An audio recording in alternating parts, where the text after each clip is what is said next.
Alrighty, everyone, and welcome in to the coverage of the final day of the European Poker Sport Championship Mystery Bounty.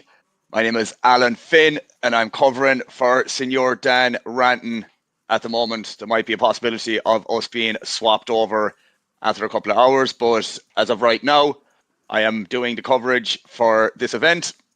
So hope you guys are looking forward to this. Here we have the chip counts. We have Marco in first, Yang Zhu in second, Erbse, if I'm saying that correctly, in third, Alexandru in fourth. Going to say Cebu for the fifth place, and Danny and Marin in sixth and seventh. So as far as I know, lads, we probably have around 23, 24 players remaining. Might be a little bit less and it might be a little bit more, but we'll have that graphic in the top right-hand corner in a moment. So obviously Marco, not sure if he's a chip leader of the tournament, but definitely the chip leader on this feature table. And 2-1 chip lead on Yang Zhu as well. So obviously still plenty of maneuverability for the rest of the players. Marin, who I think has been on previous streams, if I'm not mistaken, I recognize that name from Romania. He's obviously the shorter stack, but chipping a chair, as I like to say, lads. The blinds are 50, 100k with a big blind ante of 100k on top of that. So given we are seven-handed here, players are going to be in the blinds a little bit more swifter. More of a reason for Marin to be a little bit more aggressive, I suppose, to try and get the chips in the middle, within reason, of course. But yeah, good to be back in the booth again, lads. I did this probably a month ago, if I'm not mistaken. And always enjoy doing that. Let me make that very clear. Very, very much enjoy doing this. So as I said, Dan is traveling back from Sofia. He was at a live event, if I'm not mistaken. And as I said, we might be swapping over eventually, but we shall see how that develops. Welcome in KM as well, my man. Long time no see. Hope you're still on the grind, man. I assume so. How's things been going? Good to have you with us, mate. If anyone can help as well, lads, with the fifth place chips. Zeburatalu. Definitely butchering that, but as I said, Romanian is not my first language. I can tell you that much. So yeah, we have re-raised Chili Dog on the comms there. My name is Alan Finbro. That's probably going to be updated in a moment, or maybe if one of the mods can do it. I know KM is the only one that's probably in the chat right now, but my name is Alan Finn. I'm an online player primarily. Can't remember the last time I actually played live, if I'm being totally honest, but mostly grinding 500s and 1KNL. Mostly on GG, if I'm not mistaken. Some stars, 888. Well, that is my background. Playing poker full-time for the last 4 to 5 years, I'd say, give or take. If you have me for a couple of hours, if not longer. We do have the cards in the air for our first hand. So we have C there, there's 23 players remaining. Average stack is just sub 3 milli. Good afternoon, everyone. A special hello to Alan. Appreciate that, Mr. Chili Dog. Yeah, all good here. Recharging the battery ahead of WSOP Amsterdam. That'll be interesting, bro. Very, very interesting. Always certain times of the year, man, there's just some series happening somewhere. Obviously, the WSOP E or WSOP C is in a league of its own for that circuit event. We do have a raise here from Erbse. Coming in with the King 4 off in the cutoff. You got Alexandro in the small blind, which I would assume should be getting out of the way.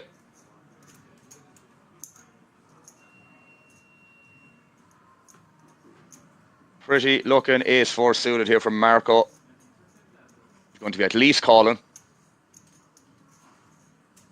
Welcome in as Mal. Welcome in, good sir. I do get the call here from Marco. We go to a flop. Decent board from Marco. Not a whole lot going on for Erbse. Do get the C-bet nonetheless. 150k.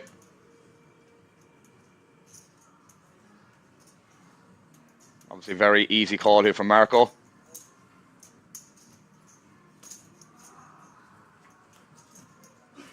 Perhaps does pick up this showdown value here with the 4.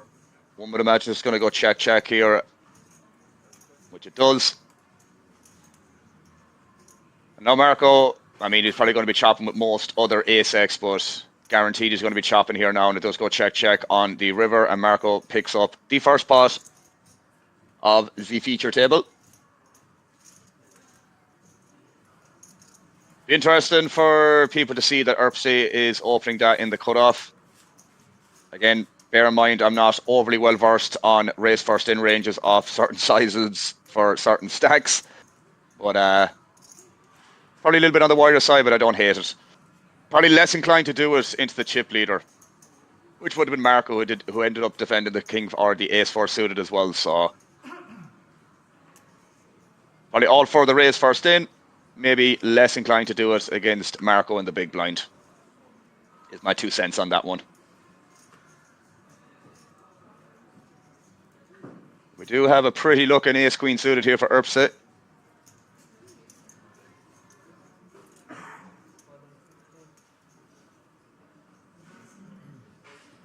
you can get some action behind.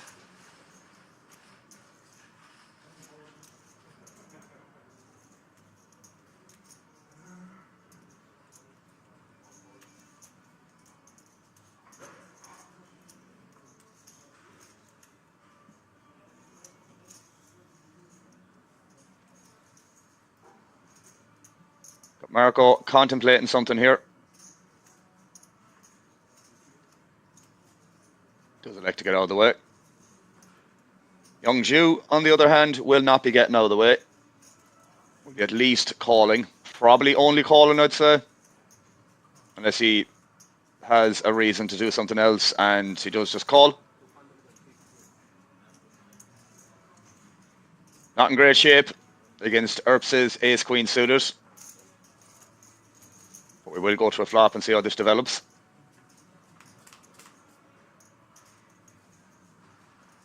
Not a whole lot going on for either player here.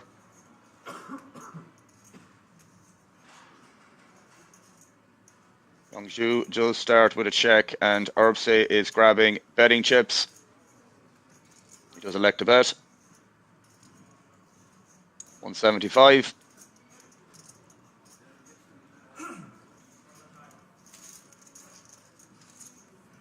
Just take it down.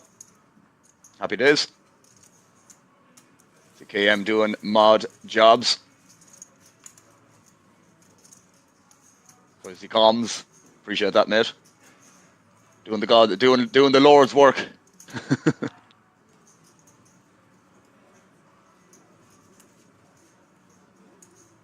So you can EPSC go for 3 of 3 in terms of hands to play. He's opened back-to-back hands at the moment, so he can keep up that trend.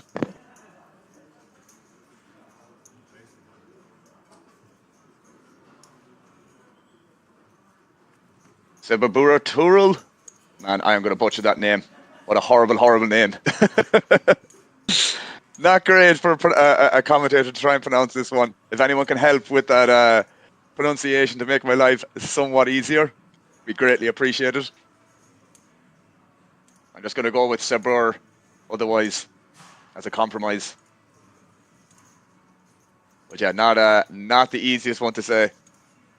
Anyways, he's got ace-jack here.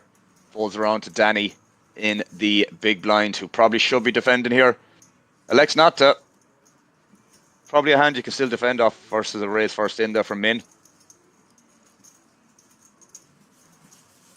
I wouldn't be folding.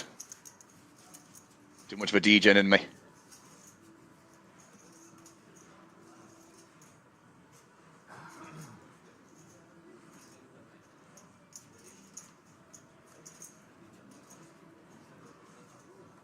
Burrito roll might work through that.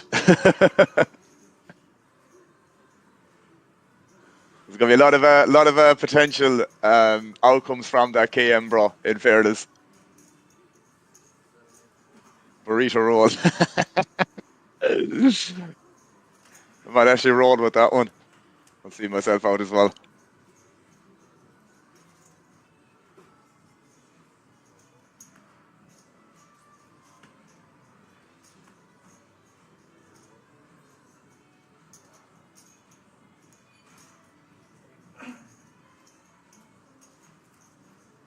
Goes around to Danny here. Might be tempted just to flick it in the middle here for the 11 bigs. Or maybe he just elects to call. I'm not too sure. It looks like a call. Close enough, I think. Given what I was, how I was trying to pronounce it, KM, I reckon your pronunciation might be a little bit more accurate. So as I said, we'll roll with that one, mate. Look at a min raise here from Danny. Not the biggest fan of this. I'd rather just open rip. Just maximize fold equity here because you are given burrito roll. A good price to defend here with the 6-4 off, which he does end up doing. And there isn't many nice flops with pocket threes, except obviously a tree on board. But other than that, not going to be many great flops with pocket threes. Does go check, check.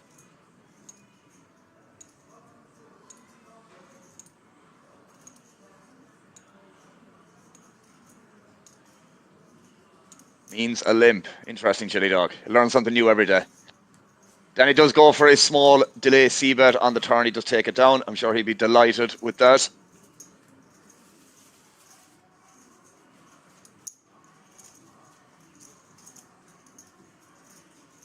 Quite an interesting name, actually, Chili Dog, no? Or quite an interesting terminology. Gypsy call. Bet one big blind someone, yeah.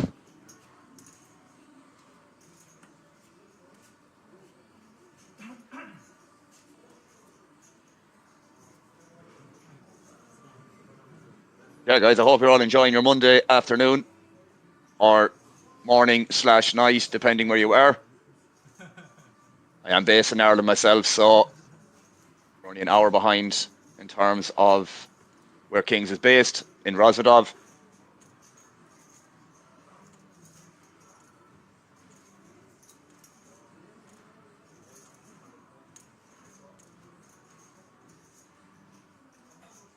Good marker coming in for a raise here with the Queen Jack off. The Hung Ju's pocket eights here.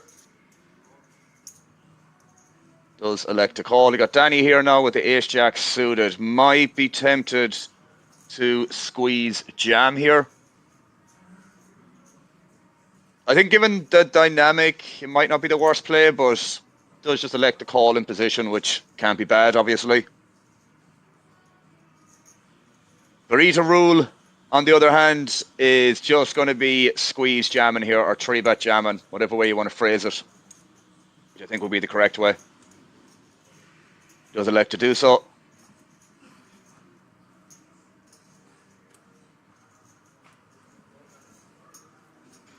And probably going to be folded through here. I imagine the only one that might end up calling here is going to be either Danny or Young Ju, but I think the price Young Ju might be getting here is not going to be great.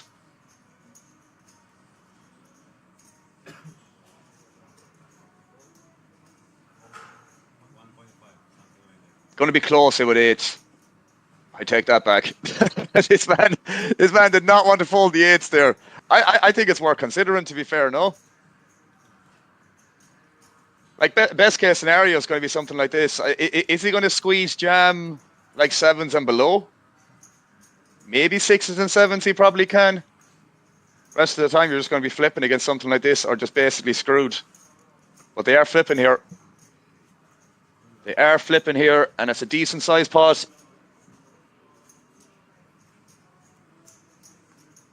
KM saying snap. Shows what I know, bro.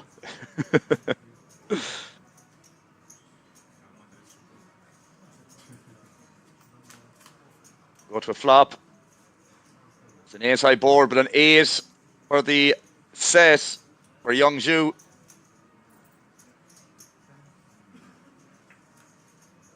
That's Sabarutal, or Ruel, I should say. I'm butchering this name, lads. Unfortunately, he has been eliminated at this point, so it's possibly going to make my life a hell of a lot easier. Not trying to figure out that name. But a very nice hand for Young Ju. Had to win that flip there. Sitting on 52 big blinds now. Not far behind Mr. Marco, our Italian player, who was chip leader on this feature table And a good run for our Romanian, who's just been eliminated.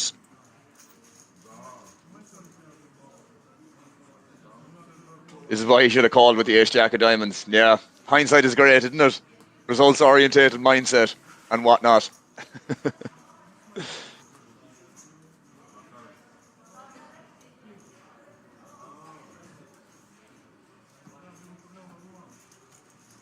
First elimination already, lads, from this feature table. We are now six-handed.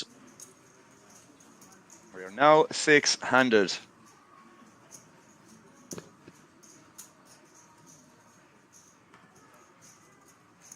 Probably going to be a table redraw when there's 16 players remaining, I would assume.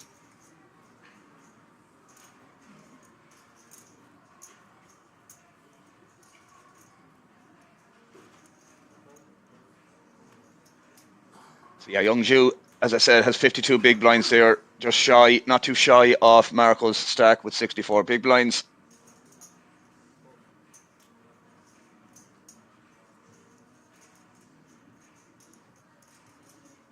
But Danny here now with the ace-6 off. Select to get out of the way. Erbse, on the other hand, with 4-3. Might be tempted to limp.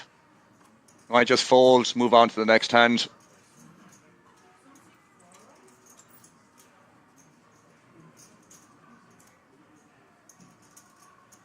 Does elect to call, I believe. Or is he still deciding? Still deciding by the looks of it. Coverage till the end or to the final table? Till the end, bro. Till the end. It's the final day today. As I said, we have 22 players remaining. There's probably going to be a redraw with 16 players. And we will be playing down to a winner today, my good man. Pair of threes for Erbse. Not a whole lot going on here from Marin. He just to select to fold. I think if there was a spade on board, you'd probably have to peel one.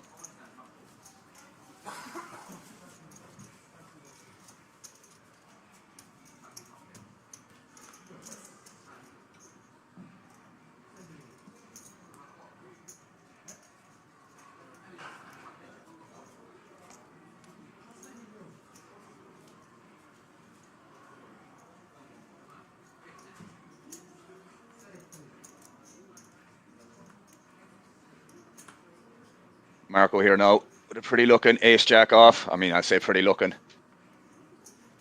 Not a bad hand, seven-handed in this situation.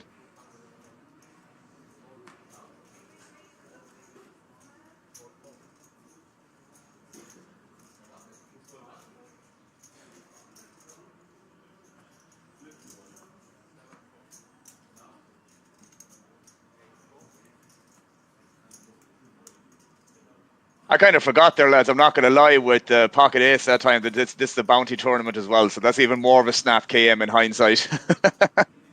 I just crossed my mind there with just realised it's a bounty tournament and it's a mystery bounty as well. I'm not sure what prizes are left at this point. That much I don't know, but it just reminded me of the mystery bounty structure. So yeah, that was definitely a snap in hindsight, KM. I've actually never done these bounty tournaments before. I think this is actually my first one to do. What kind of MBs are still in? What do you mean by MBs, Harold? If you don't mind me asking. Excuse my stupidity. Getting a look at the bounty that was just rewarded there for the most recent elimination. I think this is for Andreas Brunner for €100. Yeah, it's a mystery. It is a mystery. We do get Marin folding on the turn there. I think Marin is very, very short at this point. Probably should have just got that in pre, maybe. Looking at it now. But the rich get richer from Marco's perspective. Highest bounty. That much I don't know, Harold. Just that much I don't know, bro. I am getting updates for prizes that have been won. But as I said, you guys should get a glimpse. Should get a glimpse of that. The camera should go to the TV screen. when there's a bounty in play, or a bounty to be rewarded, I should say. But yeah, unfortunately, don't have that specific information.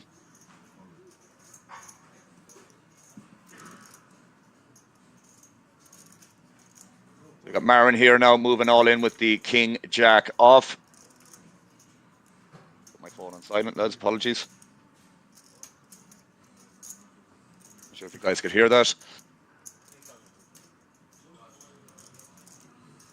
We've got Alexandro here now with the pocket fives. I can't imagine he's going to be folding, given it is a bounty structure.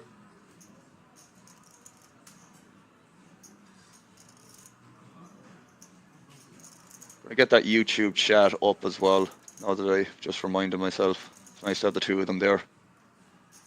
Usually mostly just focus on the... You just have it open on the Twitch, but I'll have the YouTube open as well, side by side. He does fold the fives, which I'm surprised about. Would have potentially got a triple up if, because I can't imagine Marco was going to be folding as well, so prize fives got out of the way there.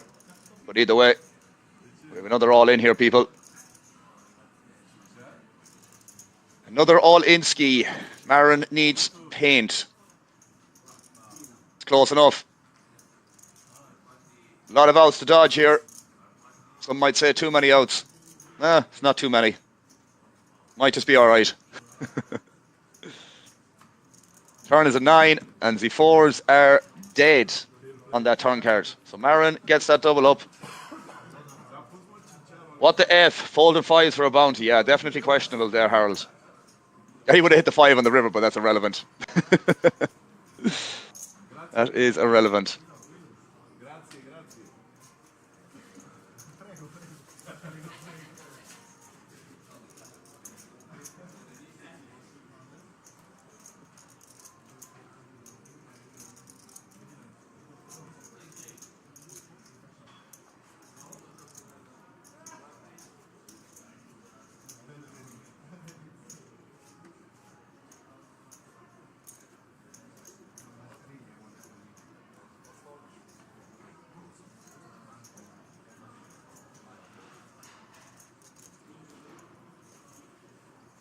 Urpsy here now, ace 5 off.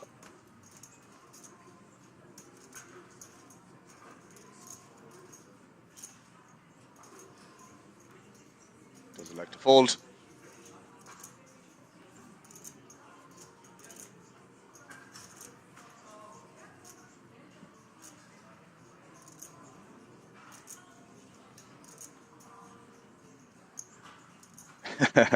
Exactly it, Harold, yeah. And now he's thinking, good fold at my 5s, yeah. I mean, we're not all results orientated here and whatnot, but definitely when you make them folds, it's a good pat in the back. But yeah, for the 3 big blinds and the bounty in play, mystery bounty that is, still can't be folded, unfortunately. As we both know. Blind v blind action here. Marco coming in for the raise. Young Ju defending with the King Jack off. Not a whole lot going on for either player here. Marco starts with a check. Goes check, check. Marco does improve on the 8. Technically ahead already, but goes check on the turn. Check, check again. Definitely want to see a bet here from Marco, especially in this line.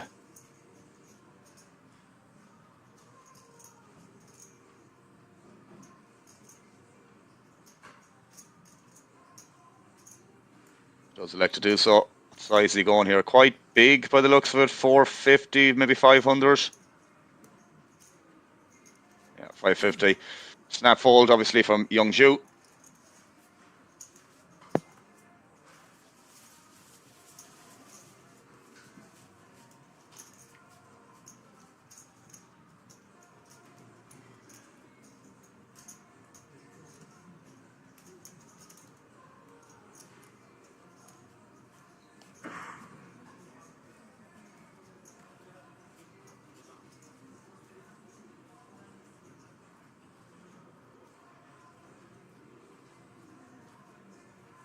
So 21 players remaining, lads.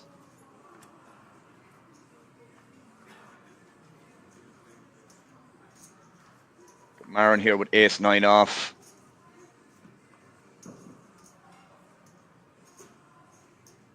Thinking about it. Decides to call, which again, probably not something you want to be doing off 7.5 big blinds here with a weaker hand like ace-9. Would just prefer the ripperoonie, in my opinion. Bit of an awkward situation here for Alexandro. He does just decide to fold, which I don't mind. Marco, on the other hand, with the big slick. Definitely not going to be folding, that is for sure.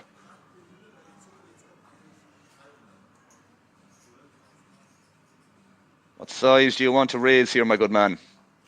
I think around 400k, 350 maybe, something like that. Kind of looks like that, 375. Yeah. E-Man, who's our new player on this feature table.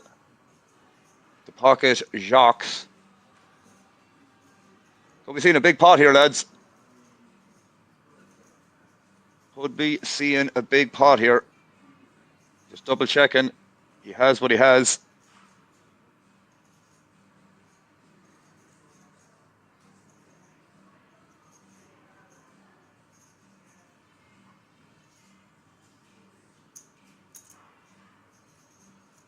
Yeah, more or less just a commit and raise there from E-Man. Was it like just over 1 million or something around that? Yeah, 1.5, 1.9 even. Yeah, just more or less committing in this situation. Marin can get off lightly here. Definitely not a spot where you want to put in the rest of your stack here. With ace-9 off. I mean, it would have been a bit of a gross one if Marin had just open ripped, which, to be fair, is what he probably should do. We get the quick all in from Marco and the quick call from E-Man, who probably can't be overly happy about it, but obviously can't fold the 4th best starting hand pre-flop. That is going to be the jacks.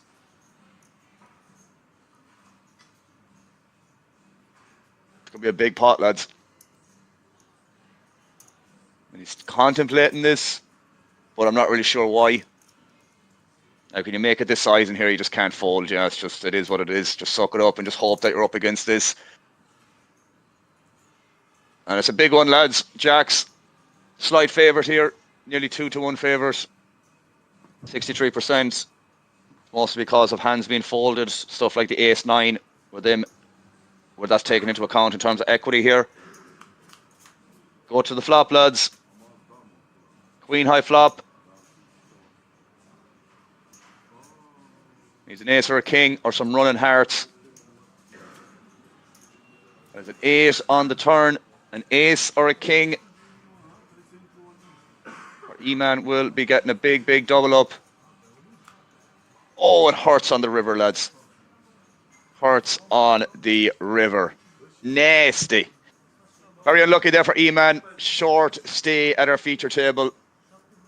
But not a lot you can do there when you pick up jacks against ace-king. Just got to hold. We've got Apocalypse in the house as well. Afternoon, lads and lassies. Yeah, Marco just chose his side to ISO in case Marin back jams. Yeah. Can't say for now, but we'll be back. We'll be sailing back at 6 p.m. and we'll come for a while then. Awesome. Sounds good, Apocalypse. Good to have you drop on by. But yeah, Marco really just dominating so far. Only 10 hands in, 11 hands in. So he's got plenty of chips to work with. As you can see here, we are currently 6-handed, but as I said, there will be a redraw at 16 players. Marco and Hyungju, top 2 honchos, Erbse and Alexandru, 3rd and 4th, and Danny and Marin, the 2 shorter stacks. Obviously Marin, as he said so far, has been the shorter stack, unfortunately. Got away from the ace-9 there lightly, because as I said, if I was at ace-9 in that situation, I would have been open jamming off 7.5 big blinds, and I would have ran into some bad situations with the ace-king and the jacks. I swear the ace is the most common river card. Yeah. Doesn't feel great, KM, does it? It's the prime example of manifestation, if I ever heard it. You have the jacks there. They missed the flop with the ace king. They missed the turn. And all they're thinking about, don't put an ace on the river. Don't put an ace or a king. You think hard enough about it, lo and behold, the ace or the king comes. Poker's easy, lads. Poker is very, very easy. Just think about the worst case scenario when you're a slight favourite, or even a big favourite in that situation, to be fair. Anyways, an unfortunate river, but an unbelievable one for Marco Di Persio, the Italian player. I have not done any research on these players, unfortunately, lads, so I'm not 100% sure who's who. But yeah. Yeah, it's a secret, just manifest. I'm telling you, man. People just don't believe in the manifestation crack. No, but I know if I had jacks in that situation, KM, I would have been just like, please don't throw an ace out there. Please don't throw an ace out there. Or a king even. You can see the structures there, lads. There's still a 5k possibility. From what I saw on the screen, I think 5k is the biggest amount left. The bigger amounts have been won. I'm not sure what they were exactly. But from what I saw on the graphic there on the TV, there's still a 5k one to be won by somebody. And the way Marco is going, he might not need those mystery bounties at all, because he's just going to take down the tournament. Yeah, highest mystery bounty was 60k, I believe. Yeah, could be, man. As I said, I know 5k is the highest that's probably left in it right now from what I see on this, or what I saw on the TV. But there's definitely bigger numbers for sure. Marco's a King's Reg PLO player normally, but doing good in No Limit Hold'em recently. Beat me heads up in the 1k PLO WSOP last month, but to be fair, he had a 7-1 chip lead, yeah. Solid player all round, so if that's the case, KM, cheers for letting me know that. But we're going to have a spot here where Danny ends up shoving the ace-8 suited here. Marco. Youngju obviously calling here, potentially expecting to call it off here if Marco does end up folding with the ace-7 off. But obviously Marco here with the stone cold nutter butters.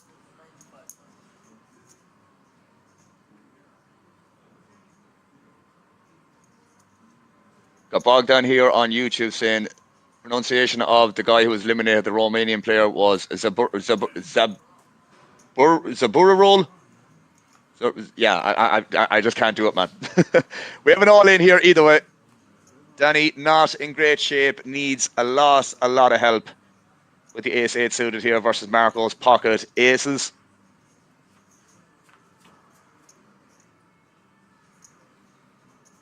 And there's not a whole lot going on there for Danny. More or less drawn dead. Well, I'm not going to say completely dead, but 1% is as close as you are going to get to it, and that is another elimination. Danny, it was nice having you, bro, but unfortunately, you are out. Burrito roll. I'm just going to, as I said, it's just one of those things. I'm not going to say I'm happy he got eliminated earlier, KM, but as I said, in that moment, it made my life a hell of a lot easier. A hell of a lot easier.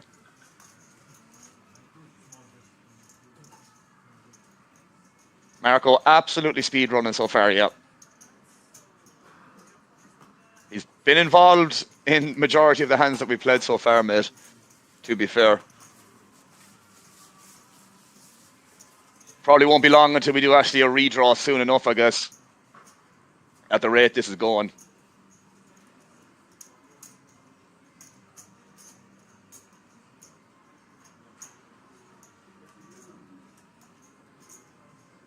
See what it looks like in a moment in terms of remaining players.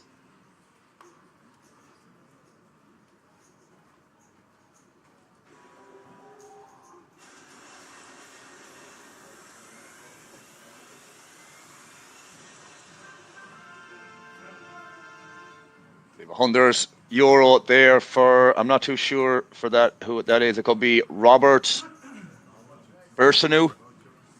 I'm saying that correctly. I'm not sure where he is from. But I think that's from one of the outer tables, if I'm not mistaken. Yeah, we have 17 players remaining, lads. As I said, there will be a redraw on the 16 players itself. When is Marco opening the mystery bounty box? I'm not too sure, bro. As I said, if the camera skims over Harold to when they are doing it, it's probably the only opportunity we'll get to see.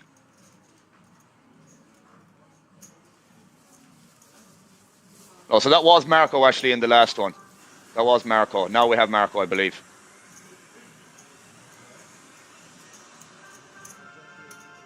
Another €100. People not overly chuffed to getting the 100, but yeah, I'm not sure. I think that last one might have been Marco. But yeah, there's a lot going on here, lads, between people leaving the table, collecting the bounty, and coming back again. We are five-handed at the moment.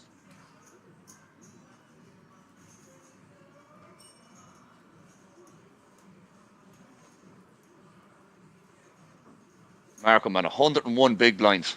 Jeez.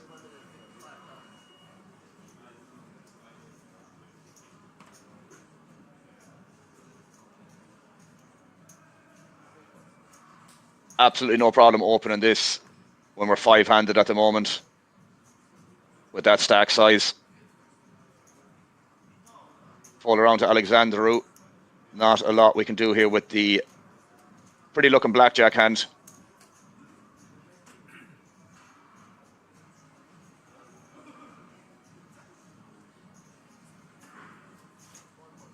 Double down.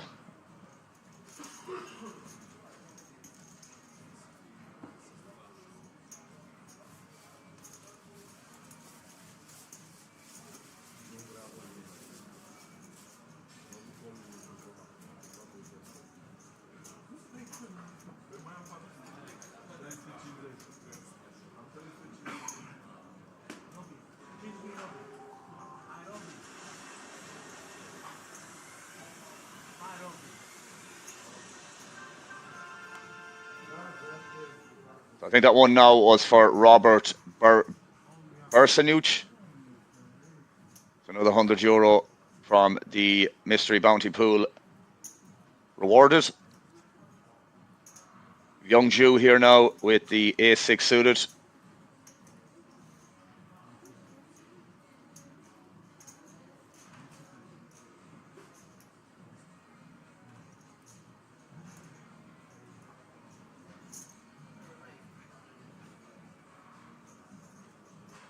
Coming in for a raise.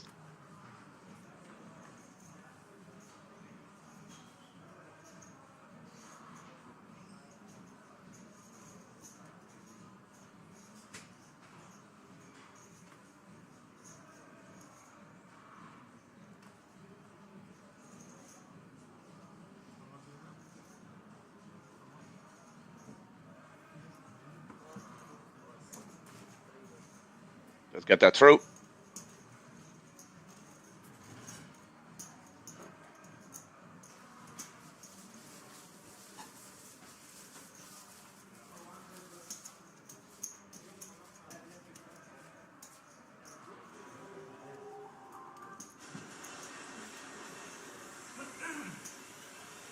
There's another one here from Marco. That's just another €100. You can see he's delighted with that. Another €100 in the kitty for Marco.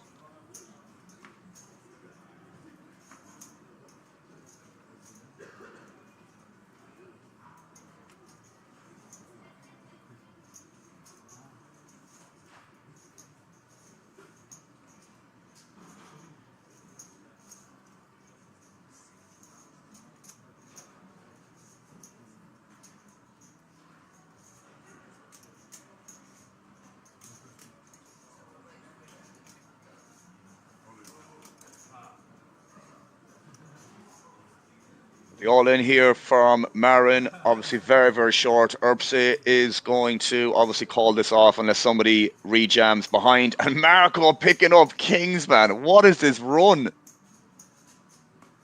What is this run, boys? This is nuts. Marin waiting for a premium and just like it's pretty much runs into like a stronger hand. It's so unfortunate. So unfortunate for Marin here. And obviously Earps is just going to have to get out of the way there with this hand.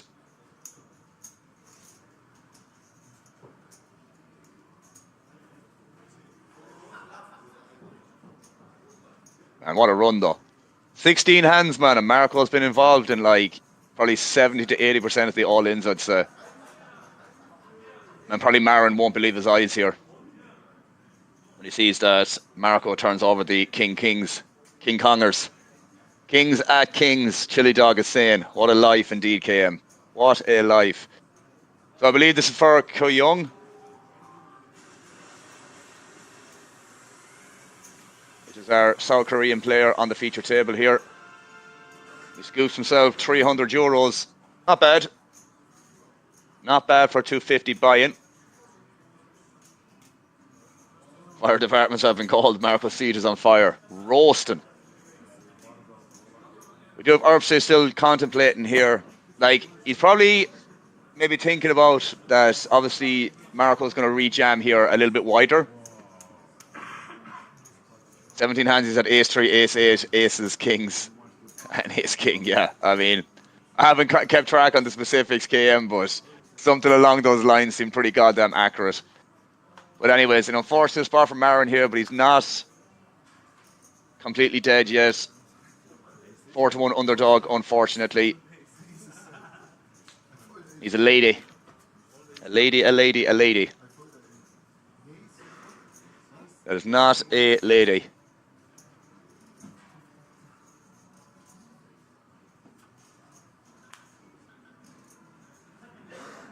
Has some extra outs here on a king. But obviously that's not... Well, actually, no, I take it back. It's the same outs because Queen isn't live. So unfortunate we lose Marin. We do lose Marin. And I believe there is going to be a redraw, lads, at this point. But I think Marco might be doing the mystery bounty on the screen.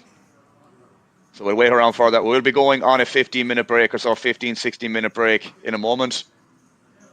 But as you can see here, Marco absolutely steamrolling this at the moment. Hyungju in second, and then Alexander and Earpse in third and fourth. But there will be a redraw. There will be a redraw in a moment, lads. So we are going to go on a short break.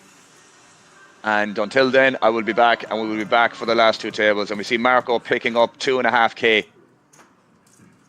on the mystery bounty. So nice return there for the buy-in, 2x the amount, or should I say 10x the amount. But anyways, I'll be back in 15, 60 minutes, lads, for the final two tables. We are playing down to a winner today. I'll catch you guys then.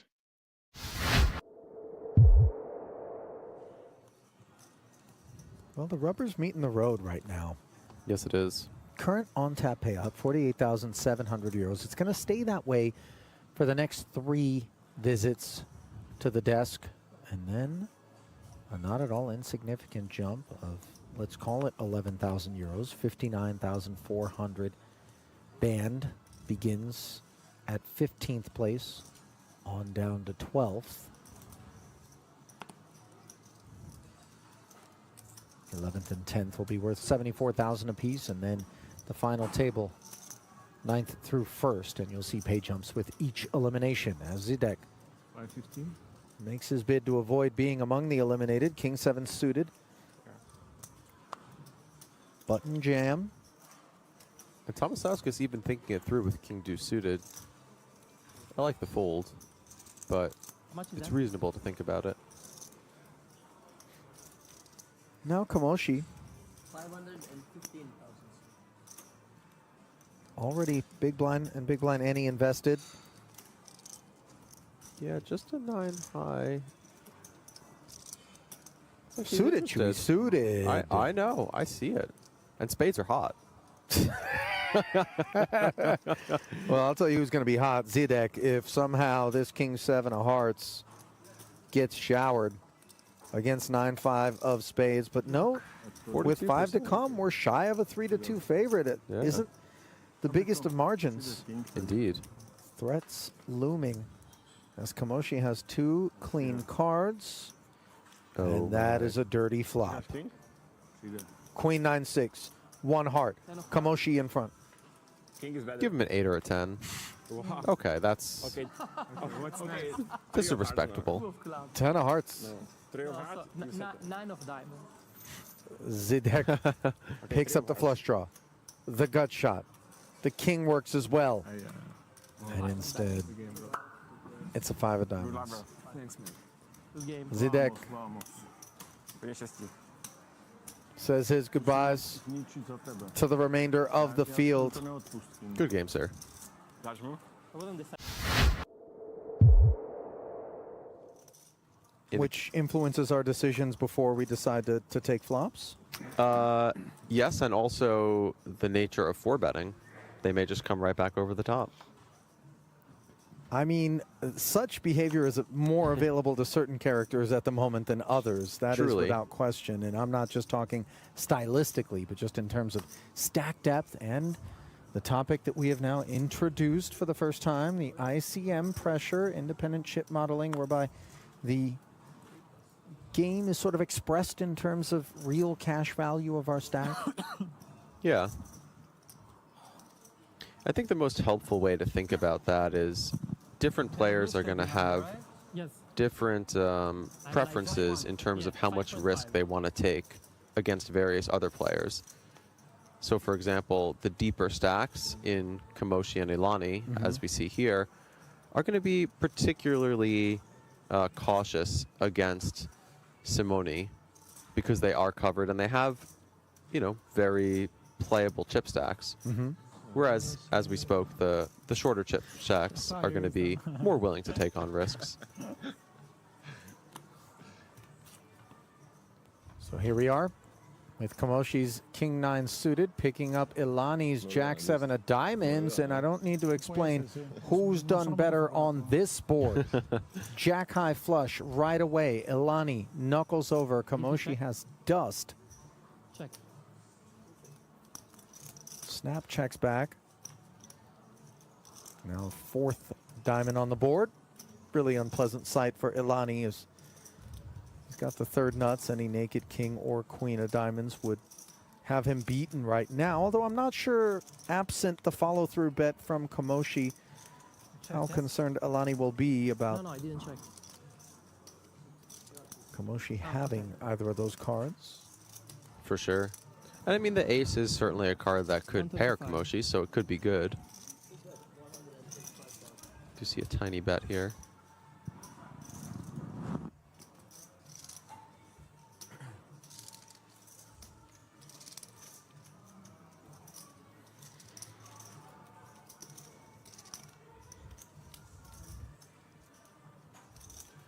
Interesting situation for Ilani because he should expect his hand to almost always be good. He does just call. But this does look like the type of bet where Kamoshi could be betting with an ace to just take showdown. It's plausible, given the small size. Does Ilani want to lead? No. He just checks it over. And at this point, Kamoshi knows he can't win a showdown.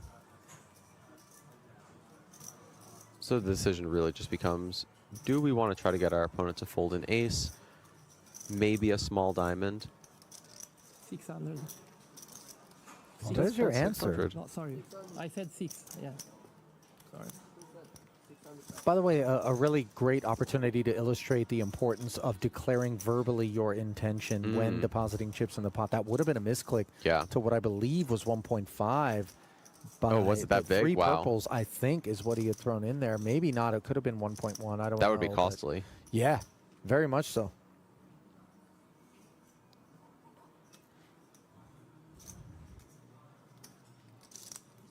And it's interesting for Ilani. I mean, oh wow, he does fold it. incredible. Komoshi, nicely done.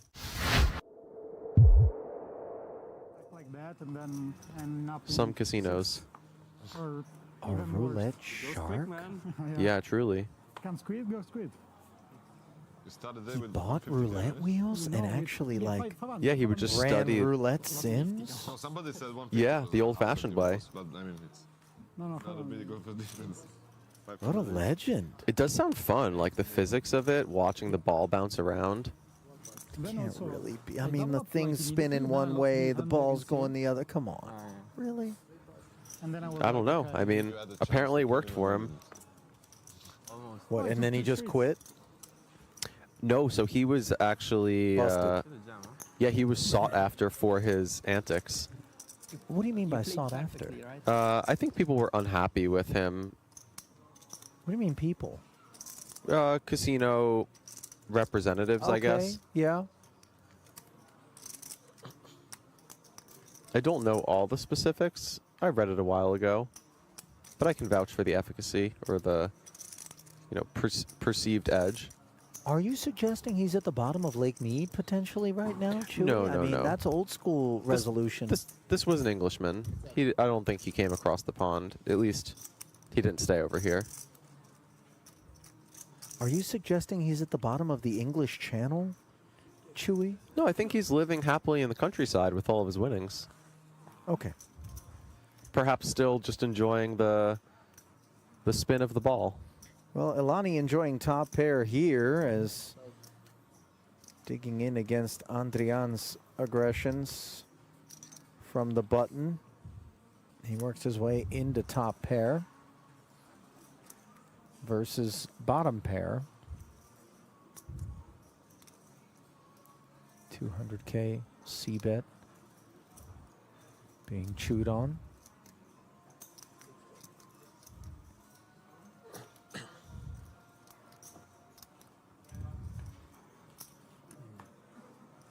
Oh my. Ilani now deeply troubled by this third 8. I mean, one can't blame him for proceeding with caution, but it isn't like he was worried about running into trips in this spot, which is course. exactly where he finds himself so improbably versus Andrian, who rates to add damages to what has already been the pre-flop and the flop sizing.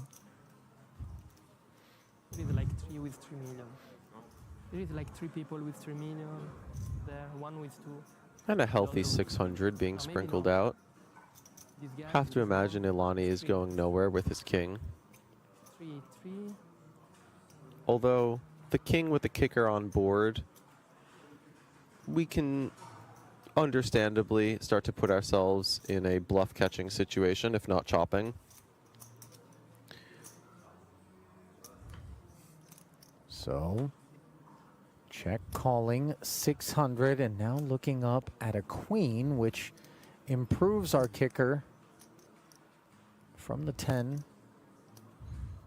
North a couple of clicks, but really uncomfortable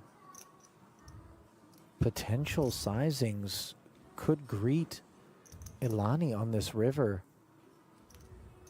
What are we thinking? 1.5, 1.6? 1.8 maybe? Yeah. Yeah, this is exactly tough. where we're at. 2/3-ish. 1.8. So for Ilani at this point, he really has to dig deep to figure out what are the kinds of hands that Andrian could be bluffing with, and how likely is it that he has those hands. The 6 could potentially interfere with some of those straight draws that we're firing away, and he does get away from it pretty quickly. Nicely done.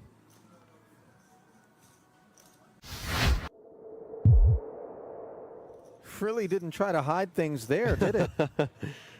No cliffhangers, no waiting, just Straight away. nut straight versus set, quads on the turn. Good night, Mr. Di Persio in 16th for the first of the 59,400 euro payouts. Meanwhile, back at the feature table, collisions continue potentially. Berggren, Queen 10 off. Getting piled on. by Marcinkowski. And my goodness, this is unpleasant with king-queen suited. All that blocker value, the raw power of this hand, how reduced are those elements by this action in front of us? Unfortunately, they are significantly reduced. Not just the opener behind us, but the fact that the button can pretty easily have an ace. As we see, they have a pair, putting them slightly out in front of us. Of course, the real concern being dominated by a hand like ace-king or ace-queen. And I think that's a disciplined fold. And speaking of ace-king, here we are. King-queen suffers from things that ace-king does not. Indeed. The only manner in which Boyevic's kit can be dominated is by exactly pocket aces and pocket kings, and we block this stuff. So he's going to jam in over the top. The decision, quite simple for Berggren to depart, and Marcinkowski's going to be off to the races. We saw something very similar with pocket tens against ace-king moments ago. The pair turning into quads. And it looks like with the dead cards accounted for, nines are only a very tiny favorite. 2%. And when we're here playing poker, we tend not to want to make it a game of roulette. And the wheel lands in favor of Boyevic. Ace-high board. Neither player reacting. They've seen too many hands to be premature in their celebrations. Now all of a sudden, the pot lists oh so heavily toward Boyevic's ace-king. Just needs to fade 2 outs, and he's done so. Another one. Bites the dust. Here in the main on this occasion, Marcinkowski, 15th. What did you fold, Cubs? The reward for his efforts. No further poker for you, sir, in the main, unfortunately. Meanwhile, we pick things up here back at the feature where we've arrived on the turn with a seldom involved chip leading Michael Dick. Looks like this probably went open call or maybe open 3-bet call. The pot size was already 360 before that bet right there. Krivsky showing no concerns about Queen X, or better for that matter. Barreling once more, does have that gut shot. Wow. I feel like Dick must have a plan here. Not just to hit an ace. I mean, the 9 would be an awful card for him. Yeah. Board pairing 7 on the river, and I'd like to believe, Justin, that your speculation is accurate, and reaching for chips definitely reinforces that it was the plan to flat and then to barrel a multitude of rivers. And you know, it's a little peculiar because just how do I describe this? Like, the vibe of this felt preordained, like almost like it didn't matter what the river was, I was going to do this. And then you ask yourself, well, why would that be? You know? Yeah, like he didn't really put a whole lot of thought with the 7 peeling. And again, I think we missed the pre-flop action. Yeah, he sniffs it out, makes the call. But a lot of times when these obscure lines are taken, it's out of desperation instead of out of like a value thought.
Alrighty, everyone, and we are back after our redraw.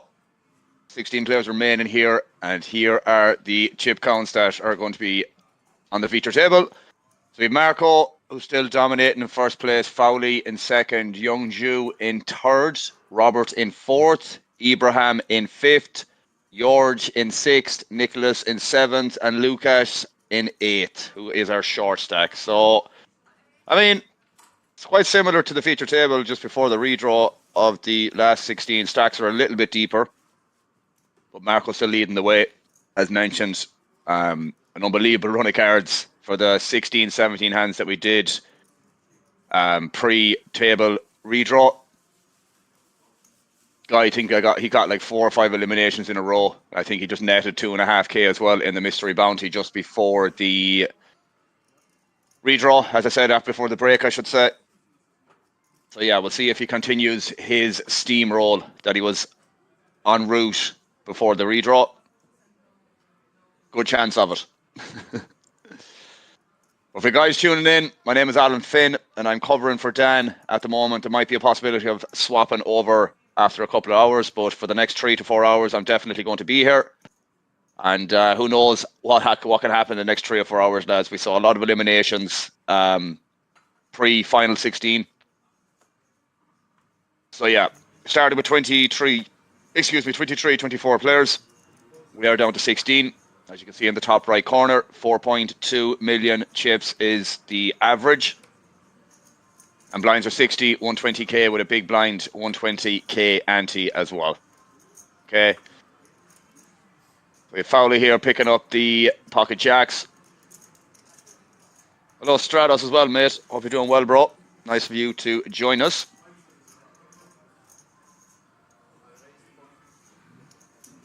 Avid, consistent player or person to watch the streams. Mr. Andre Koz in the house as well, mate. How art thou, sir? Probably keeping an eye on some of the Romanian players that are left in this tournament, bro, if I'm not mistaken. There's definitely a few of them, or maybe 2 or 3 of them, maybe. There was more at the start of the day. 1 or 2 eliminated, both on the feature and outer tables, if I'm not mistaken. But we do have Robert, who is 4th in chips at the moment. Doing good here at work, like usual. Nice place to work, man. We can watch poker at the same time, no? Wouldn't mind working there. We do have Fowley taking down that pot with the jacks. We're good. Nice to hear, Andre, mate. Good to hear, sir.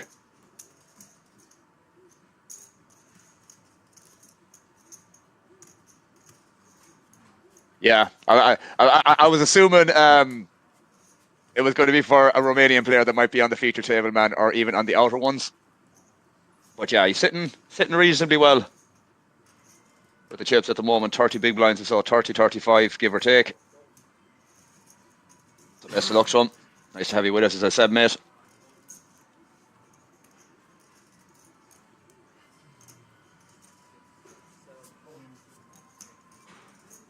We get the all in here from Lucas, who's obviously very, very short with the ace-4 off.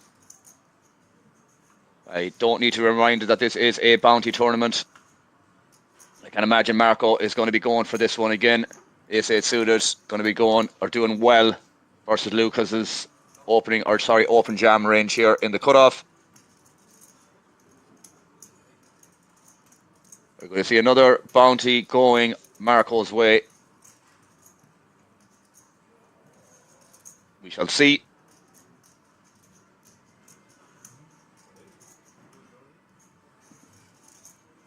Does re-raise, more or less committing Robert if he wants to call this off, which I doubt he is going to. He's the owner of the poker club in my town. Sick.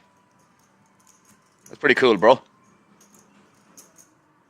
Hopefully he can start putting up some big guarantees if that's the case after this tournament, Andre, eh? He does elect to fold, which I think is obviously standard. And yeah, Lucas not in great shape here against the ace-8, but not the biggest underdog by any means.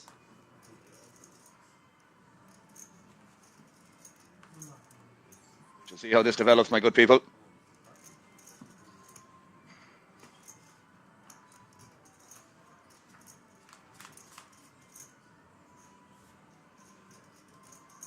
Pretty solid flop from Marco. Lucas not in great shape, shakes the head, knows he's in that situation, and he is unfortunately dead on the turn, and Marco scoops another one. At least he can afford to buy new tables after his success at Kings. There you go. Stratos knows. We do lose Lucas in 16th place, unfortunately, lads. He was so cute. Can't really comment on that, Medi. I can, but I'm just going to choose not to. But Marco scooping another bounty. Man is just killing it right now.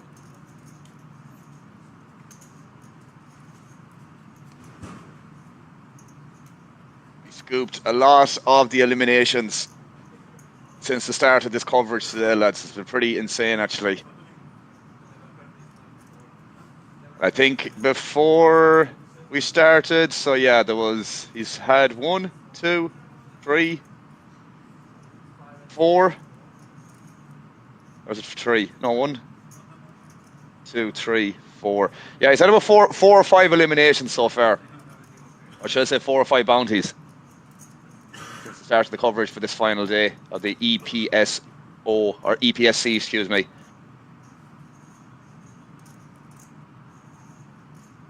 We have Lucas here now with ace-5 suited in the hijack. Does elect to fold, which might be a bit on the tighter side, but I don't know what stack sizes are behind. I still think it's going to be good enough to raise first in. We're 7-handed at the moment.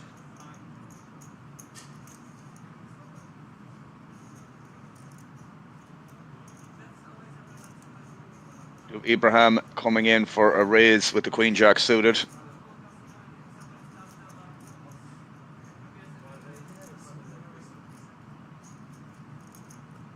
Expecting Marco to pick up aces there. At the rate he's going.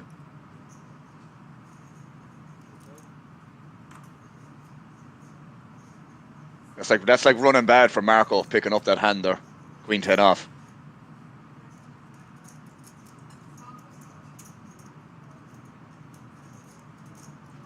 Robert with the Jack 9 suited, contemplating what to do.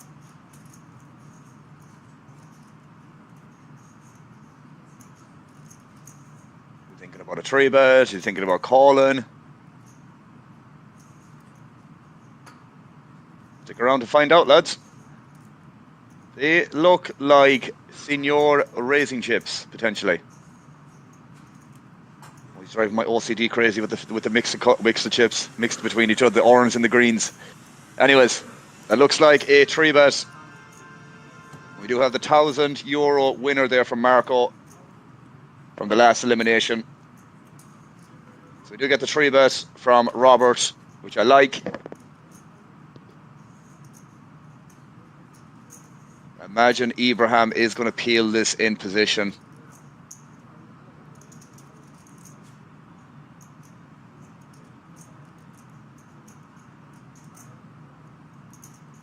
If he wants to consider 4-bet jamming, which I doubt is going to be the case. I imagine he's just going to call, but take his time doing so. Spoke too soon, lads. Interesting. I think that's a little bit too tight.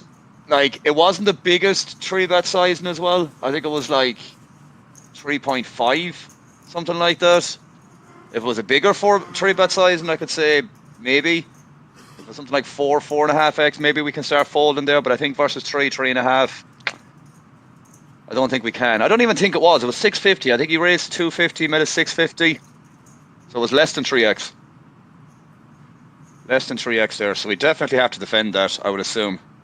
But MTT players in the chat, correct me if I'm wrong, as I am not overly well versed in this dynamic. But here I am doing commentary on a mystery bounty event for Kings. Go figure, eh? You are not wrong. Well, thank God. Brownie points to me, Medi, if that's the case. Although that was probably a clear and obvious one to peel. If anyone is right, it's you. Don't know about that now, bro. I've had many a stream that I've covered for Dan, or I expect someone to do X and they don't even do Y, they end up doing Z. So yeah, don't always take my word for it, is what I'm getting at. People do their own thing on these streams, which I'm a fan of, by the way.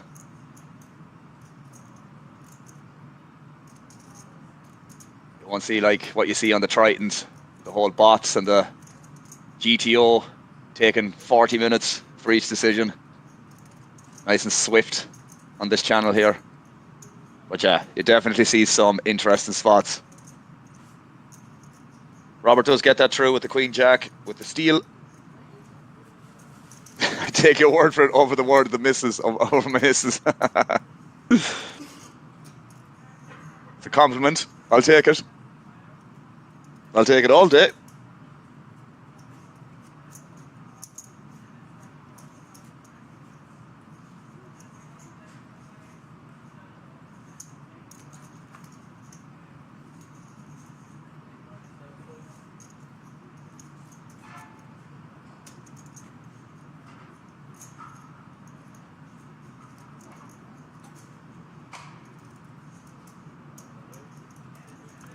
Ibrahim here coming in for a raise.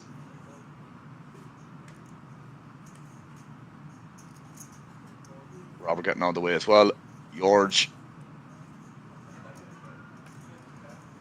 King 7 off just going to be getting out of the way also.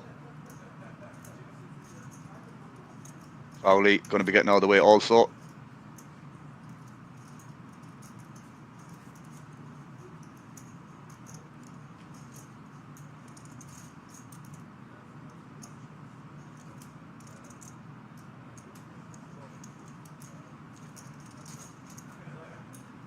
The young Jew defending the 3-2 off.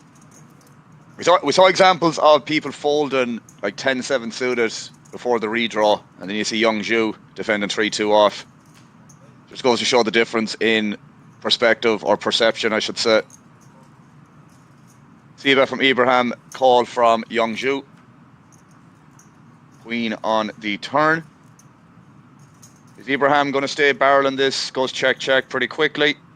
And an unfortunate run out for young Zhu.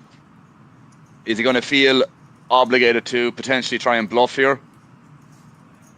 Well, one thing we can guarantee, he ain't going to win if he checks. He's going to go check, check. And Ibrahim is going to take that down. Young Zhu knows that's going to be an annoying spot, but out of his control, as we like to say. Ibrahim does take down that pot of around 550k.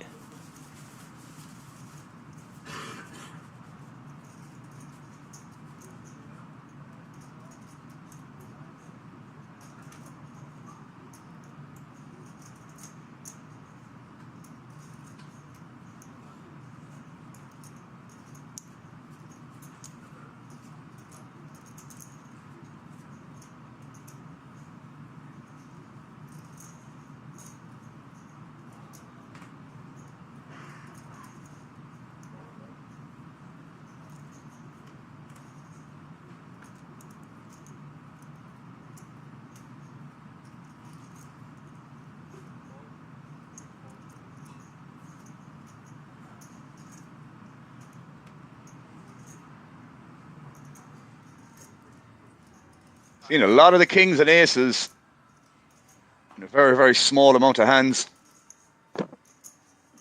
Sure, the guys that are getting them ain't complaining. Fowley coming in for a raise on the button. It's actually a really nice spot to pick up kings on the button here, because people are just going to be expecting you to steal quite a bit. You get the cold call from young Zhu, and Nicholas, fortunately, not going to be coming along for the ride with 9-3 off, I would assume. He does elect to fold.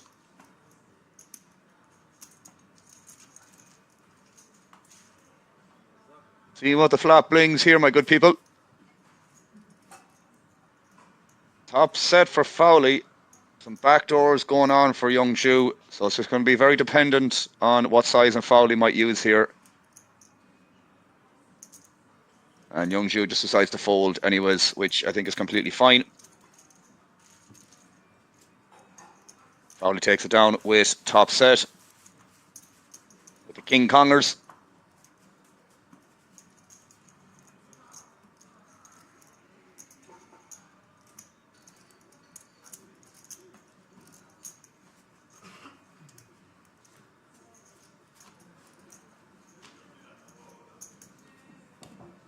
I just noticed what Fowley is holding.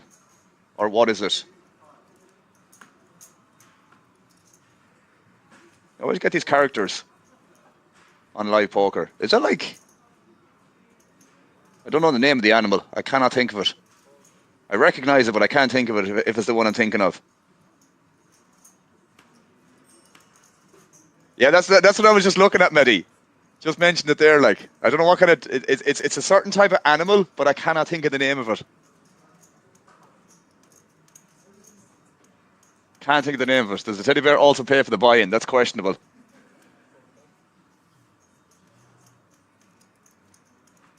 But yeah, I cannot think of the animal name. Cannot think of it. I don't think it's a bear. Put it that way. It's a teddy, but not a bear. It is not a bear.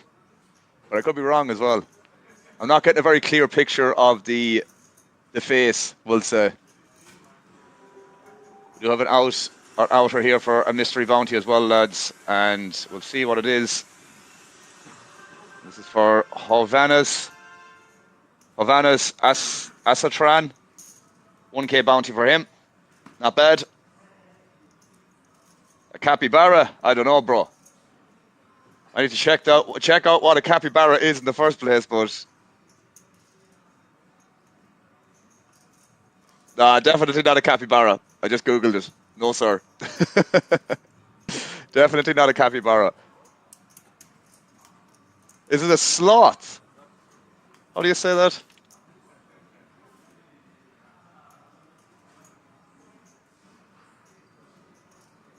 I think it could be a sloth, lads, is what I think it is. I think it's a sloth, like S-L-O-T-Y is what I'm nearly sure it is, a sloth.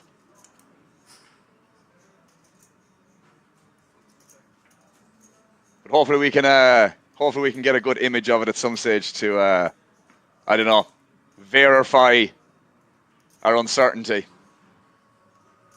Oh yeah, I think it's a sloth, yeah. We do have the ace on the turn here for Ibrahim, who's in the big blind. Young Zhu is going to start delay c-betting on the ace. Did have some equity with the 8 of hearts as well for some backdoor. If he doesn't just get the fold here. Might be tempted to bluff the river as well, but has to be careful when Ibrahim check calls on the turn here. So we'll see if Young Zhu wants to follow through here.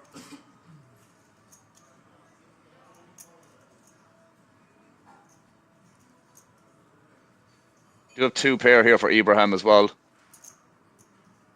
Now you don't really want to bet here for Young Zhu. Yeah, I'm not a fan of this lead here. Not a fan of it at all. Just like kill any action for Young Zhu to potentially bluff there. And you know, I would assume it's going to be very, very difficult to construct some bluffing composition there in that situation. You're basically just ignoring Young Zhu having potential flushes there. Obviously strong ace-x and whatever else, but, you know. Easy fold for Young Zhu nonetheless. But he might have considered bluffing if he just checked the river there, but yeah. But yeah, fairly sure it's a slot, lads. Fairly sure it's a slot. Which is pretty good on my behalf if I am correct, by the way. If I could just tell that by looking at the back of the head. I can see some sort of the... What's the word? Oh, God damn it. I say like around the eye, you can see a black section. So that's why I thought it was a slot.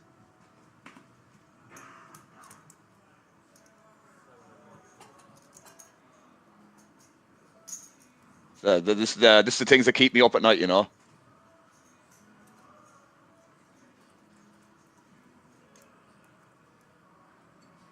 The other raise here from Fowley in the hijack. Marco contemplating to defend the 8-4 suited. And I think this might actually be a potential fold versus 2.7.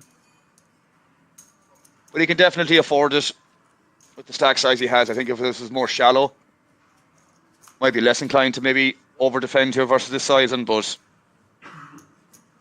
not a whole lot going on here for Marco. Nonetheless, Fowley just going to start with a bet here, I would assume, and just like take down the pot. Not much more to say about that. That's exactly what happens. But yeah, I do think if Marco was more shallow there, I don't think he should be defending 8-3 or 8-4 against that sizing. But as I said, they were 50 effective, so definitely can't be bad and probably standard to defend there at that stack depth.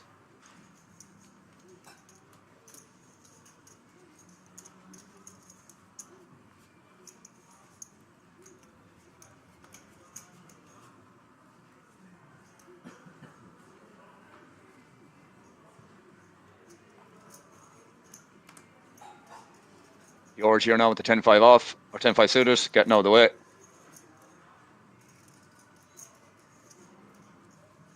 It's not often you see something like this, in fairness, lads. With the old teddy bear on the table. It's the first time I've saw it. Now bear in mind, I do not play much live poker. So anything I see on these streams, not going to say it's new to me, but definitely seen a teddy bear on a feature table or on a poker table. First time I've ever saw it. But I do hear and see stories of people dressing up certain ways for the WSOP, whether that's in Vegas or potentially in Europe. Well, yeah, first time seeing a teddy bear. I'll tell you that much. But anyways, Nicholas, King 9 suited, coming in for a raise in the cutoff, and one would imagine he's just going to be taking this down. That's what happens. Good thing he's not using it as a card holder. Facts. I suppose there's a difference between a card holder and then actually hiding your cards. You know, I imagine that size of a teddy might be too big for a holder. I have to guess. It's a player holder, yeah. That makes a hell of a lot more sense. Yoda. A hell of a lot more sense.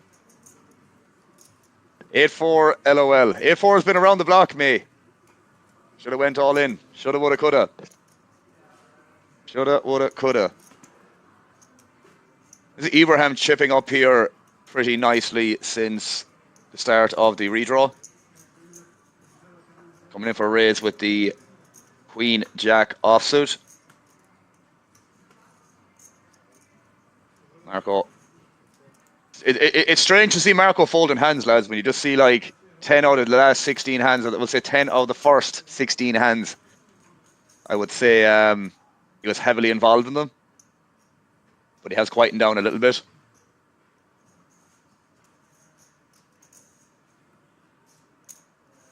George here defending the ace-3 versus Ibrahim's raise here. Go to the flop.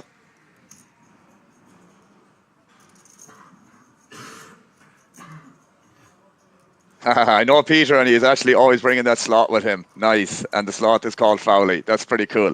Yeah, I would always assume there's some backstory to why that's there, obviously. But I'm well delighted that I got the slot part correct. Very, very happy.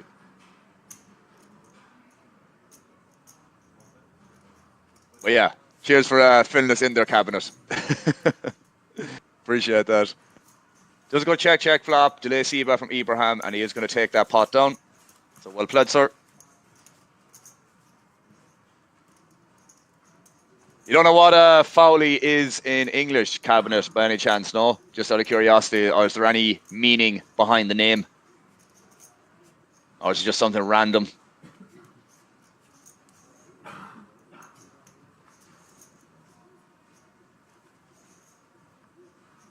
Definitely a unique style, to say the least.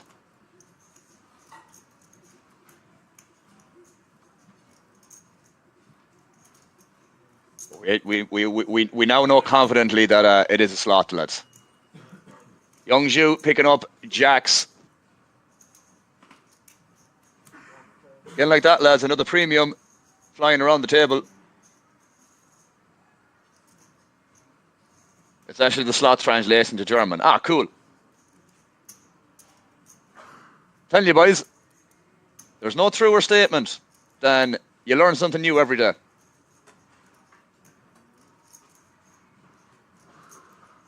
You learn something new every day. Robert contemplating something, decided not to go and do it. Just folds. Got George here now with the pocket fives.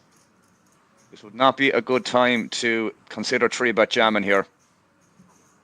He's going to get turbo snapped by Mr. Youngju if he does decide to do it.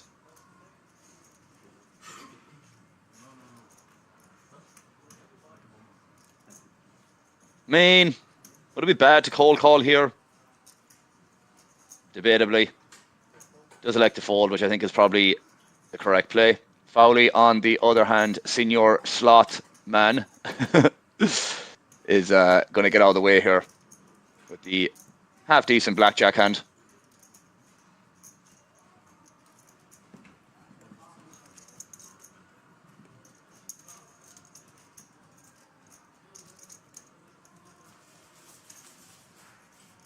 Youngju takes that down.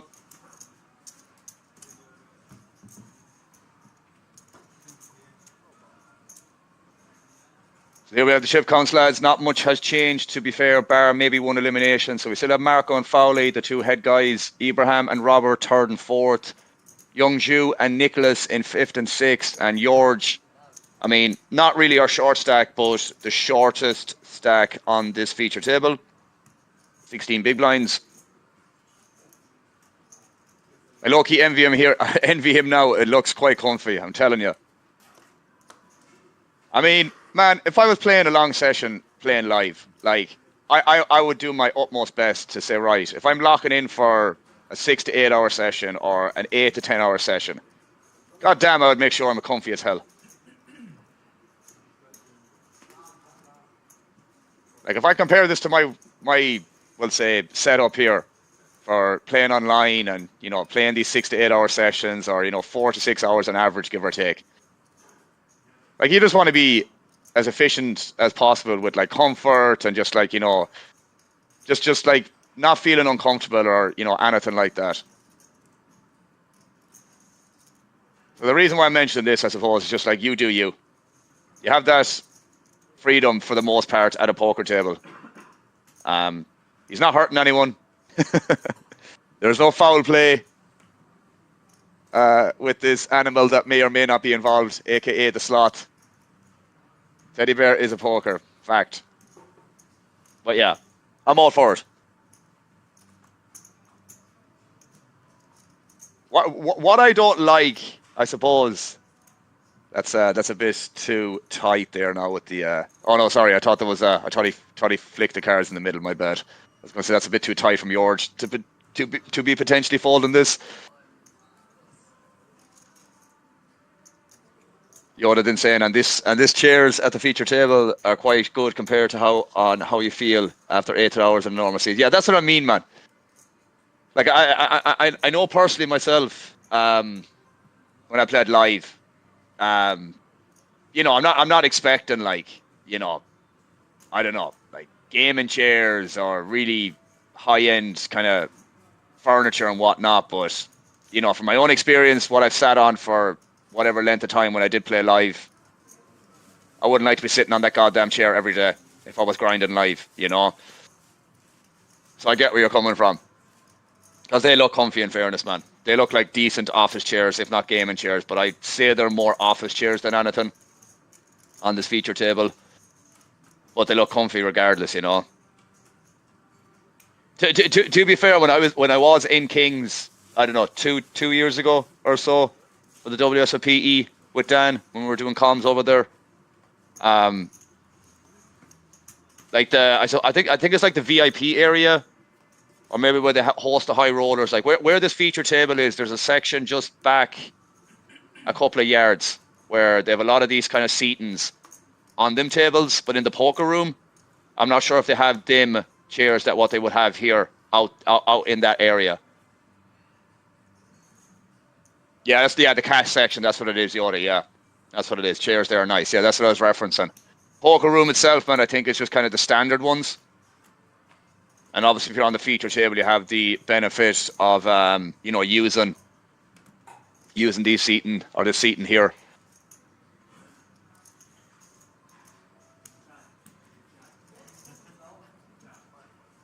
But yeah, that's what I was referencing, Yoda. I couldn't remember. It was just like because they do the high rollers there as well for the bigger buy-ins for MTTs and stuff.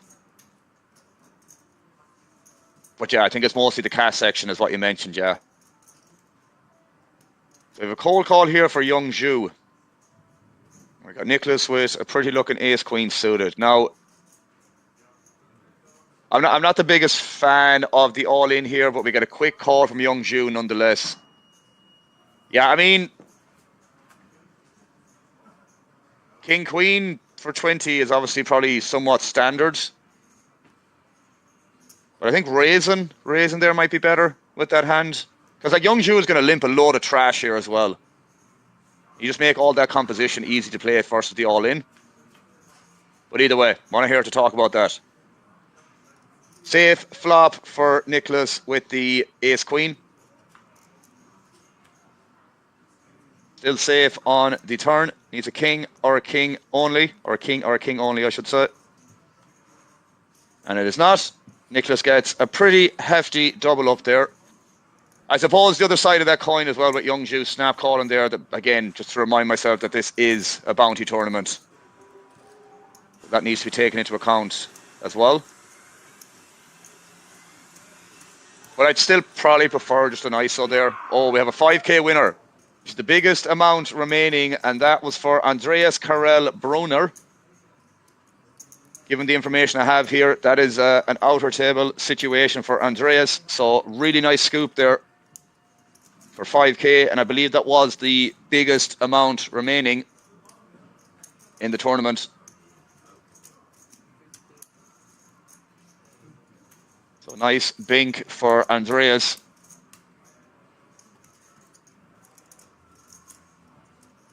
Very, very nice.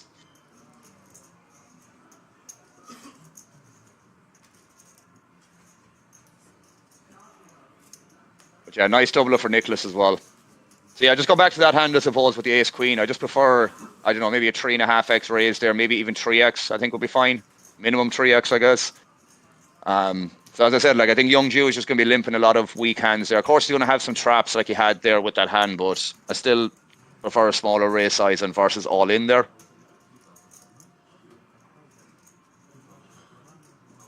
But either way, big double up for Nicholas. 40 big blinds now or so. Young Zhu, probably the shortest stack at the table now. 9.5 big blinds, I believe he has. If that happened a minute before, I think Young Zhu would have to think about folding if the 5k was out. Yeah, that's probably a possibility as well, Yoda. It's a bit wild, the pre-flop deviations you might have to make with that in play. Yeah, I mean, it was technically still in play, like you said, so can't really worry too much about that. But yeah, I get where you're coming from. They probably have information about that in terms of like what's left versus what we can see on the screen.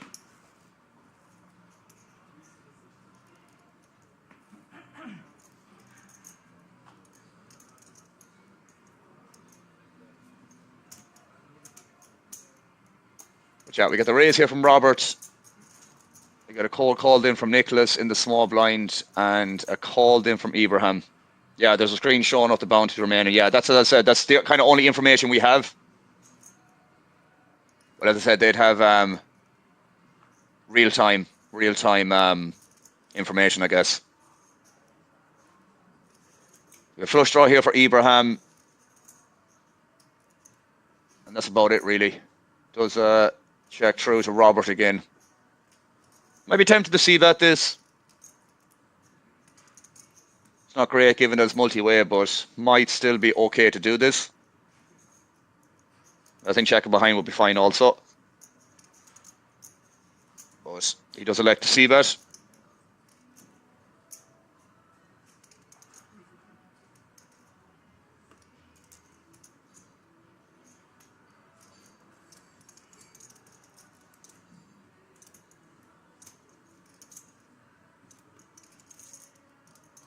Nicholas contemplating what to maybe do here, but I would assume just fold, given that there's still a player behind to act.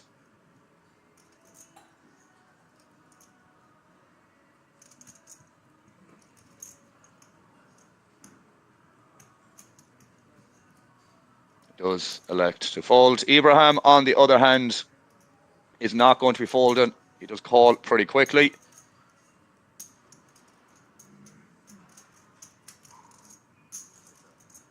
See what the turn card brings.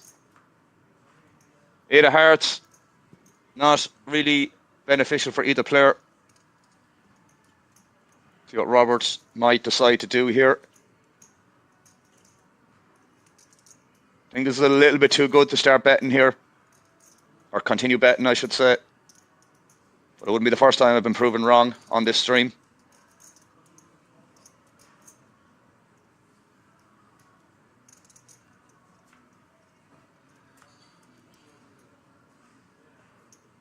Does go check, check.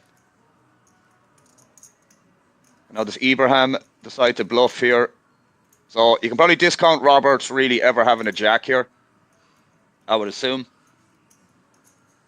So he has to kind of bet, and looking like around 600, 650 or 625. Yeah.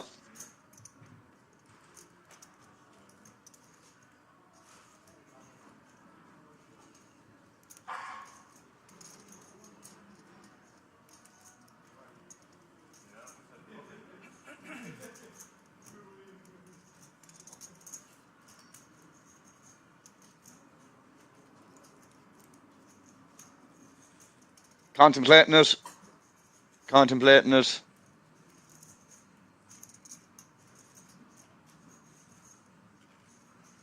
It's not great having the queen of clubs here, blocking some of the flush draws, but he is looking like he might be looking him up here.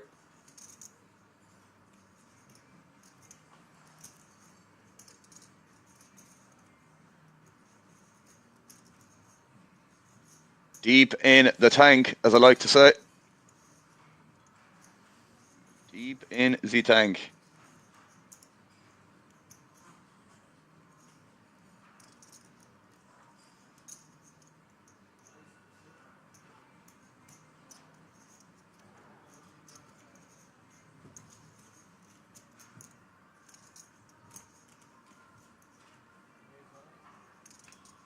Looking like he's going to fold.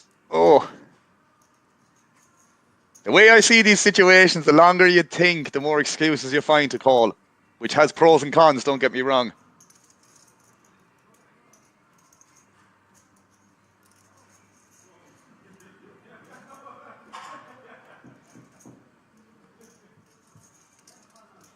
He does call.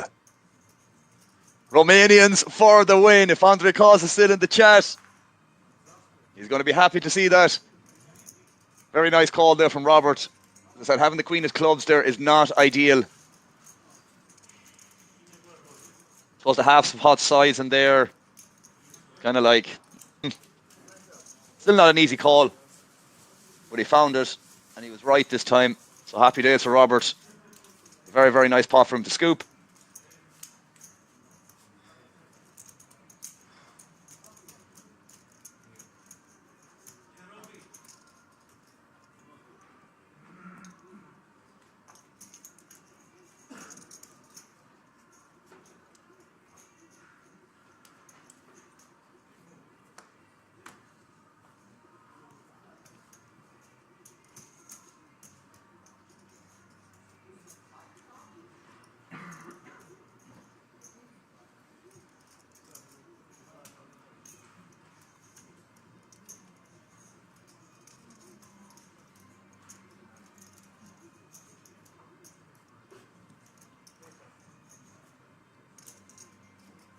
No pair, no draw on the chat as well. I just have to refresh that. Welcome insert, no pair, no draw. Yoda then saying, let's go, Robert. Nice. Hope he wins. Drinks on him next time we meet. Nice one. A couple of supporters for Senior Robert.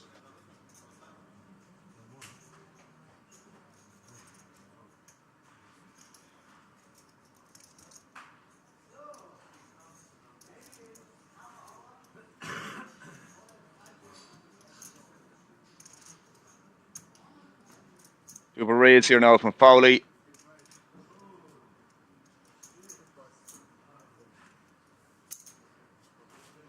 Just get it through there. Marco just going to be getting all the way with the Jack 2 off.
And 9 here for Young Ju. 7 big blinds effective, just decides to fold. Nicholas in the cutoff, probably going to be fold as well. Does elect to do so. Blinds have gone up as well, lads. 80, 160. With a big blind ante, 160k as well.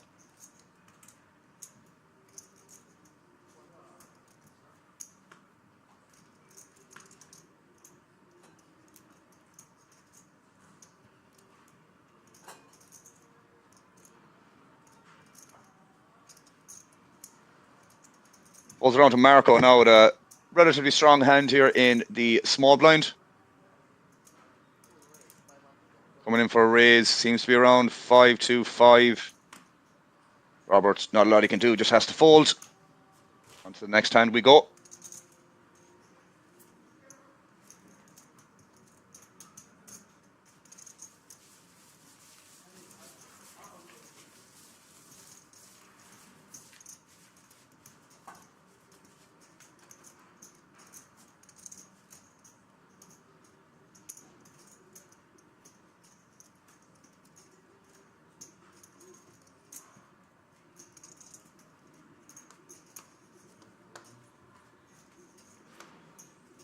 Apologies guys, if you can hear me typing as well.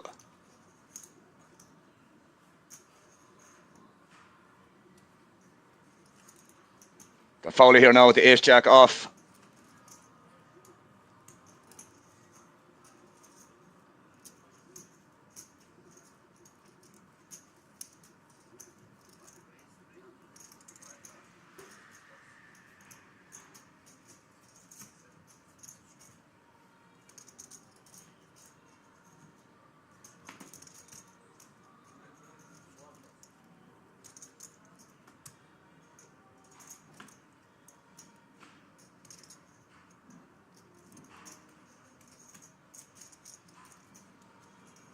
Got Marco here now with 10-9 suited.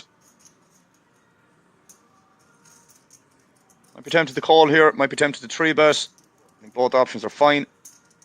Does elect to just call. We have 13 players remaining still, lads. It will be redraw, well, reseat draw, if that's the correct terminology, when we get to the FT, obviously. A few more eliminations for that to happen. Little something for both our players here. Flush draw for Marco, top pair, top kicker for Fowley.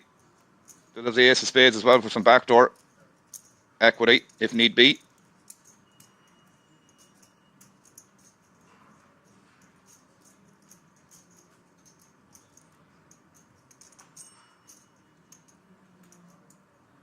He does elect to call.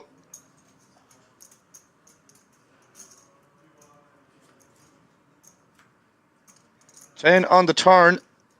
I imagine Fowley is going to stay betting here. Still a lot of worse hands that can call here that we can get value from. I imagine Marco is just going to call facing this bet as well.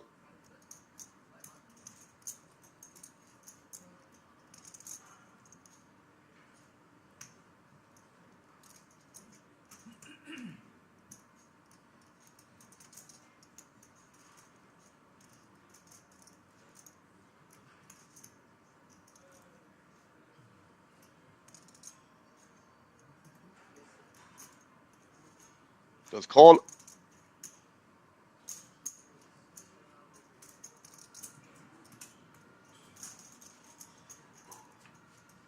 An interesting river. And he does river the flush here. Bit of a dicey spot now for Fowley. Might be a little bit too thin to go for 3 streets here, but he is electing to do so.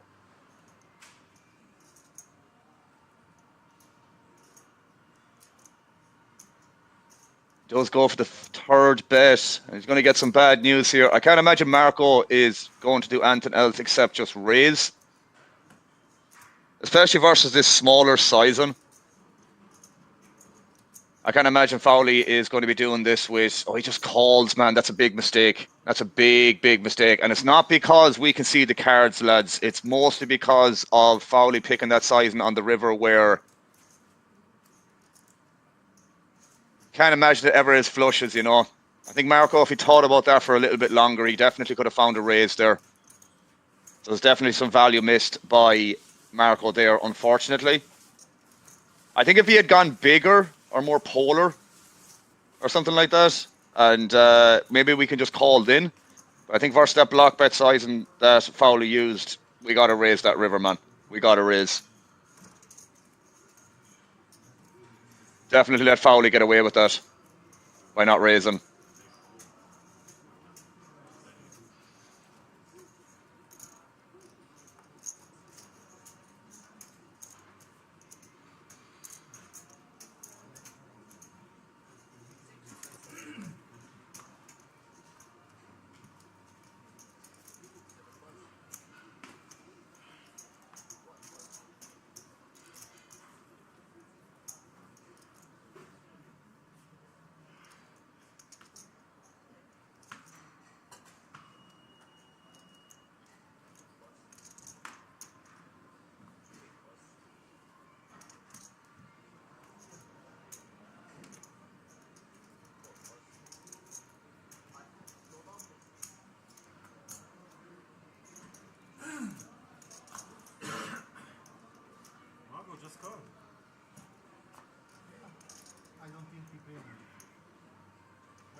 All right there, guys. We do have an all-in here from Young Zhu, and it is going to be called by Fowley.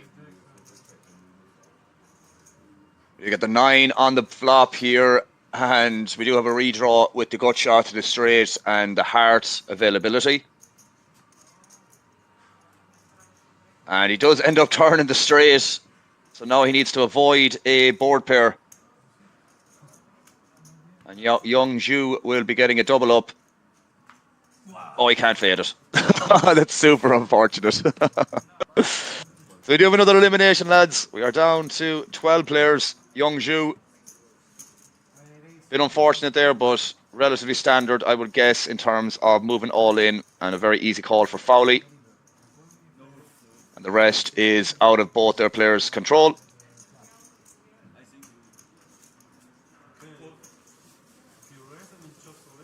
As I said, down to 12 players, lads.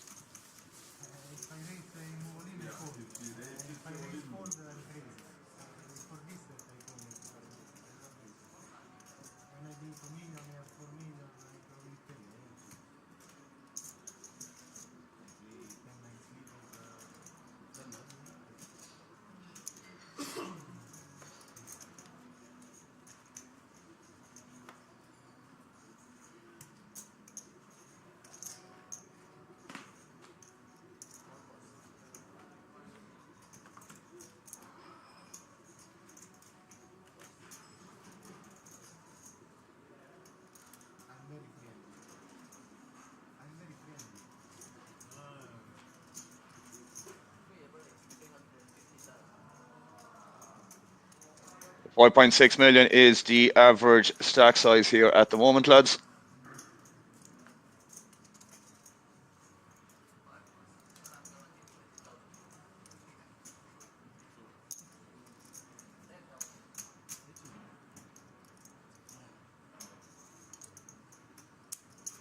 We get a raise from Robert here in the cutoff, and Nicholas is going to defend with the king 8 off.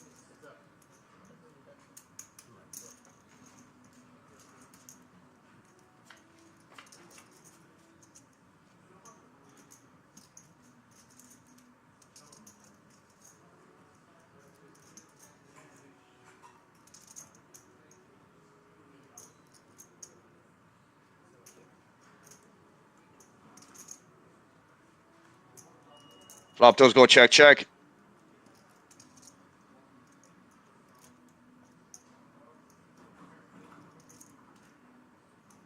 Goes check on the turn here from Nicholas. Robert.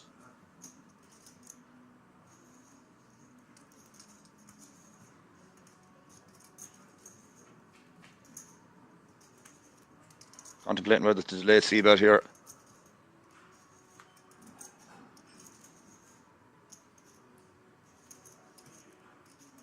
Let's go check, check.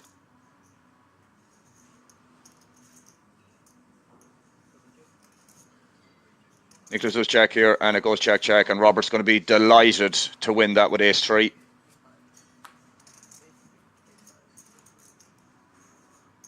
Very, very happy guy.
Nicholas here on the small blind with 10-5 off.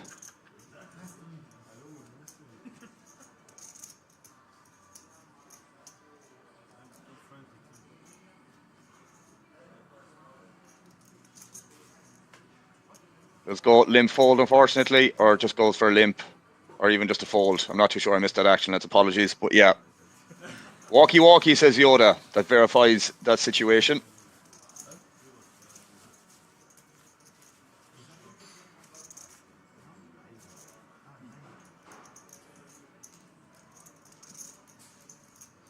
But a walkie walkie nonetheless.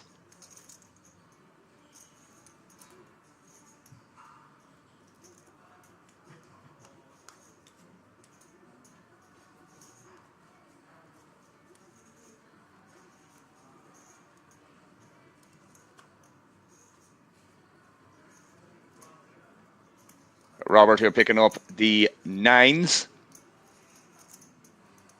Feels good when you have 3-2 off, sucks when you have kings. I mean, the double standard if I ever heard it, Yoda. But yeah, I agree. Take it with the 3 high.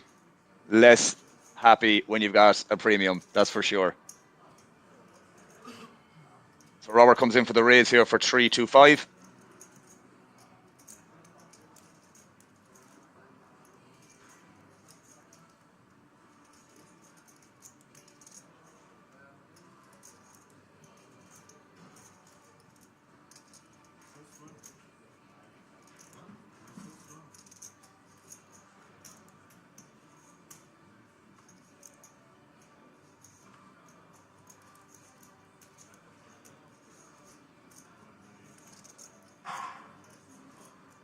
Nicholas here contemplating Jack 9 off here, just going to be getting out of the way. Ibrahim, on the other hand, is not going to be getting out of the way.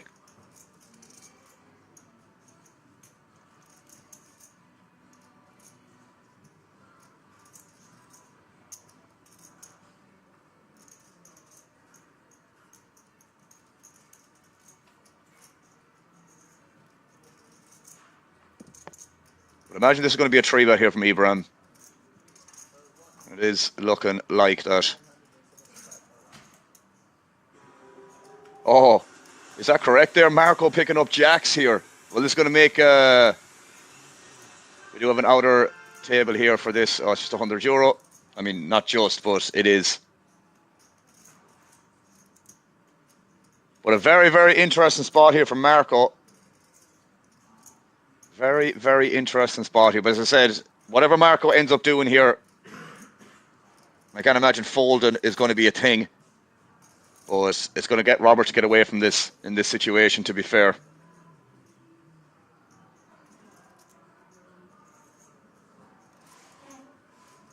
He does end up 4-betting. But yeah, Robert can get out of the way here at this point. And it's not going to be a great spot for Ibrahim as well, but I don't think he can fold 10s here. Or maybe he can. I don't know. This is going to be a very, very dicey spot. I think for Robert, as I said, it's just very clear fold.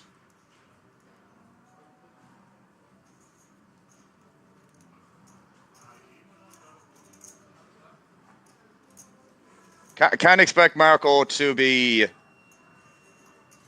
doing this with worse. I mean, pocket 8s might be a thing here, but probably not likely, I would say. Maybe he loves 9s. Maybe he does, bro.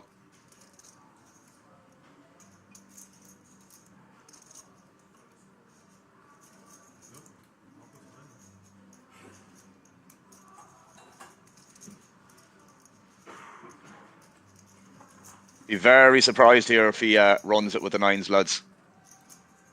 I'll be totally honest with you.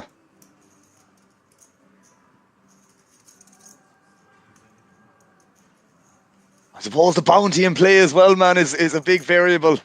I keep forgetting about that because I've never done one of these before.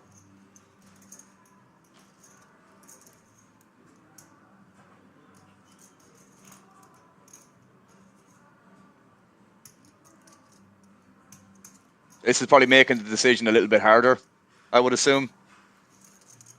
But at the same time, lads, the biggest prizes in the mystery bounty draw have all been taken, for the most part anyways.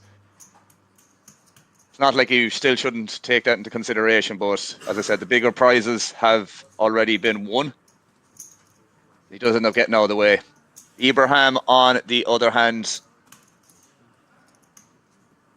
probably going to be less inclined to do it, but as I said, I can't imagine Marco getting too out of line here. Best case, maybe what, like ace-queen suited, ace-king as well. I don't think he's going to do this with ace-queen off, but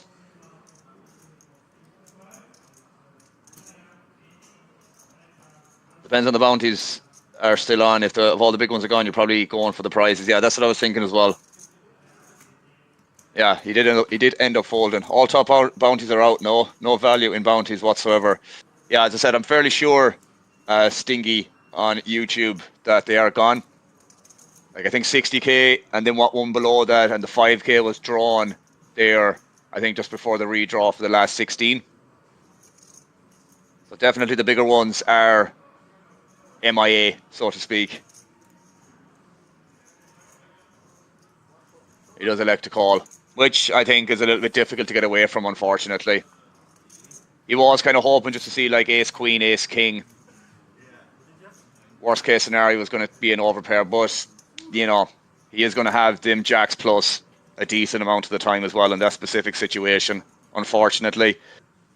But Ibrahim needs a 10 or some weird straight cards. Obviously, we know 2 9s are dead as well, so less possibility of that. But either way, needs a 10. Needs a 10. And a 10 only. And that is not a 10, my good people.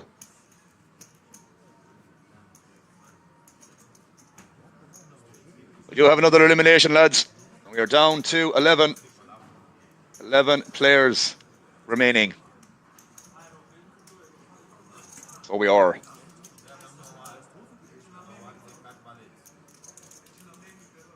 And here we have the chip counts. I assume there might be one of the players brought over from the outer table just to balance this a little bit. Although I'm saying that there is 11, so kind of makes sense to keep it 6 and 5. But either way, Marco in first, Fowley in second, Robert in third, Nicholas in fourth, and George in fifth. Like, Marco has just been in some unbelievably nice spots since the start of this coverage, lads. We're just over 2 hours into it at this point, and he's ran pretty goddamn well, to say the least. Well, you know, distribution has been on his side. He's held when he's needed to hold, and he's also got there when he's needed to get there as well. So, man can do no wrong at the moment. Still a lot of poker to play, lads. As I said, over 2 hours of coverage into this right now. 38 hands. Night is still young.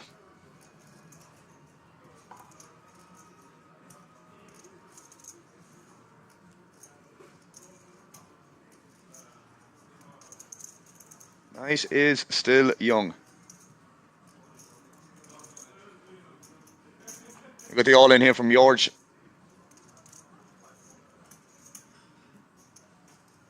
Fold around to Nicholas on the cutoff.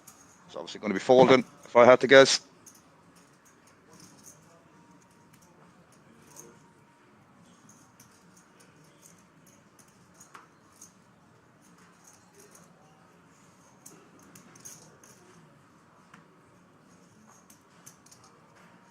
It's going to be folded around to Robert in the big blind, who's just going to be getting out of the way as well.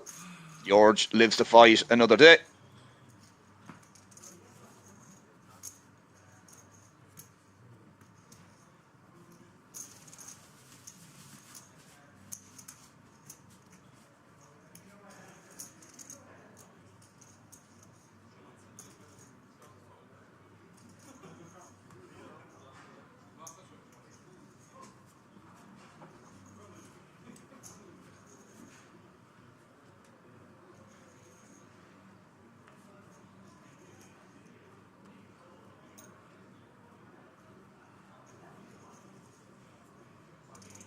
We've got around 200 people watching on Twitch, lads. Over 300 on YouTube. If you are not following or subscribed on either platform, be sure to make the effort. Kings Resort on YouTube and Poker Room Kings on Twitch.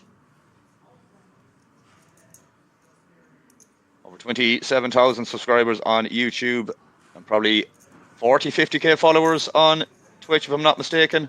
Yeah, just over 60k, which is awesome. Do the raise here from Nicholas with the Queen Jack suited.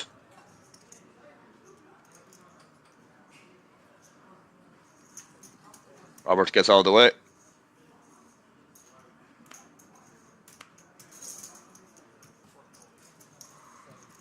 It is just taking down the blinds and antes. Not the worst complaint. We have another mystery bounty here as well.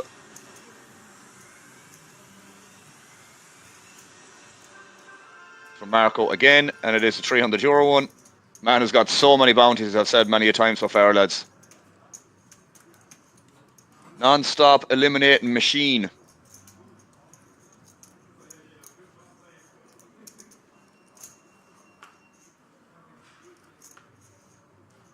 Susan on YouTube is asking, what country is this game being played? It is in the Czech Republic, Susan. About an hour from Prague. Rozvadov, to be exact.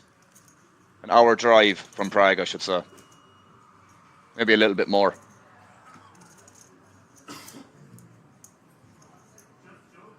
Based in Czech Republic. But I'm in Ireland. I'm doing this from my home in Ireland. How many people can say that they're doing that on a Monday afternoon, eh?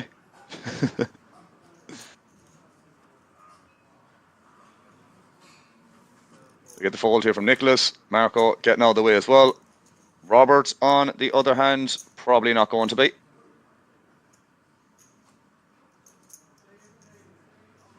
coming for a steal.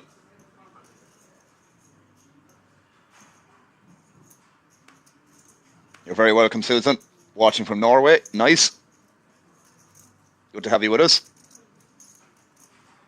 The Fowley here now with the ace king. I imagine this is just going to go 3-bet fold.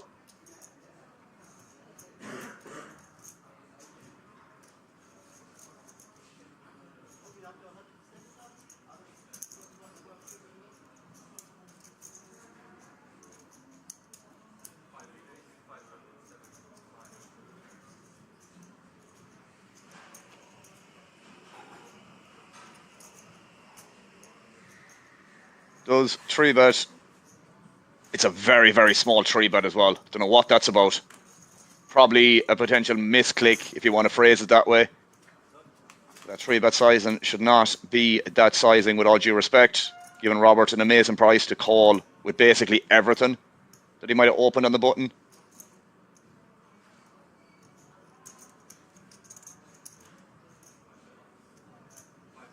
Fowley does come out with a bet here, 550k. Probably still a spot where Robert might have to fold this, although he might be tempted to call this with the Queen of Spades, but might be a little bit too much, potentially.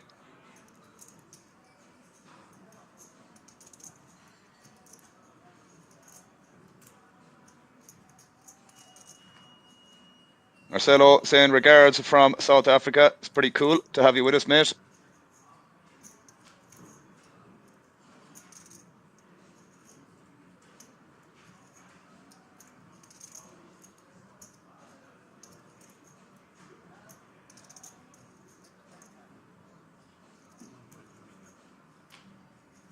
He is coming in for a raise, I believe. He's going to put a lot of pressure on Fowley here. Robert's got some moves, lads. Robert has got some moves. He's going to get Fowley to fold, lads, which is fantastic. And this is all Fowley just not making this bigger pre-flop. Which is all this is. Makes a bigger pre-flop, Robert just folds, and he doesn't lose an extra 550k, unfortunately. But you know, you live and you learn. But a very, very nice raise there by Robert. I do agree as well, Yoda, at least calling, never folding there against the small sizing, or first to bet small seems standard. I didn't really look at the exact sizing that he used, but he did bet like 550. Oh, made around 550 pre, so it was around half pot, around 40-50%, man, to be fair. But a very, very nice raise by Robert. Very nice. Jerry Falls says he's being coached by the Teddy. might have to ask for a refund there, Jerry. I think he's saying, what do you mean fold? He should jam. Ace King should just put it in. I think either or is fine, man. I think either or is fine, but definitely not making that 3-bet sizing like he did, which was min. But as I said, that might have just been a misclick pre-flop, with all due respect. Or a mistake from Fowley.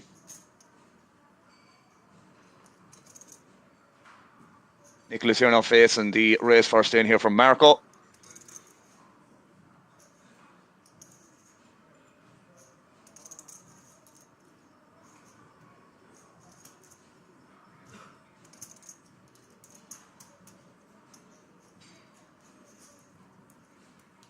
He does elect to fold.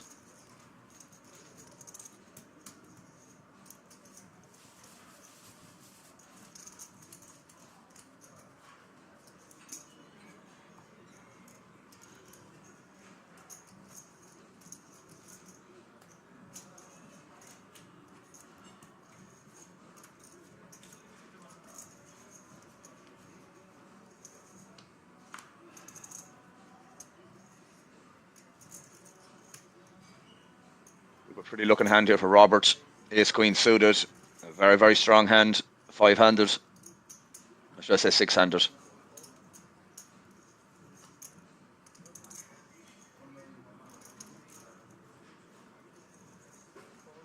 Let's fold around to the big blind here, who is Marco, and just going to be a fold here, even versus min, although he might be tempted, but he does elect to fold, which I think is standard. Robert takes down another pot.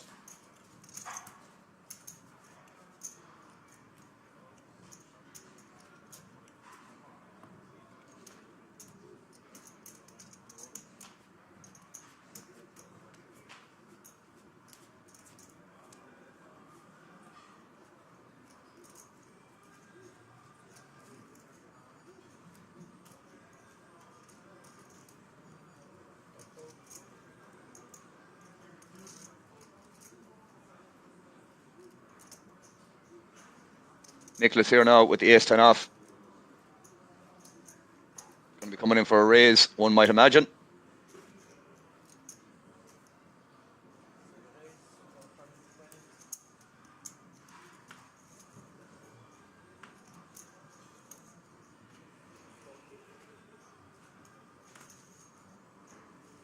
Stingy, you misread the situation. That went raise on the button and he min 3-bet from the big blind and the button called.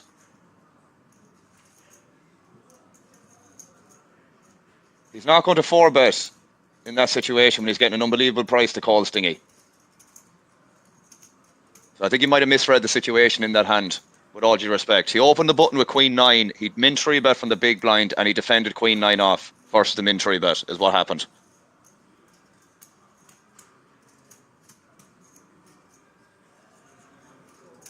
I thought you meant 3-bet jam, is what I meant. That's why I said both are fine.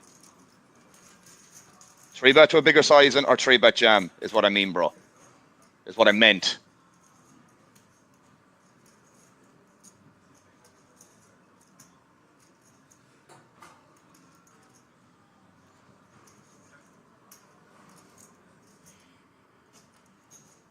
We have top pair here for Nicholas.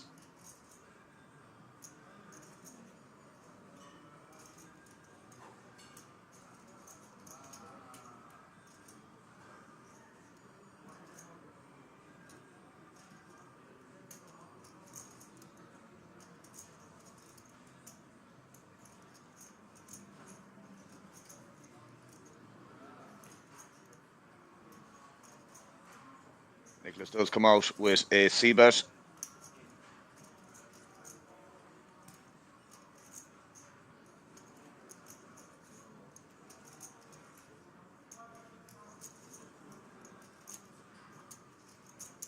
I imagine Robert's just going to be folding here.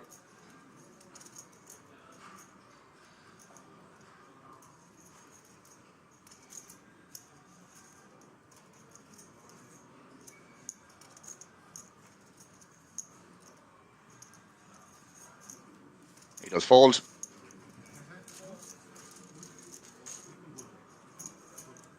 Marcelo is asking, are they all in the money? They are all in the money, bro. I'm not sure since what position, but I think after, if you make it through to day 2, I think you made the cash, if I'm not mistaken.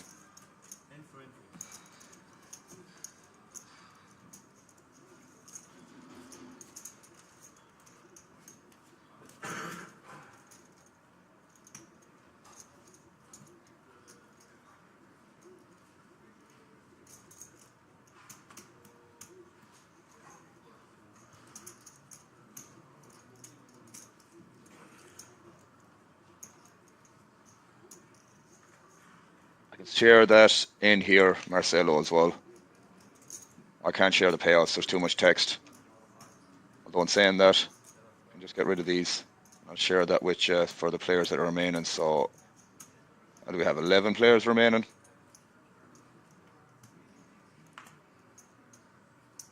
Yeah, so this I can get rid of. I'll send you that. Yeah, so that seems fine there.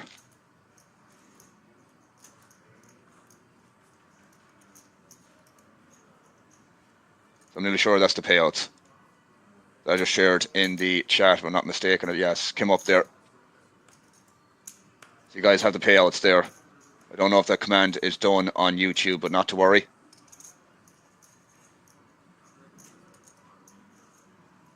That's what everyone is guaranteed at the moment, Marcelo. Anyways, Fowley coming in for a raise with the 6s. George at the big blind contemplating whether to defend Queen 5 off, but can't imagine he's going to.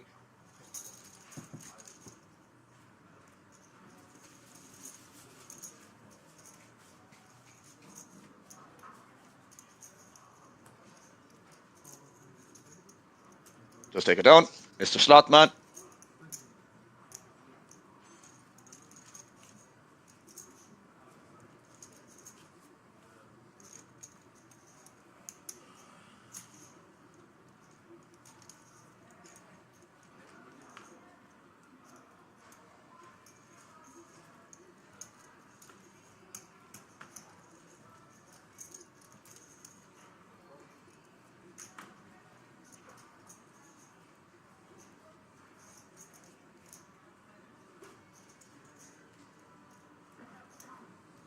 You have 9s here now for Robert.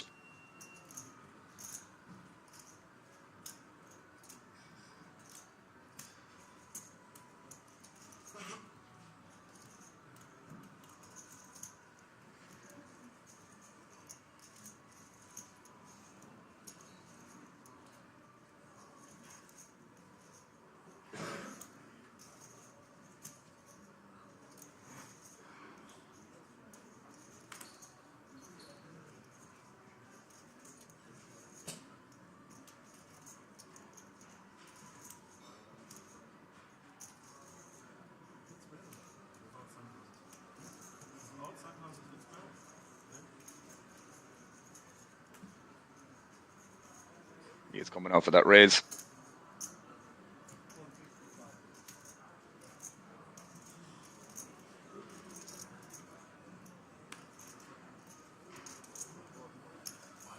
He's going to get it through. Probably not interested with the king 3 off. Don't blame him.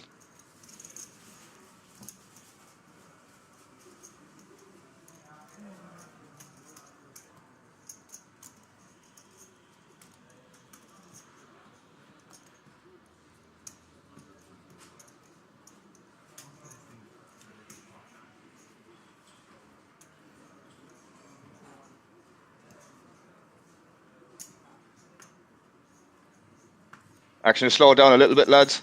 Not that much all-ins and stuff like that, but take it as it comes.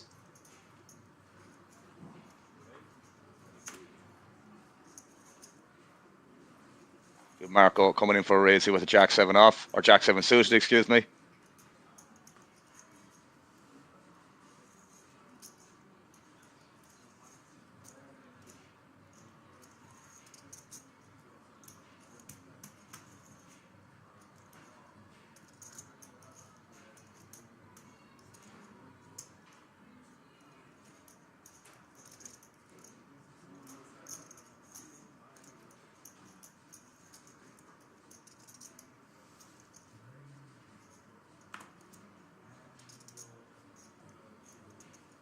But Robert here now picking up the King Jack suited. I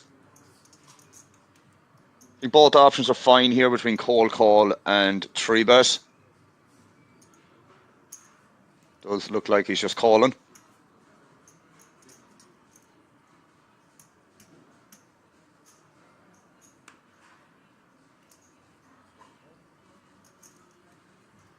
Folds around to Fowley in the small blind, who's going to be folding as well.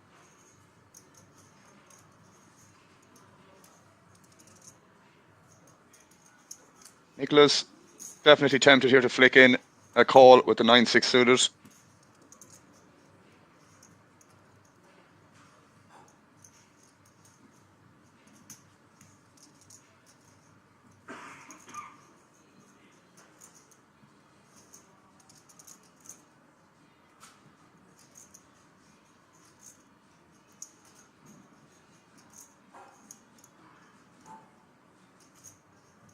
He does call. We go 3-way to a flop.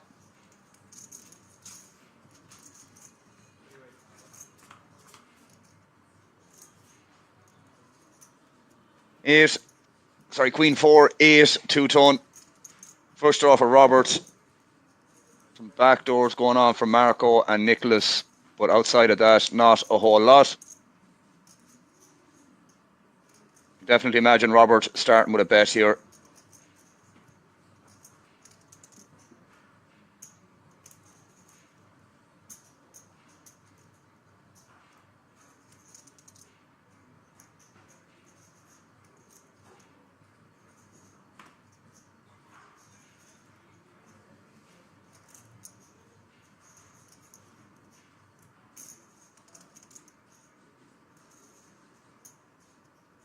Very deliberate in the decision making.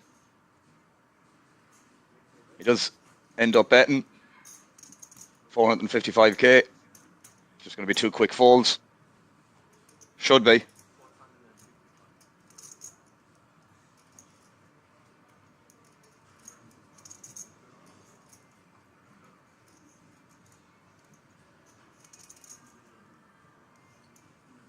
Fold from Nicholas. Marco getting out of the way pretty swiftly as well. Robert takes down that pot. Marco looks at Robert.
Folds around to Nicholas here now in the small blind with pocket trees. Does elect to call.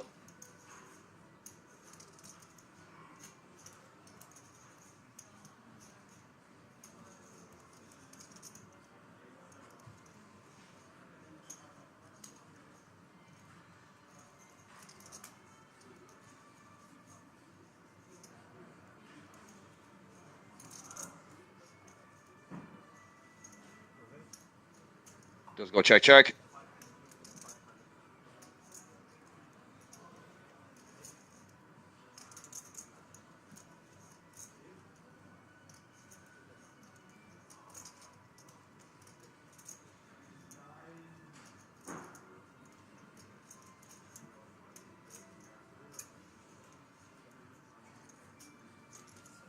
Sorry, I take that back. Marco does end up ISOing versus Nicholas's limp. My apologies.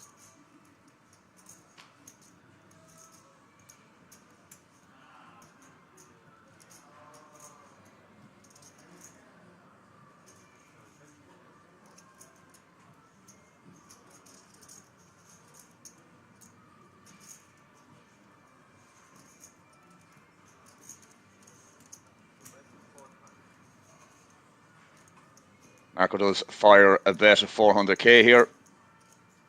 Bit of an awkward spot for Nicholas, but probably has to defend 1 here.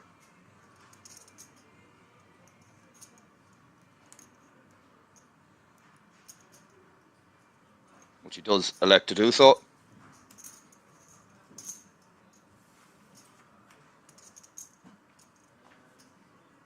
Pretty good turn card from Marco's range here. Going to be better for him than it will be for Nicholas. So I assume he's going to continue betting here on this king.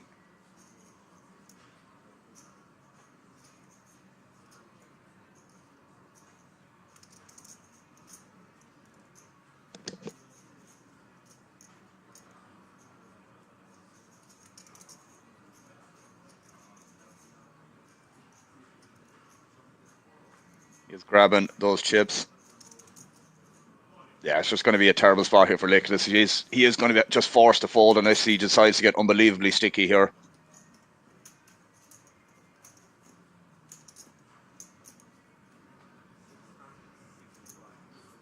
Which is not easy to do.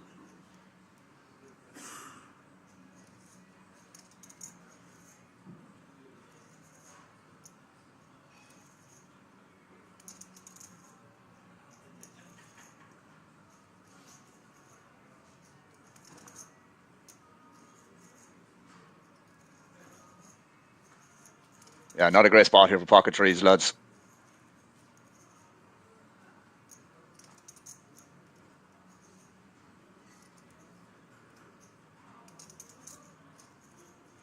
Spidey senses are tingling though. Like I'd rather call like, I don't know, some 5x here or some naked 2x where I have more outs to improve. Pocket threes majority of the time you're only gonna have that extra 2 outs to improve. You hit a 3.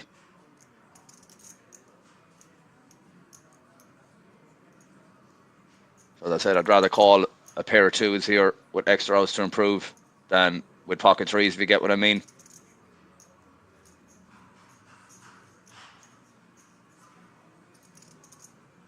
Which I would assume he's just going to fold here. But we are blind v blind as well in an ISO pot, lads. If there's any sort of dynamic here between Marco and Nicholas, Nicholas might get a little bit sticky because of that. We are seeing someone potentially stand up to this. Problem is here, if you're kind of calling the turn, you're probably going to expect to maybe face another bet most of the time on the river, and that has to be considered in this situation as well on the turn. Not going to say it's going to be one of those situations to just make your mind up here right now, but it's going to be a high likelihood that Marco will blast the river again if he is going to end up in that situation.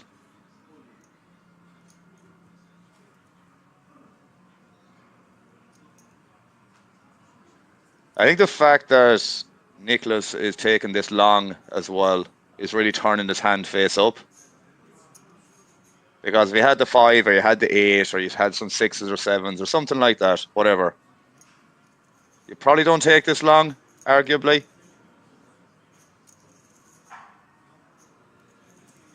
So yeah, the fact that he's taken this long kind of does paint the picture of what he has, given what we can see, you know?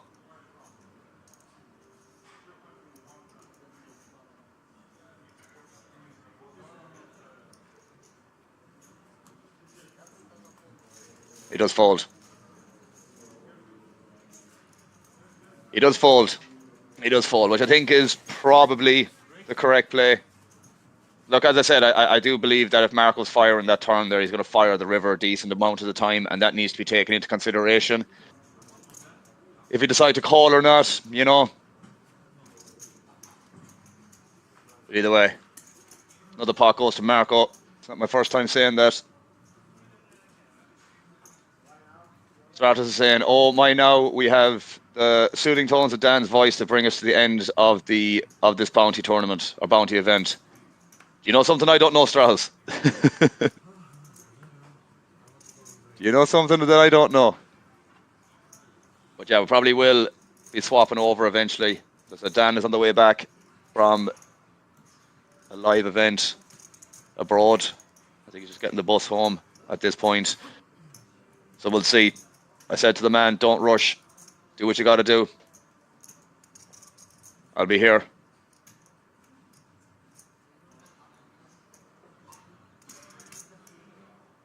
We have the all in here from George.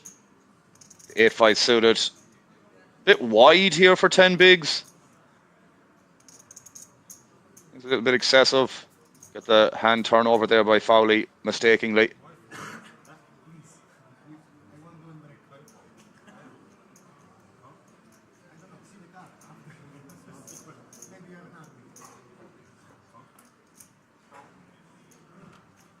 No, Alan, you stay and let Dan play with his dog. No, we are meant to be swapping over eventually, Stratos, that's the thing. If I needed to cover from, I could do it, but I'm meant to have a coaching call in the evening time. So I said, if you need me for a few hours, I can do it for you.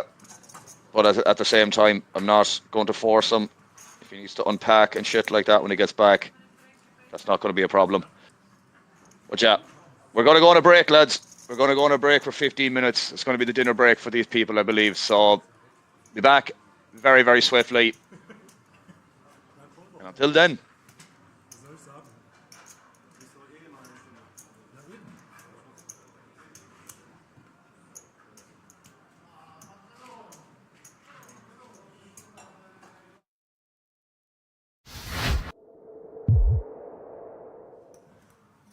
Maldeeb is always outspoken, never one to bite his lip. In many minds, he's regarded as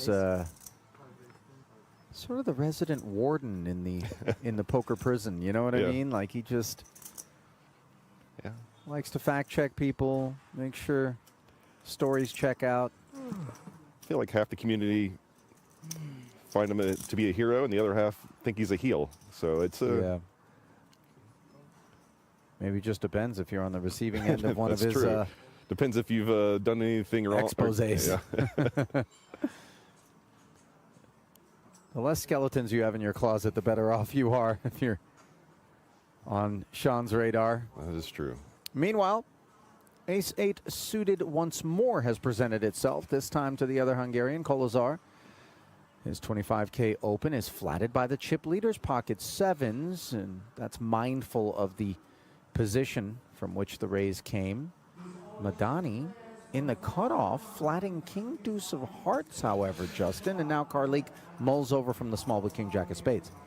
Yeah, suited hand on the button, plenty of chips. Not gonna get yourself. Oh yeah, not gonna get yourself in too much trouble, but at the same time, it's gonna be tough to win a nice size pot with King Deuce here. Ooh, all right. Nice to be able to close the action and not be concerned about anything happening behind us if we're Dietrich fast with these 2 9s in the big blind. Karlik did call as well. Family pot, and Queen Jack 9 is damp. We've got bottom set. We've got a couple of gut shot straight draws, one of which has a pair of jacks to go with it.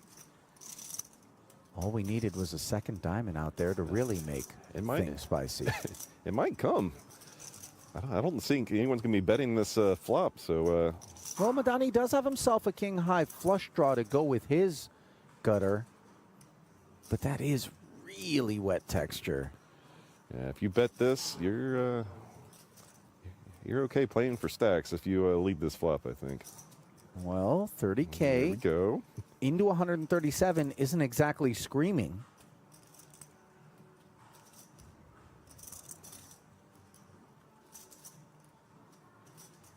Wow, that is a disciplined little muck there from Gerald Karlik.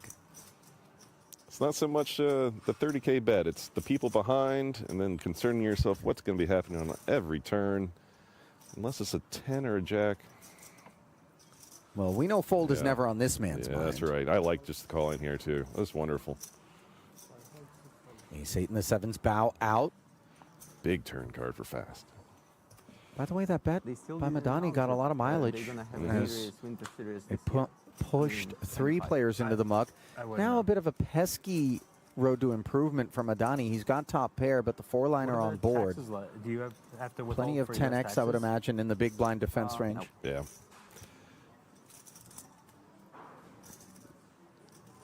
For it not being a heart, that's a pretty good card from Madani to not put any more money on. He gets showdown value. Expenses the flight, like it's not. You're not going to crush it there. You can enjoy yourself. Oh, he's going for it again. Yeah, you have to go. I used to play like one series there 2 years ago or something like this. It was fun, yeah. 80K this time into the 197, and I gotta say, I'm a bit surprised to see it, but perhaps he anticipates that Fast would be more inclined to lead had he made the king high straight here, just given the face-up nature of it. And that leaves him merging. Yeah, I think that's very fair. I think he might be trying to get the showdown, but I also think if he gets called here, he might realize that his hand's no good anymore, and he might turn into a bluff. But I think he might just be trying to get a showdown with top pair, just trying to get some value from some other queen X's or other flush draws. It is, of course, troublesome as we see the board failing to pair on the river. Fast has the best hand, doesn't know it. To have hearts ourselves if we're Madani, because really that's the kit we'd like to assign across the way. And so the shutdown on the end, and the 9s are able to get face up for free. That's why the bet on the turn is kind of nice. If you know if you check back the turn and Fast were to lead out 100K and you would consider calling, you know, maybe it's sometimes just better to bet 80K yourself. Try to get out of line with the Jack 3 offsuit, and he got slapped right away by Madani. Mm-hmm. Finds another beauty.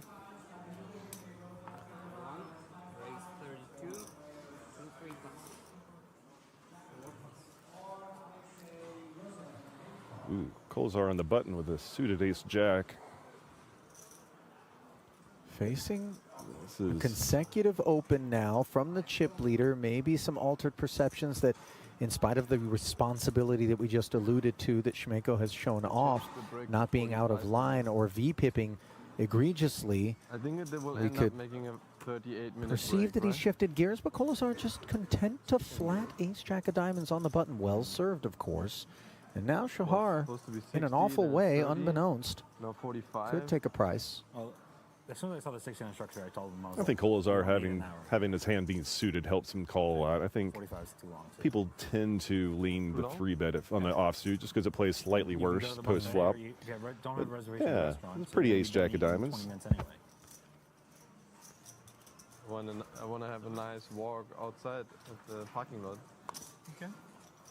Breathing some fresh air. Doing some jumping jacks.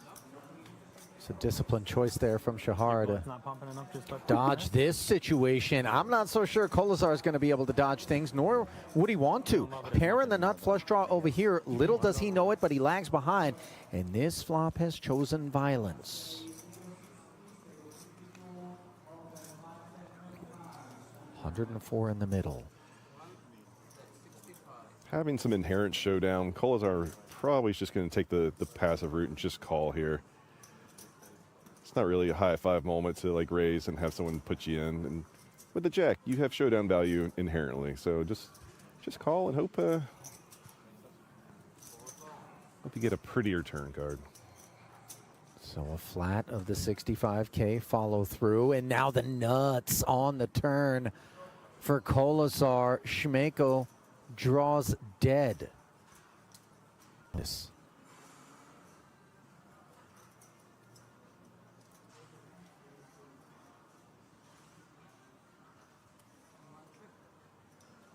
Schmeko gives the little knuckle, assuming he's setting it up to check call, and then on the river, check the side.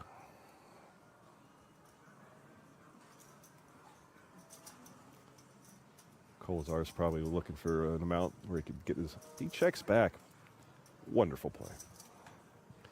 Really doesn't realize how strong his opponent is. What's more wonderful to you, the play on the turn or the deuce of spades on the river? That's right. And if you're Schmeko, this is an uncomplicated development, and obviously a check back from Kolozar might leave us thinking that value is available with 234 in the middle. I agree. I think he might even go big here.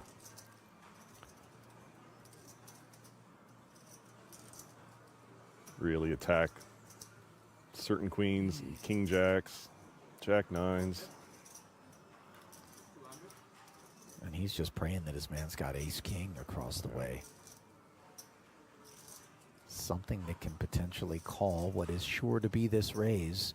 Kolozar, though, I don't know that there are any sizes available other than all 486. And once that gets dedicated, the ace-queen loses luster in a hurry. Yeah, this is just a little bit of posturing. I don't mind it, just to make sure your opponent can possibly think you can find some kind of bluff by jamming for not much more. There are sickos out there that do this as bluffs, but I do think Schmeko is going to find a fold fairly quickly. Is 200 just too greedy with ace-queen? No, I like it. Honestly, I think it's a good bet to bet then fold. Yeah.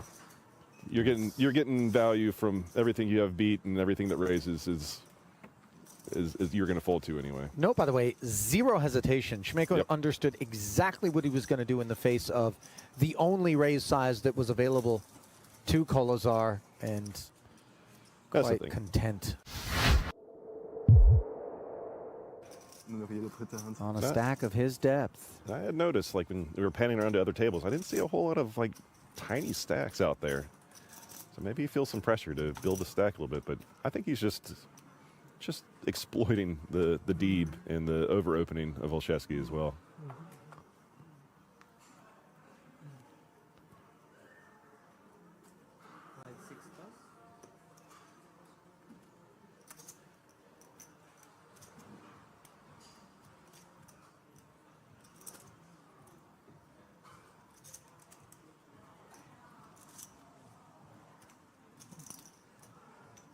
Well, look at this. Shahar has maybe picked up on the scent that Deeb did, in spite of the fact that there was some resistance a moment ago that caused Sean to bin his Jack 5 of diamonds. Here we see Shahar with the kind of kit that we, under other circumstances, might not anticipate him entering the fray with. Especially on Deeb's big blind, knowing that he's going to defend quite wide and fight tooth and nail a lot. Yeah, queen 3 offsuit, whatever. That Deal me qualifies. 2 trash napkins. Let's just see 3. If you can flop quads with it, he'll play it. Top pair here versus bottom pair on a diamond-free board. Snap check from Deeb.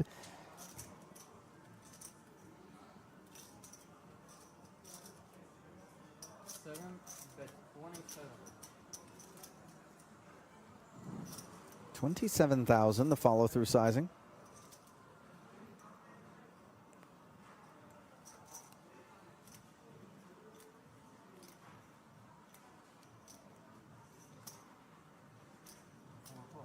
Deeb, of course, will be continuing. Does so in the form of a flat. 6 of spades, turn.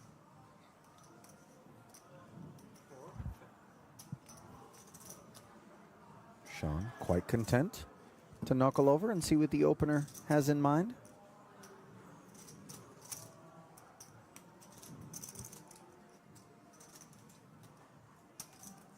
And Shahar does find the check back. Oh and my he gosh. also finds himself kings up on the river here. Backdoor spades coming in, but I don't know that that's a concern, and value will be available provided that Deeb doesn't, for some, call it inexplicable reason, decide to bet. Could you block this? Or no, check just feels very sound. I agree. I think you're more hoping to just be happy with your hand being a bluff catcher. You're hoping almost that he bets. This should be called fairly quickly from Deeb, be my guess.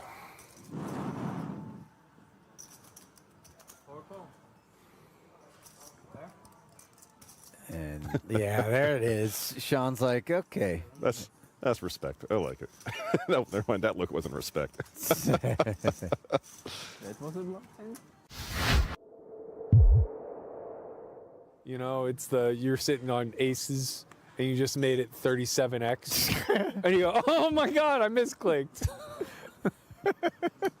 But, you know, you got the 6-5 suited, you kind of just play it off. Yeah, right, Like, right. oh, well, another day at the office, boys. There's nothing worse than that guilt that you got to wear when the guy gets after.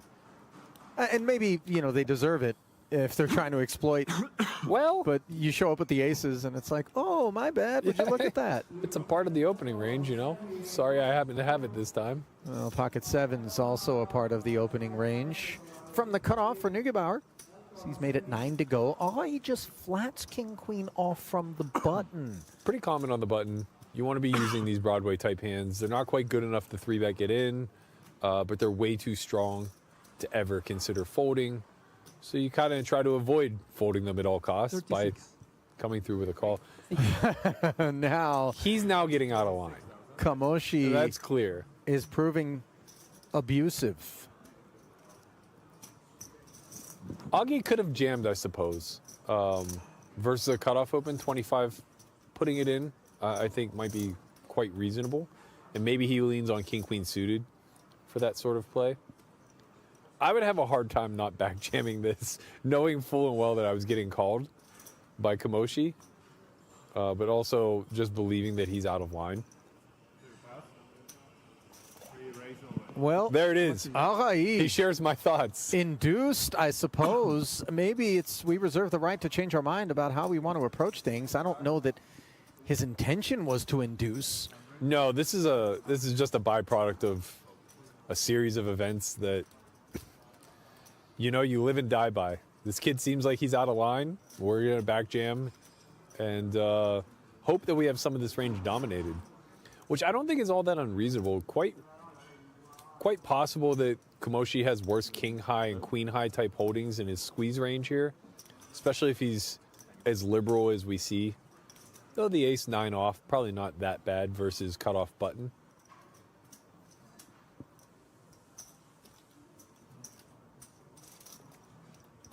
he's already got 36 in here, and he's just trying.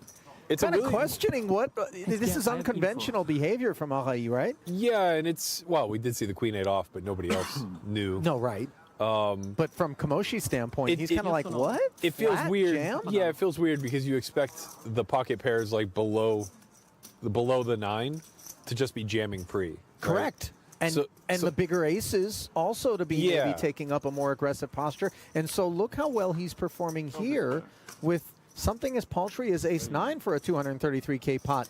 And check how well he was performing. Correct. The update now is a very poor performing king high flop. Ahai can get behind it. Tasting the 233. And it doesn't spoil on the turn. Just needs to dodge an ace, which he does. 4's full on the end. Roll your sleeves up and enjoy a deep stack.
All right, guys, and we are back. There's still 11 players remaining. There will be a redraw when there's the final 9.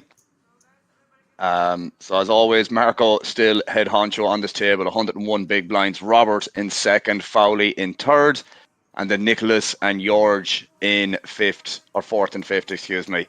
Blinds at 100, 200k with a big blind ante of 200k as well. So about $500,000 in chips, lads, of dead money before cards are dealt. As I said, Marco's been continuing the steamroll. We went on a break previously for the final 16, and, you know, for the most part, continued that steamrolling situation since that last 16. He's a very, very big chip leader. I would assume he's a chip leader of the tournament so far, if I had to guess. But as I said, we'll see how this develops. Shouldn't be too long now, I would say, until the potential redraw for the FT. As I said, 2 eliminations for that.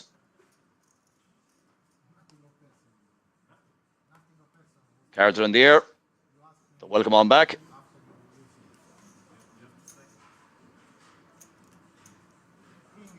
Welcome on back.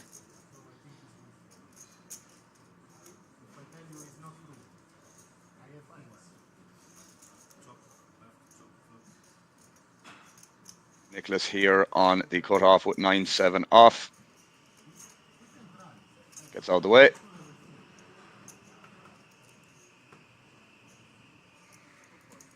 Marco gets out of the way as well. Robert in the small blind with 10-3 off. Not the best hand in the world.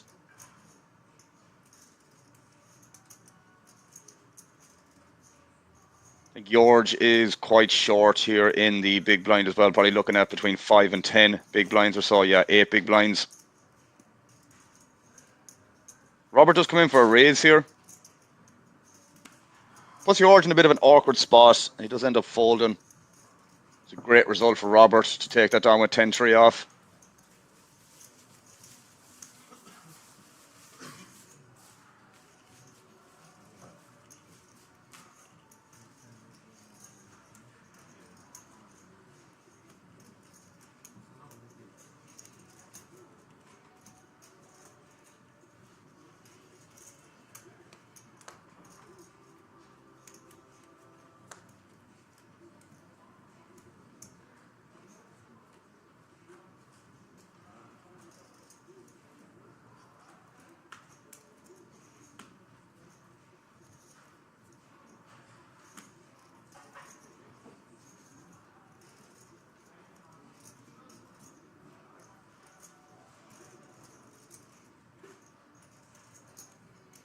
Queen 5 suited here for George.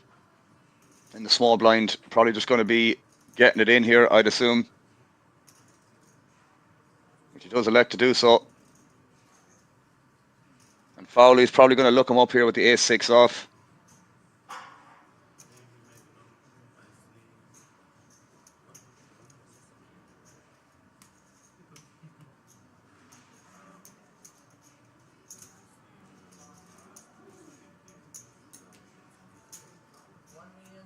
Getting a count here. But as I said, I can't imagine Fowley is going to be folding here. Can't imagine.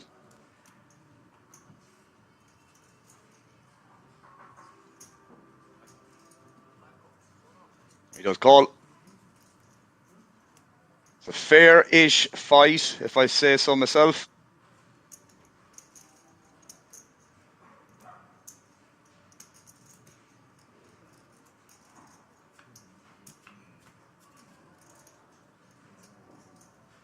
Flop is 8-9-3 rainbow. George needs some helps here. He does have some backdoors. King is not one of them. Could be losing a player here, lads.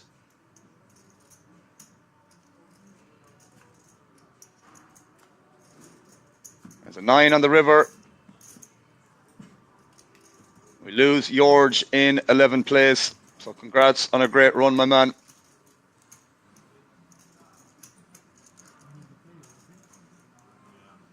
Yes, you may say so, says Raven.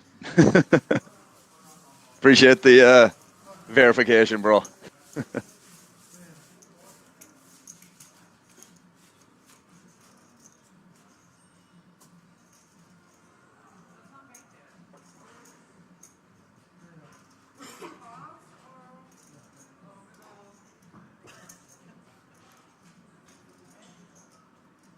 We're four-handed here at the moment, lads. So we're one elimination away from the final 9.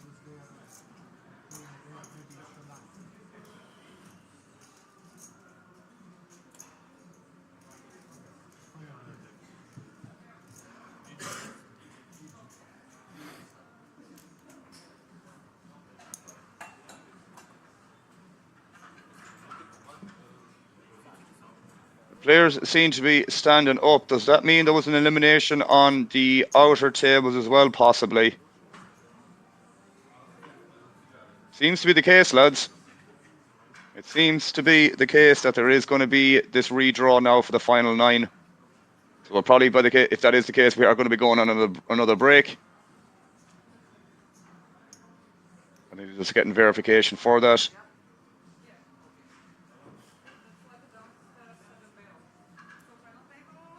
Yeah, and it does seem to be the case, lads. So there was 2 very, very swift eliminations there. So we are on the FT. So they will do a seat redraw for that. And I'll be back in 17 minutes, lads, for the final 9 of the EPSC Championship. Talk to you in a bit.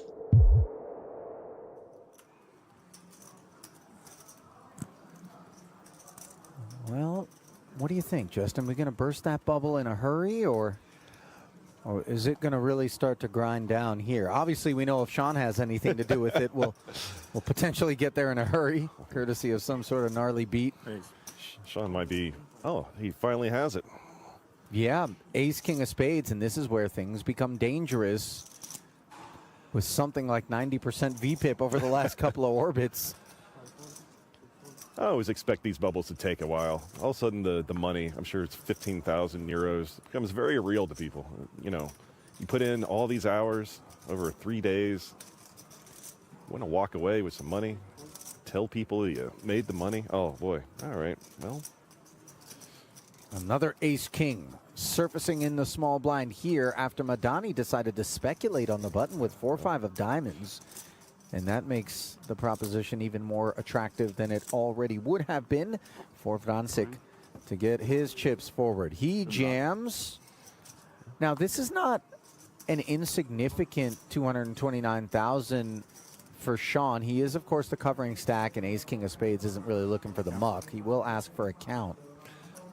No, for sure. But I think Sean's picked up on the fact that people are exploiting his opens, and he's getting 3-bet a lot. This is This is a welcome side, even though he is going to just have some 8s and 9s here, so and have to flip for half of his stack. But you know, he'll have the 1 flush draw against the 2 flush draws, and most likely they get to chop up Madani's money.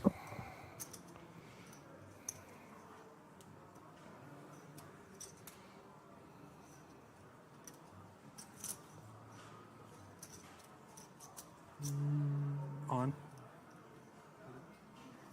Followed right. Yeah.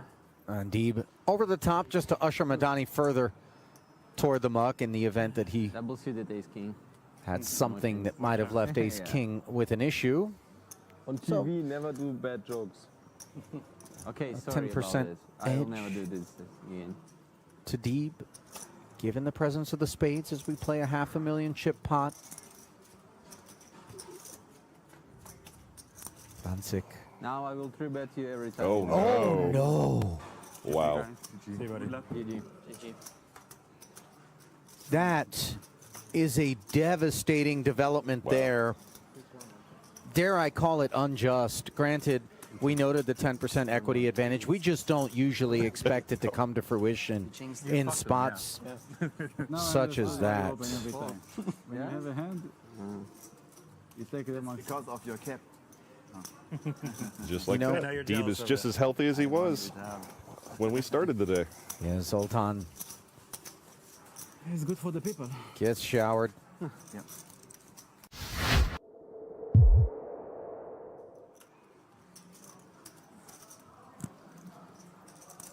Well, what do you think, Justin? We going to burst that bubble in a hurry, or is it going to really start to grind down here? Obviously, we know if Sean has anything to do with it, we'll potentially get there in a hurry, courtesy of some sort of gnarly beat. Sean might be. Oh, he finally has it. Yeah, ace, king of spades, and this is where things become dangerous with something like 90% VPIP over the last couple of orbits.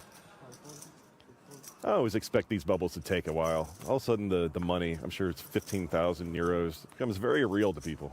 You know, you put in all these hours over 3 days, want to walk away with some money, tell people you made the money. Oh, boy. All right. Well, Another ace king surfacing in the small blind here after Madani decided to speculate on the button with 4-5 of diamonds.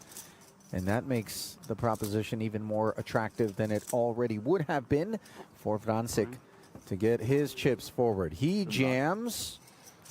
Now, this is not an insignificant 229,000 for Sean. He is, of course, the covering stack, and ace king of spades isn't really looking for the muck. He will ask for a count. no, for sure. But I think Sean's picked up on the fact that people are exploiting his opens, and he's getting 3-bet a lot. This is a welcome side, even though he is going to just have some 8s and 9s here, so and have to flip for half of his stack. But you know, he'll have the 1 flush draw against the 2 flush draws, and most likely they get to chop up Madani's money.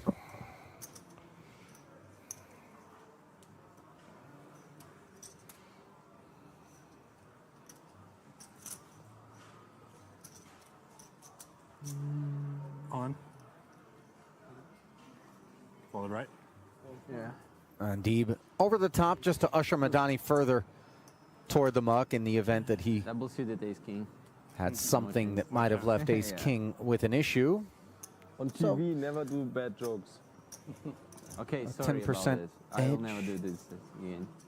To Deeb, given the presence of the spades as we play a $500,000 chip pot. Bansik. Now I will 3-bet you every time. Oh, no. Oh no! Wow. See, buddy. GG. That is a devastating development Wow. there. Dare I call it unjust? Granted, we noted the 10% equity advantage. We just don't usually expect it to come to fruition in spots such as that. When you have a hand, you take them on because of your cap. Just like You know- that. Now you're Deeb jealous is of just it. as healthy as he was when we started the day. Yeah, Zoltan It's good for the people. gets showered.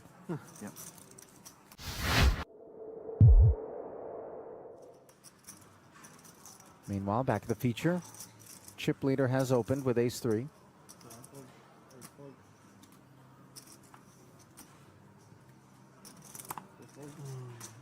By the way, gentlemen in the background there, I don't know if you caught a glimpse of that. Picking an interesting place to find a cat nap. Jacks could make things interesting here. Not, however, compulsory, especially on road to the money bubble, to inflate things out of position. I agree. It's nice to be under rep too. Like you can just know. Oh well, not now, but just comfortably get in a check call, a couple streets, and know you're probably gonna have the best hand. But on an ace-king 7 board, however, we recognize the issues afoot. Still probably need to peel one off. Having the jack of diamonds is really nice. Plus, there is some attachment, I guess, when you kind of slow play a bigger hand than you're supposed to. I feel like most people, including myself, we want to see one more street with it. Just prove it to me. Yeah, in case it's a one-and-done sort of effort. Olszewski, though, has been in line for the most part, so we'll see what comes on the heels of 20 a man. Just because Olszewski's got this ace doesn't mean that he's going to be in the mood, pardon me, for another barrel.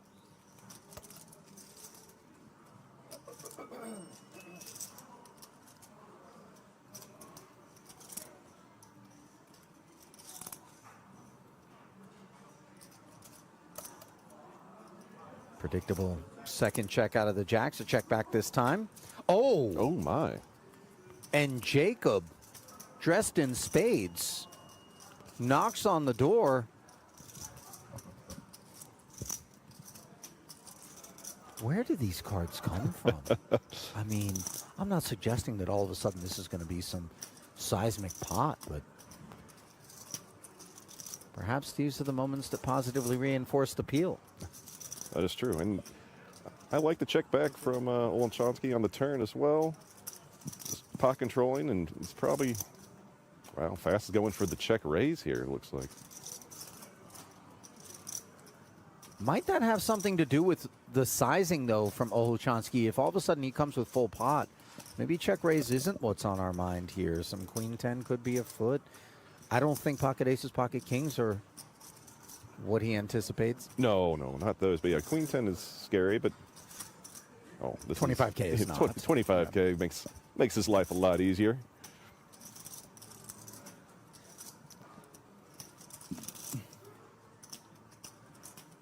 Take a picture of those chips, because you're not going to be seeing them after this action. Now it's just how much does he want?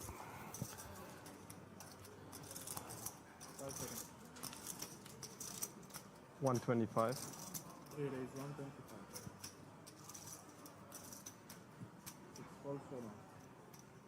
He gets paid. Ace king.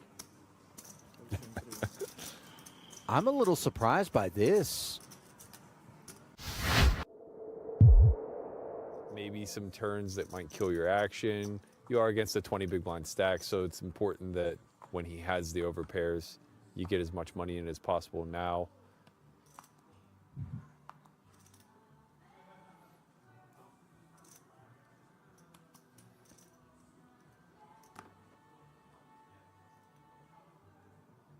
Nariman Yagmai, who I've actually had an opportunity to observe on a few occasions, a frequenter of the Merit Poker Complex in northern Cyprus, has some results on his resume from that room, which of course was graced with the EPT not long ago, really putting them on the map. But of course, the crown jewel each and every year is the World Series of Poker Europe main event when it comes to this part of the blue marble. Meanwhile, tens are going to run into queens here as Niste made it 5. Shilko, a button 3-bet to 15,000, and that button is going to help kind of range him away from something as dominant as this. Yeah, I mean, it's a little bit more polarizing. You know, he does have the option to play call away with only 2 people behind. This is a spot where Niste is just going to die. 2 10s versus a button 3-bet in late position formation. Yeah, not deep enough. He decides to really try to take this one post-flop, and his all-in declaration was always going to be met by a call for Shilko, who is in wonderful shape here, 86%. Good luck. 180K pot. Might day 2 be coming to an early close for Mihai Nista. Looking that way on a King 9-7 board, although some running straight possibilities. What do we got there? Board pairing 9, a whole lot of interesting card protecting trinkets there, but I don't know how much protection they were able to provide, as these 10s are really threatened at this point. A 2-outer that doesn't come in. Good luck, guys. Enjoy. Thank you. And that's a pretty sporting way to sign off from Mihai Nista.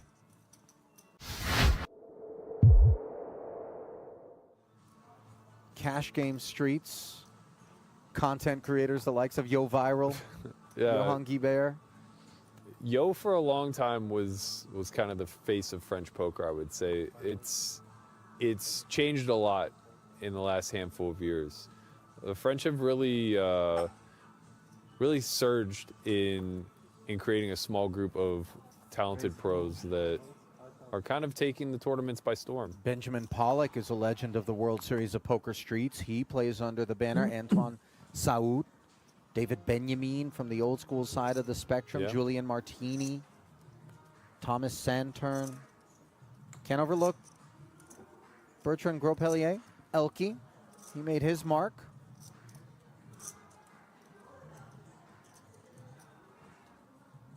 Meanwhile, Yagmai could be making a mark here with ace-jack against this cutoff open from Rani Lani.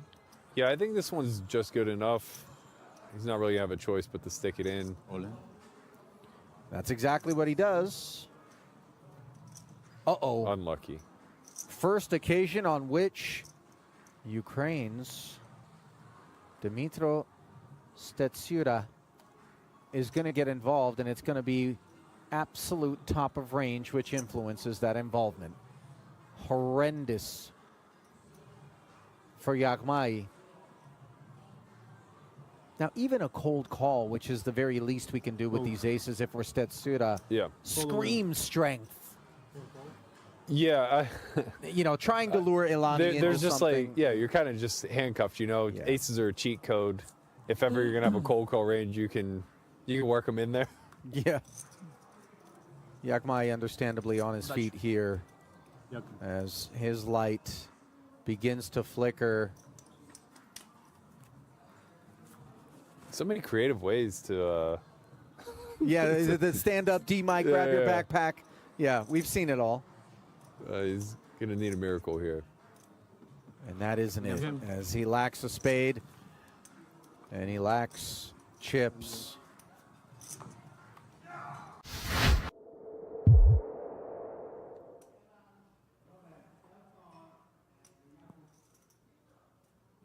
Pocket queens, and you become so much more dangerous when you have high VPIP and real kit. Maybe not so much at this table, though, given, as we just discussed, the lack of anyone having presented themselves as being willing to ask questions of this high VPIP Kamoshi. Again, though, just falls on distribution. Svetnov here has him covered. They're both incredibly deep at 100 big blinds each, give or take. Queen 9 of spades, often going to play just as a call. Here we're going to see a 3-bet jam, followed by what I assume will be a re-ISO from Kamosi.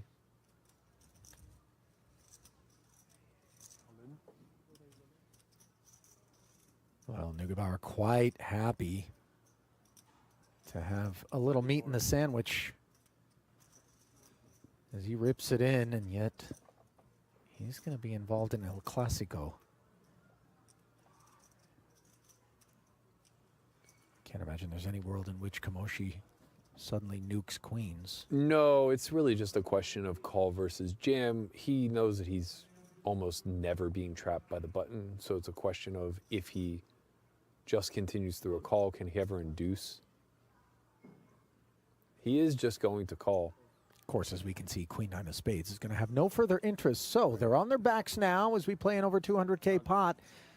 Defending main event champ is behind, but just by 2% with 5 to come.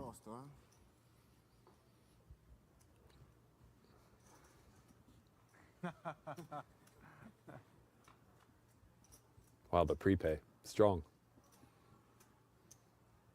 And effective, it would seem, on a spadeless 998 board. The queens How fortunate. leap way in front. He faded the Queen 9 of Spades. Almost a 3-1 favorite now, better than 4-1 after the turn presents the 4. So Neugebauer knows the bell tolls, needs to find an ace or a king to down the ladies, and instead it's an 8. And we will have ourselves a new champion this year in the main.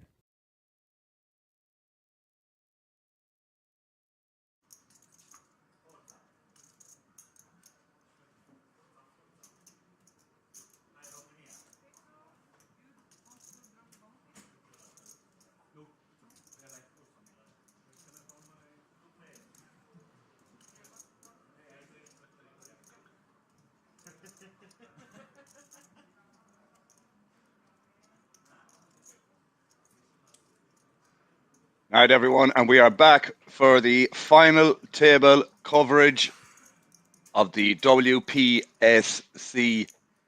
or sorry, say WPS. Back, sorry, connection issue there, lads.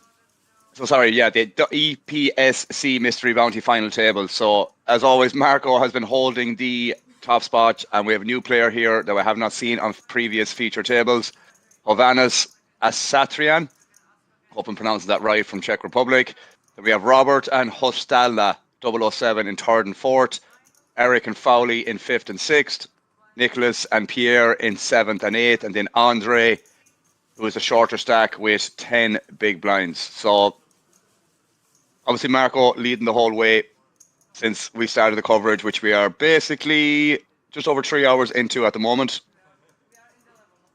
So who's going to be your pick, guys? Who is going to be your pick is the $1 million question from what we can see here. A lot of German players. A lot of German players. 4 or 5 of them, if not mistaken. We'll see how this unravels. Dorenz is saying not Marco. Biased much?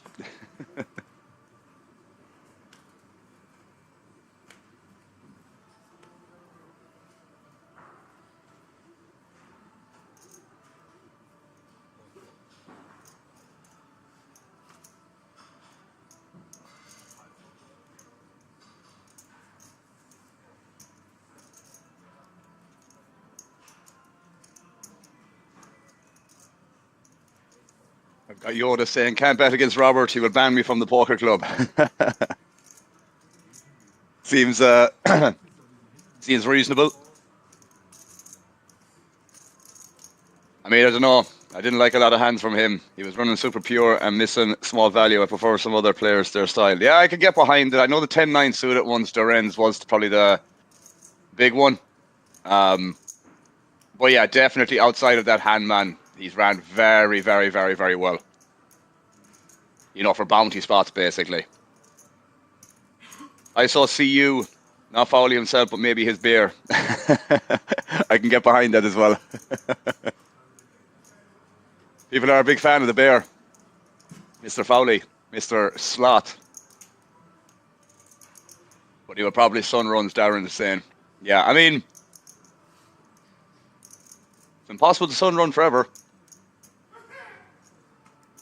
But we do have an ISO here from Hostalna 007. Quite the interesting name. We get the limb fold with the Queen Jack suited.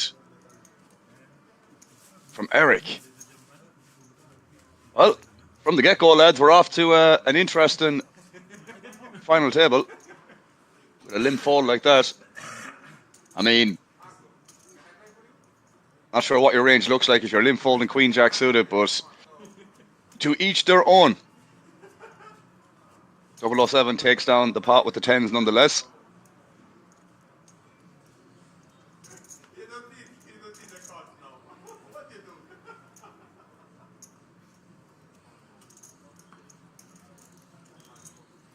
But yeah, probably a tad bit too tight there from Mr. Eric. Hovannes now with the ace queen off. If I'm not mistaken, did Fowley put a jumper on that slot? Or am I mistaken? Or was that there already? Maybe that was there already.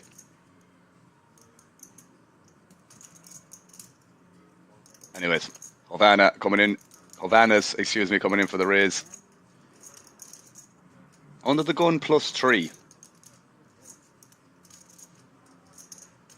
Yoda's asking, website says prize pool 3 WSOP tickets included. Was one given in day one or for a chip leader? I don't think so, man.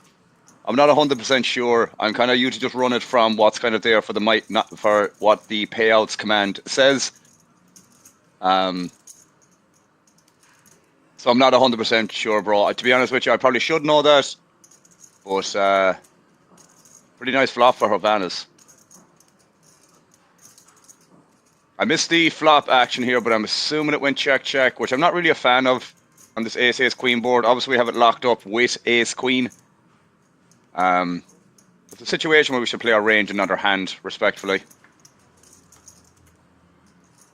Is Pierre going to go for... The check is way too strong, just too strong. I know, yeah, I know. That's kind of...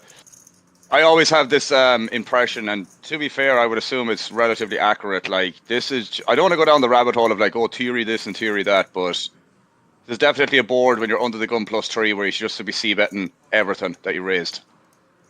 Pre-flop.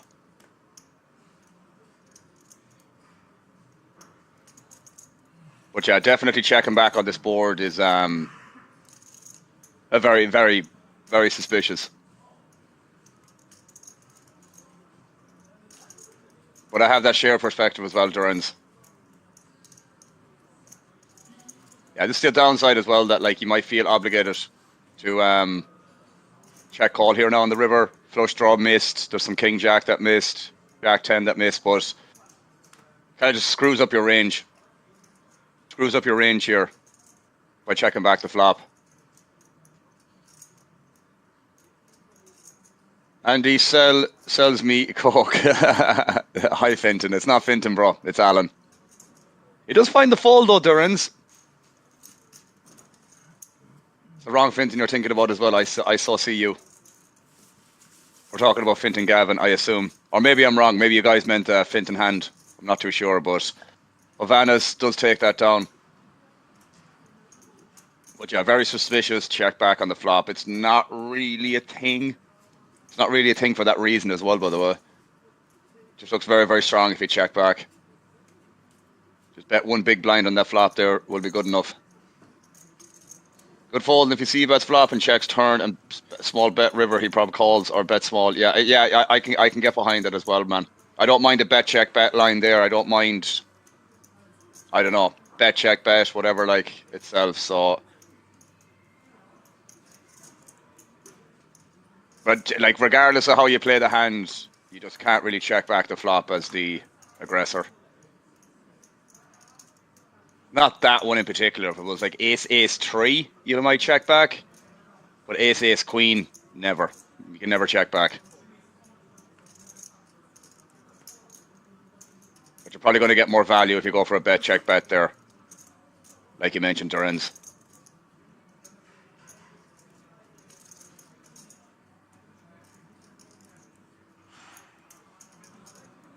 Sasha's saying on YouTube, flop bet 1.1 big blind, cold call, turn bet big bet, river.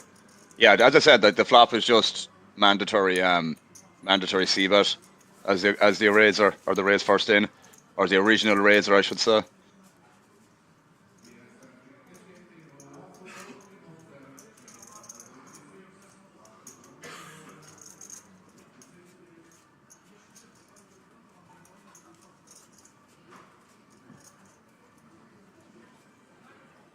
Yeah, that's the other thing as well, man. That's the other thing as well. And you have it so locked up as well. It's going to be difficult to get 3 streets of value unless he's got the case ace. But probably prefer just going for a bet check bet there. Because I did bring in a flush draw on the turn, so you just want him, if he has some like King X of Hearts there, or King Jack, Jack 10, maybe you just want to let him catch up and then maximize the 2 street potential with the hand that he had, like with Queen 10. There's definitely more of a possibility of over bluffing in a bet check bet line where Queen 10 probably can't ever fold on the river. But I think if you go for a check bet line, it's less likely, which ended up happening with the Queen 10 to not pay off the river. Oh, Sashaman check turn. Yeah, sorry. Yeah, I don't use the CC, bro. When I'm playing online, or the terminology that I know of it, it's XX is what I would say if I'm defining it that way.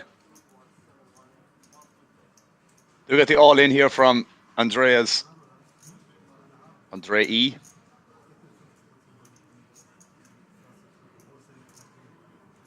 Probably Andre E, to be fair.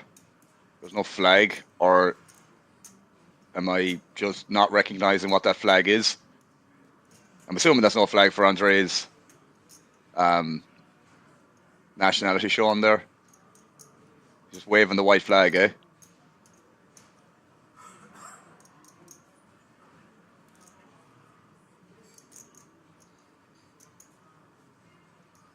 Marcelo's asking, chat question, when playing, do you prefer cards or luck? Refer to previous hand, Queens versus Ace King. I mean, it's just probability at the end of the day, bro, isn't it? I'd just rather get it in good and let the cards fall as they may after that. High probability of a split here. King Jack versus King Jack. Obviously, Andre's clubs are live.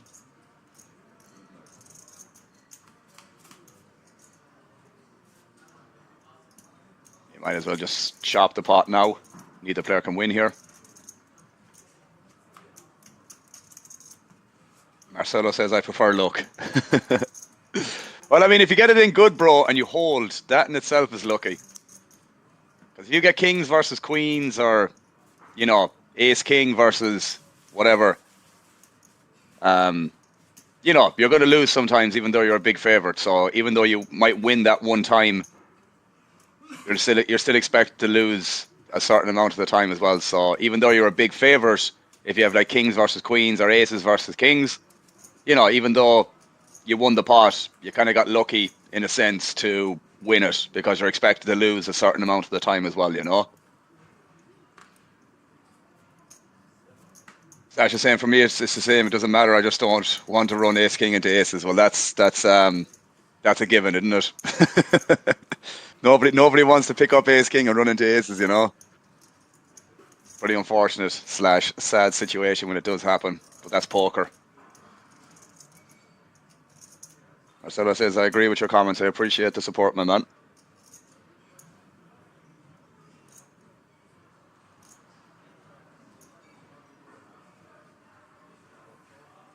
I'll put it this way. I prefer to be lucky in the short term. Or maybe in the long run. Nah, I don't know, man. As I said, my perception is just stay getting it in good, and, that's going to override any lucky kind of situation, if that makes sense. So if you get it in good and you lose and you get unlucky, there's not much you can do about that, if you know what I mean. Just stay getting it in good, and that'll all balance out over time. It's literally inevitable. Numbers don't lie.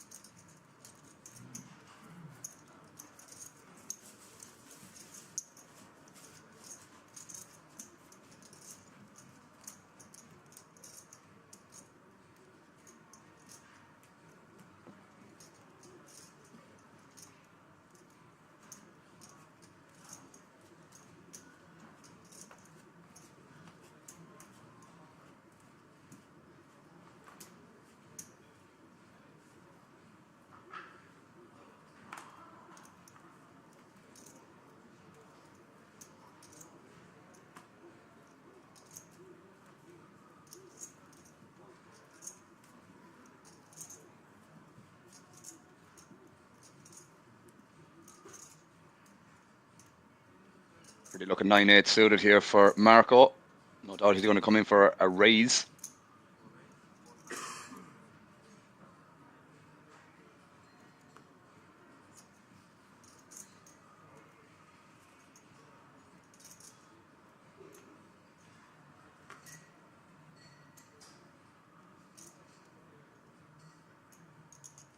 Nicholas here, contemplating what to do with 9-6 suited.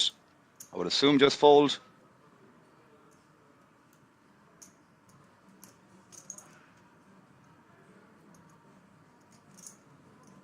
Does elect to do so. Havana's, on the other hand, will be defending the 7-5 suited, which does end up happening.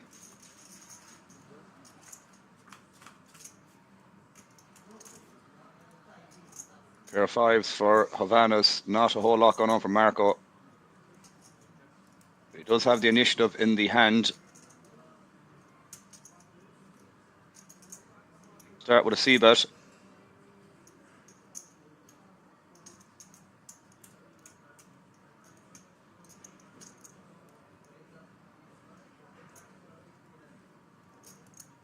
And this does defend.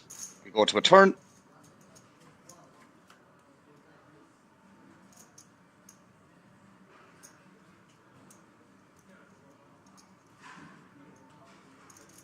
Vanis checks.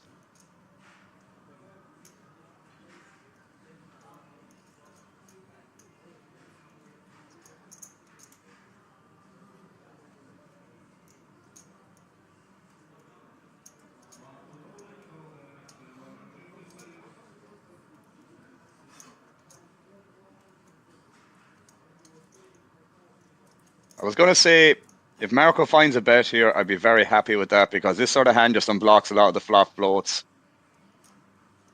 Stuff like ace highs, ace x of clubs, just ace 10 offsuit, ace jack offsuit, etc. So it does put a lot of pressure on them floats on the flop, this turn barrel. And you have 9 high at the end of the day. I mean, equity-wise, we don't really improve on many rivers, obviously. I mean, our 9 and 8 is going to be live here regardless, but great bet by Marco. That was an example there now, Dorenz, if you're still in the chat, bro, on Twitch, where, you know, luck wasn't the thing there. That was skill. That was for sure skill. So well played by him. Here we have the chip counts alongside the payout. So the top 2 players are guaranteed a WSOP main event ticket, lads, which is worth about 10.4, 10.5k. Obviously 21.5k up top alongside that tournament ticket. And then Pierre onwards, well, 9 place onwards is guaranteed 1.5k for a 250 buy-in. But obviously this is a bounty tournament, lads, so there has been plenty of opportunities to scoop extra money. But yeah. Still a lot to play for, obviously. I'm not sure what the prizes that are left in the mystery bounty selection.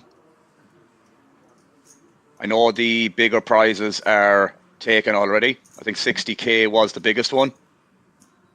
And that was not won today. It was probably won over the last 2 days, or the day 1, day 2.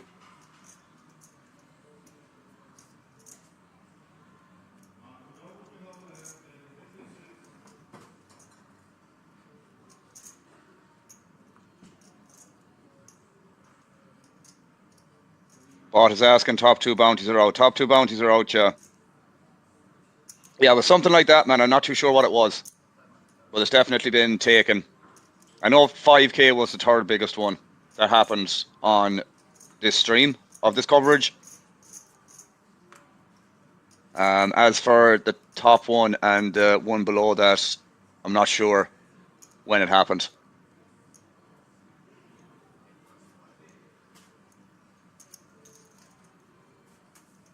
Ah, yeah, that makes sense. Top bounty was a 3rd ticket plus 20k. Fair enough. Fair enough.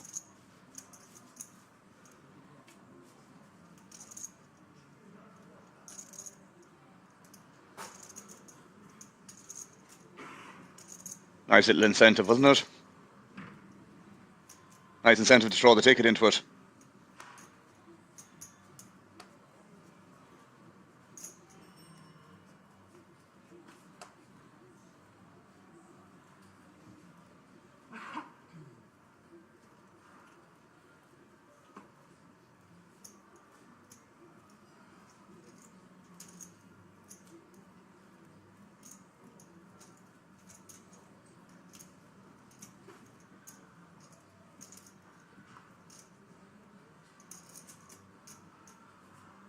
Andre now queen jack off, decides to fold.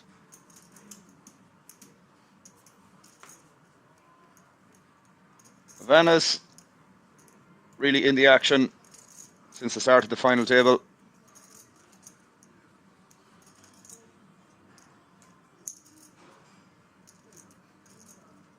Does elect to raise.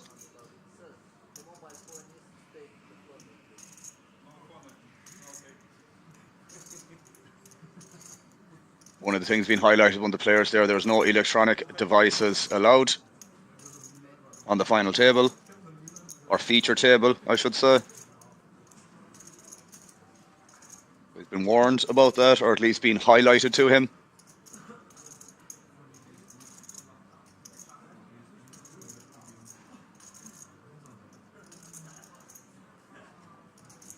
Vanas does end up taking that down with the Snowmen.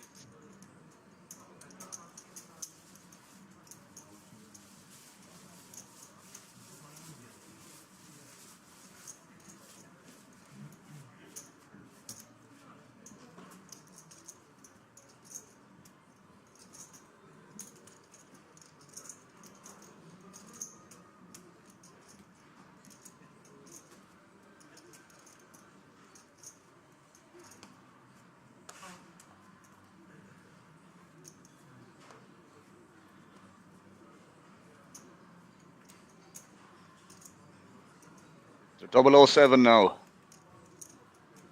10-8 offsuit UTG.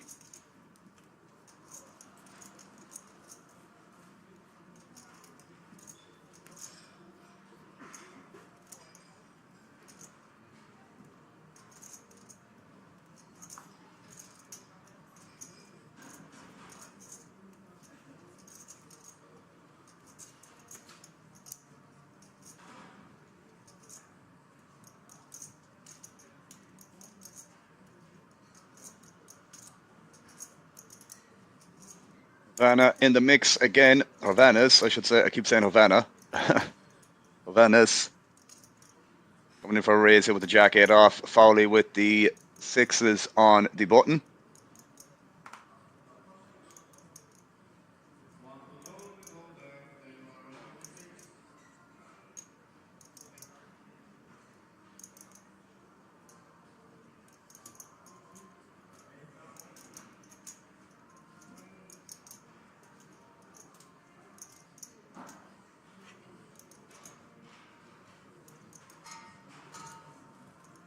Call. You got Robert here now with a decision with the 9s. I think in these positions, given that Fowley just called, he's going to be very, very capped here. Only player he really needs to be worried about here is Sylvanas, but obviously he has to be aware that he's going to be opening very, very wide, or at least wide-ish. So I imagine a raise is going to be on the cards here.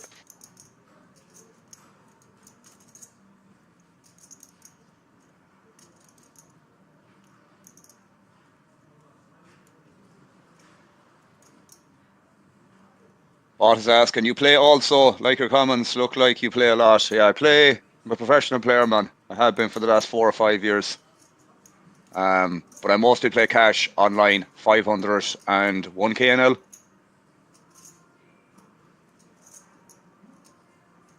So tournaments are not my bread and butter by any means, but I've been playing poker long enough to have some idea. But yeah, Robert squeezing here with the 9s, which seems like the best play. I mean, bit of an annoying spot here for Fowley with 6s. Is it really a spot where you want to flick in another 8 big blinds to call here? Like 6s is not that strong of a hand here. It's obviously fine to call like he did, but facing the squeeze here from Robert puts a lot of pressure on this hand. He does get out of the way. Well played there by Robert. There's another guy now, lads, as well, that if you kind of had to pick somebody, it would not be a bad shout to pick Robert to go far. Well, he's obviously gone far already in this tournament, but further in terms of taking it down, I guess. He's doing very, very well. Not making much, if any, mistakes. I don't think he's made any mistakes, to be fair. but there's a lot of guys rooting for Robert.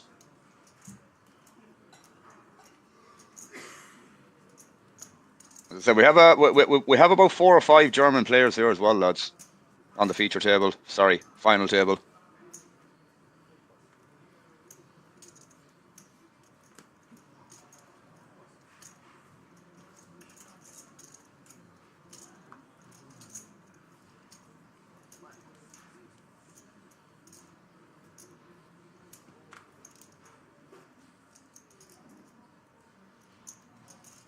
Falls around to Havanas again, but decides not to raise this time. Robert, on the other hand, will be coming in for a raise, if I had to guess.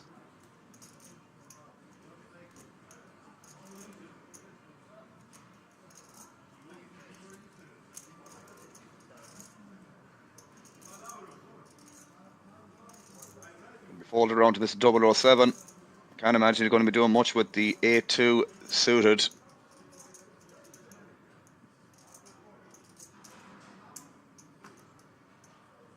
He might be tempted to defend, but elects not to, which I think is fine.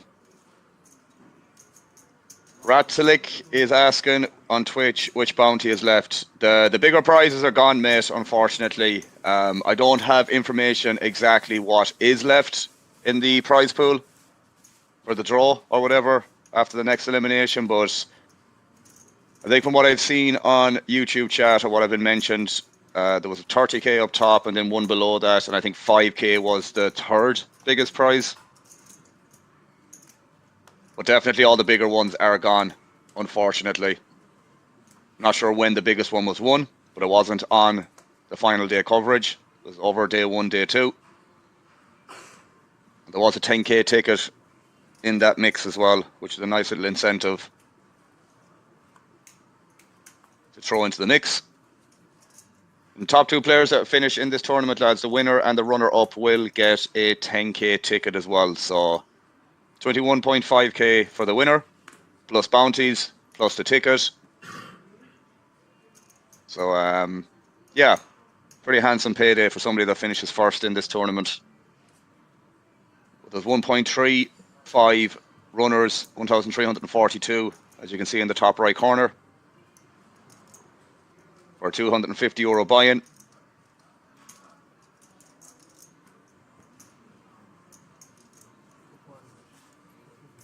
It's my first coverage to do on a mystery bounty, FYI.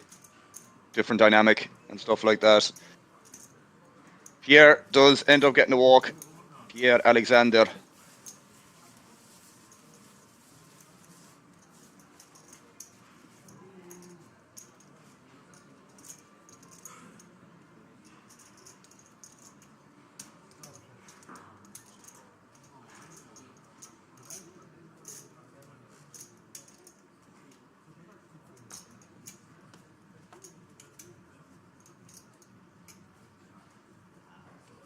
Susan is asking, isn't usual to have the clock in the final table, why not here? You mean visibly on the screen, Susan, or what do you mean exactly? Because there is going to be a tournament clock, probably what we don't see on the screen. I'm fairly sure, we'll say over the dealer's left shoulder, there's usually a TV behind them, if I'm not mistaken. But definitely players will have some visibility on the tournament clock. It's just we probably can't see it from our perspective with the cameras. But there's definitely a tournament clock knocking around. Oh, the stop clock, yeah, they don't do it on on these games. I think in some tournaments they do have a stop clock. But a lot of the time in these smaller buy-in tournaments, unless you're on about time banks as well, Susan, I apologise if I don't fully understand, but there's the shot clock is probably what you're talking about, Susan, not stop. So I think it's a shot clock where, you know, for each player's decision they get 20, 30 seconds to act. I assume that's what you mean, but it's not going to be in this tournament. I have done coverage before for the WSOP, for example, where they've used it, and they do use it in the bigger buy-in tournaments as well. Yeah, shot clock. Yeah, shot clock is what it is. That's what I thought you were referencing. So a lot of the times, from my own perspective, and maybe it is the case that they don't actually use the shot clock in the smaller buy-in tournaments. I didn't know what it was called. Yeah, shot clock is what it is. SHOT, if I'm not mistaken.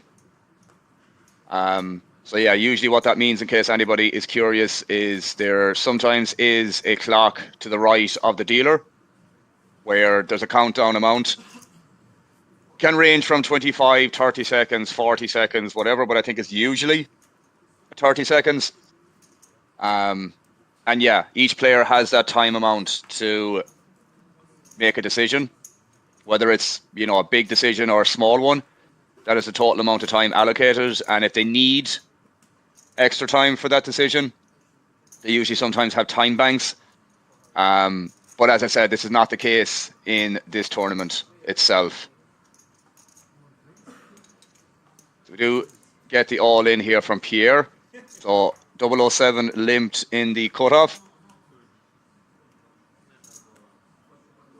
Pierre decides to rip off 11 big blinds with the ace-10 off, which is completely standard. Yeah, well, it is a shock to some players when the time is up. That is true. That is very true. Shock of where did my 30 seconds go, eh?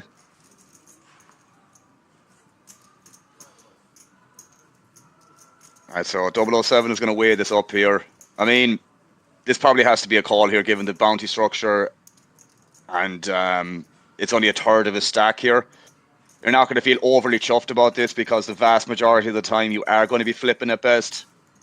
It's not impossible for Pierre to have like 5s and 6s here, for example, but you know, there's only a couple of combos compared to all the ace-jack, the ace-10, the king-queen, the king-jack, etc. 007 giving him the eyes. He does fold. He does fold. I mean, a couple of examples we saw from that previously. That's going to be a very easy limp call for a lot of people. I mean, he should just raise with the 7s either way, but given that he limped and faced the all-in, like this, as I said, there's going to be a big impact on like what prizes are left in the mystery bounty draw when you eliminate someone. And to be fair, there isn't the biggest ones left. It's not like there isn't some reasonable sized ones, maybe 1,000 here, 1,000 there, whatever.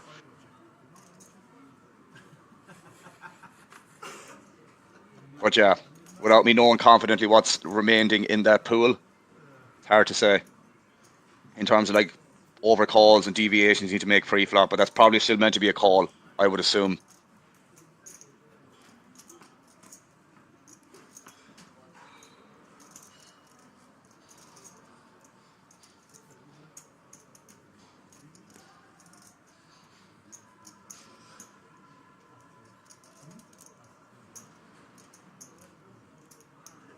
Bot is saying, let's go Marco, max pressure.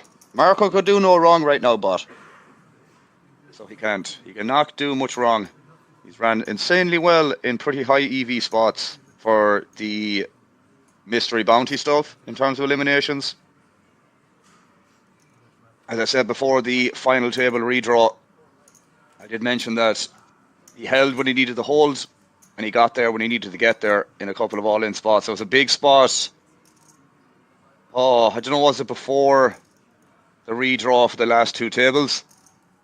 Where E-Man, who was a US player, so I think it was like a limp in the hijack. I think it was like 6-7 handed, and the guy limped off 10 or 11 big blinds with ace-9 off.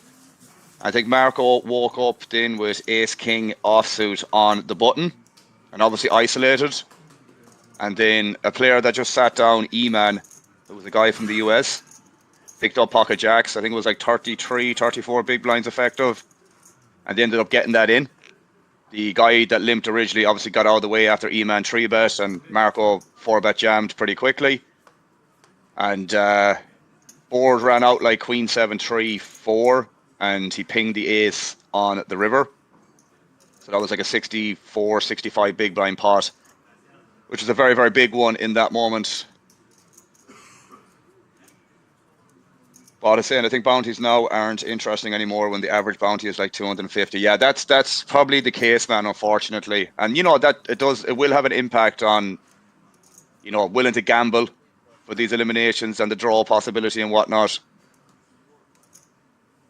But as I said a couple of times already, the bigger prices are gone from the draw. So I suppose chip EV in that situation might be more valuable to hold on to the chips than, you know, gambling it on a high variance spot just to try and maybe bing something big in the mystery bounty thing. But yeah, I do agree that when the bigger prizes are gone, probably less incentivized to go too crazy pre-flop and trying to chase that.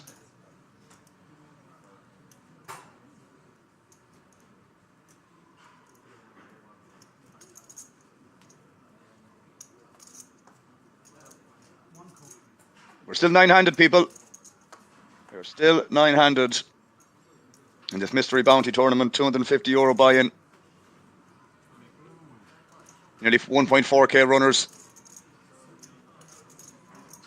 1.342 to be exact. Top right corner.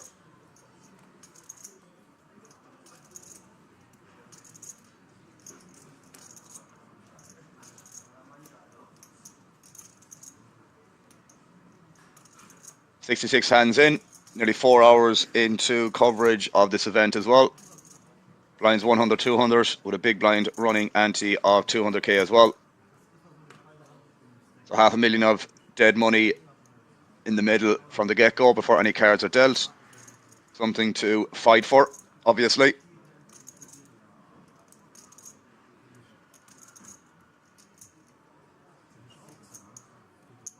So Van is here picking up a very, very strong hand in the small blind. Fowley calling quickly with the 9-8 suited as he gives the slot a big hug. Not the best flop for either player here.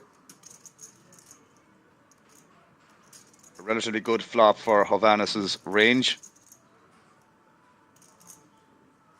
This is the 9 of clubs as well, which is useful for backdoor potential. He does elect to bet here, and obviously Fowley is just going to get out of the way. Unless the man is feeling spicy, but even if he is, it's not the hand to feel spicy with all due respect. He does elect to fold.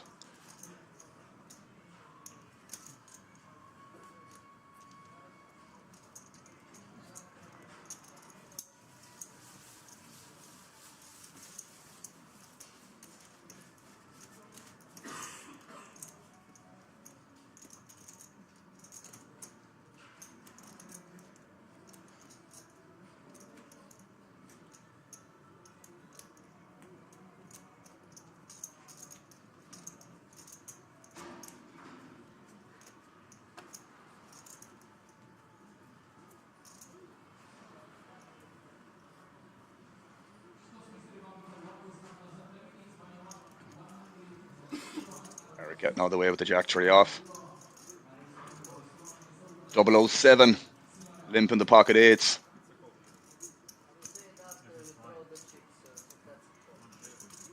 Just like he did with the sevens previously. And Pierre looks at him like he did previously. Arturian saying go Hovhannis. Good mix of supporters in the chats between Twitch and YouTube. A lot of guys rooting for Robert, who's a Romanian player. Got some guys for Max, a couple of guys for Hovhannis. Good to see you all in the chat. Hovhannis now with the King Jack suited. One would imagine he is going to be ISOing over 007's limp from early positions.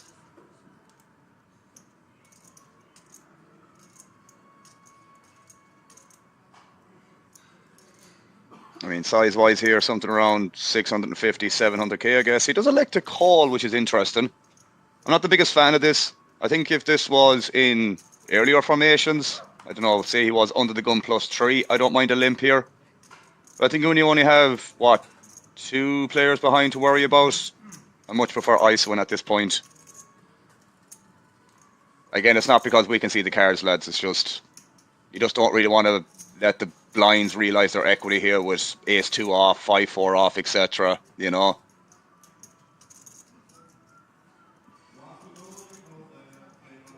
Not a whole lot going on for anyone here except 007 having the gut shot.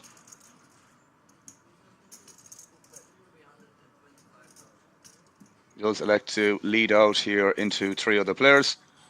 Do have a gut shot, 2 overs here for Havanas. He's not going to be going anywhere, I would assume.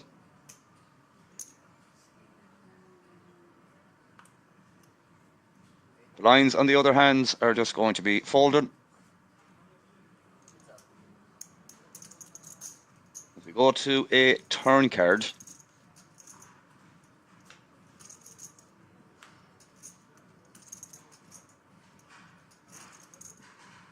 ace on the turn.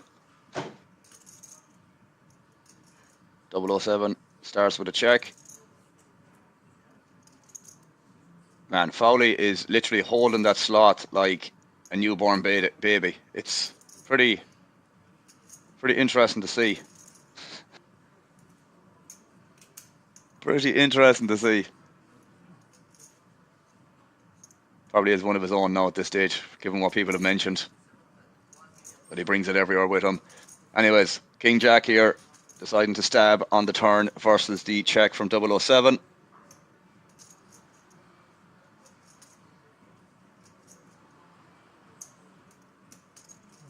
Body language is not great there from Mr. Hostala. He does elect to fold. Not the outcome that he wanted in that situation. Position is power, eh? In poker. Position is power.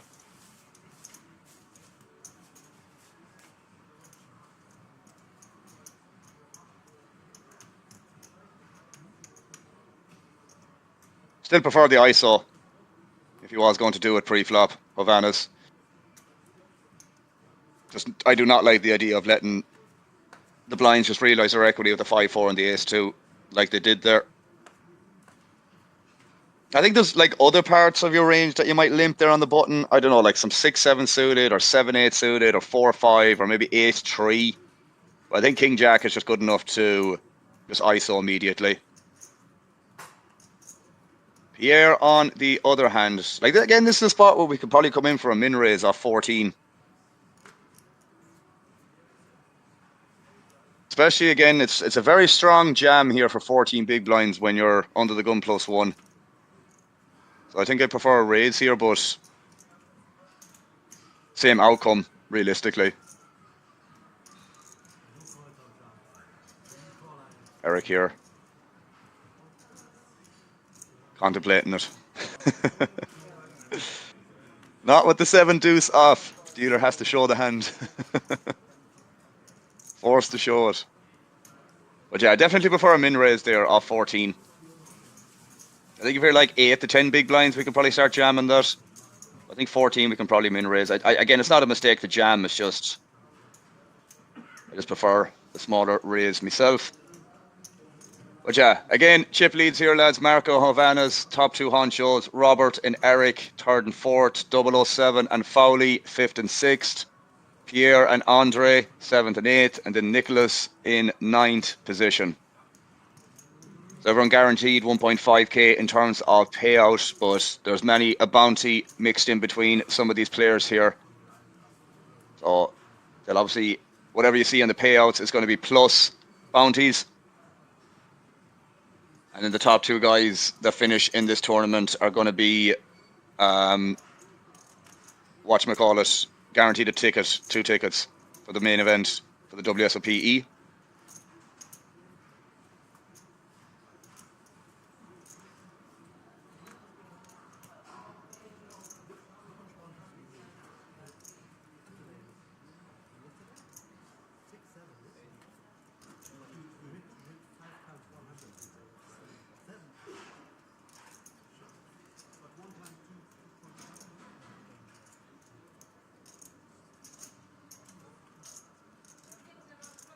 We have a limp here from Eric in the small blind, which I think is fine.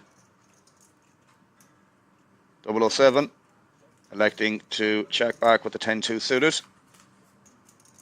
Fancy version of the Doyle Brunson. The flop top pair for both. Well, I should say Eric flops top 2. Checks pretty quickly. 007 reaches for chips pretty quickly. 400k is the bet. Eric, is that a raise to $1 million? Yeah, a raise to $1 million. Pretty quick raise as well.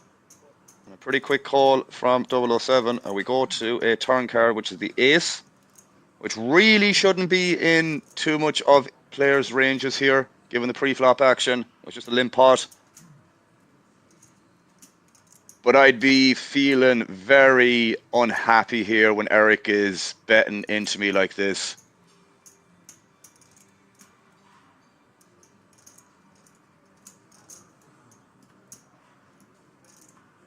I think this will be a good fold if he finds it, by the way. And he does. He does find it. He shows both, the 10-7. 007. A WTF moment. But the fold in the turn there is solid. I think against potentially some more aggressive players, we might have to defend there on the turn, but with all due respect to Eric, I'm not seeing him as the most out-of-line guy / aggressive. / puts you in, you know, we'll say shitty spots, puts pressure on, whatever. Not saying he never does it. But we did see a limp fold with Queen Jack suited from the first hand, lads, so, you know, might have the impression that he's not the most passive guy.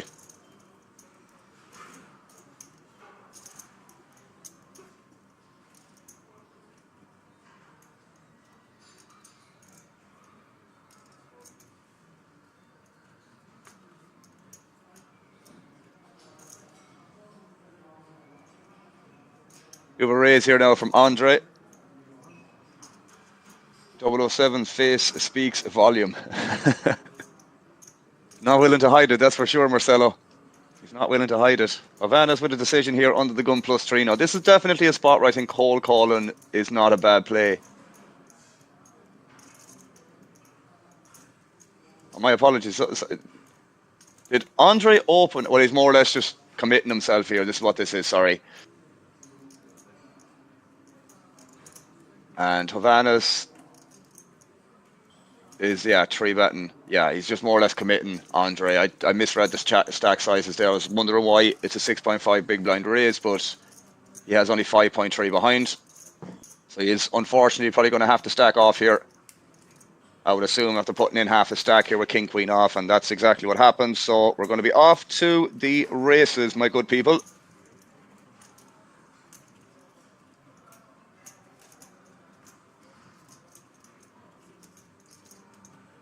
See how this develops.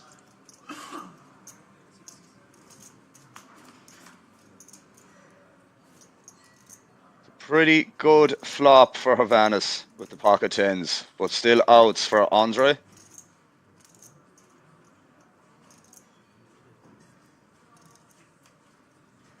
Seven on the turn. He's a 9 or an ace, or we will be losing Andre.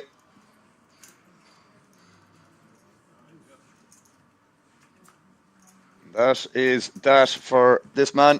So we are down to 8, lads.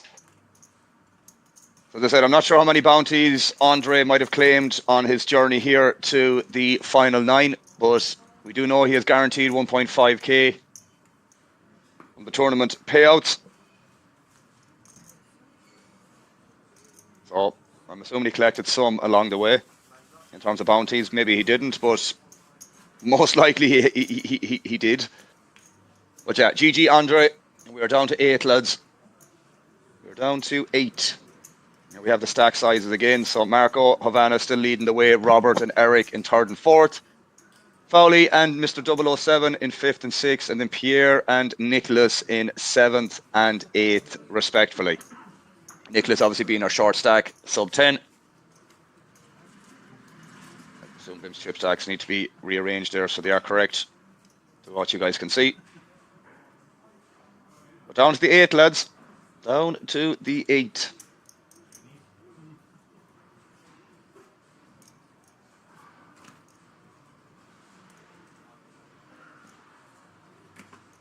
Pretty quick all in here from Nicholas anyways, with the King 9 suited. The blinds have gone up as well, lads. 125 and 250k small blind, big blind, and then a 250 big blind ante. Be great to get this through for Nicholas, give him some breathing room for the next orbit. Looks like it's going to.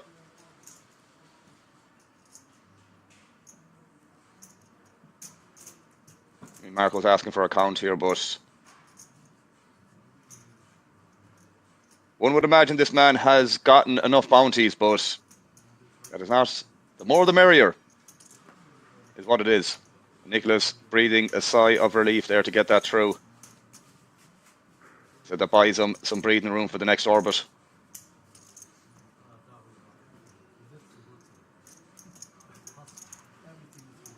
Yeah, guys, we've over 200 watching on Twitch and just over 400 on YouTube. If you guys aren't following on either platform, be sure to check out the YouTube channel, King's Resort, over there. And if you haven't checked out the Twitch channel, which is Poker Room Kings over on Twitch, be sure to check that out as well.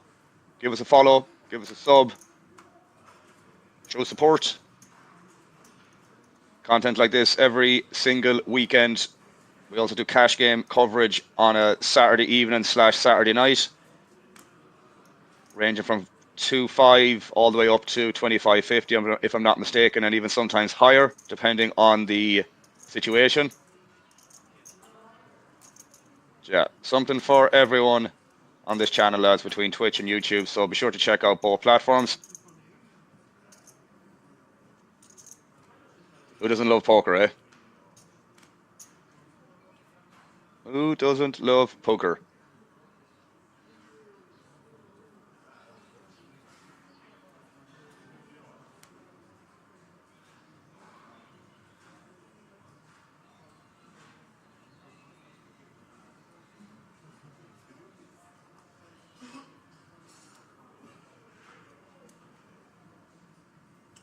So Marco here now on the small blind, Jack 6 off.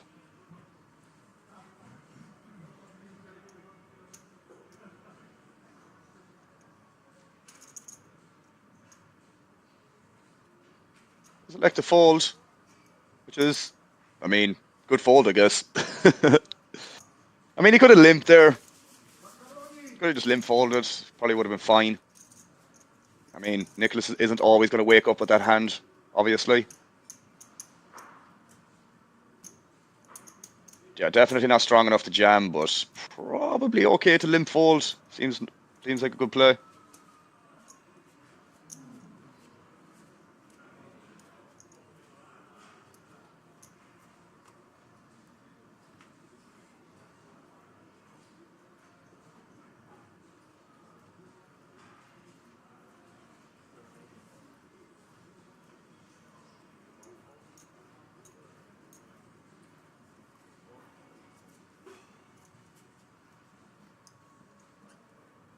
Marco picking up the Os Quan.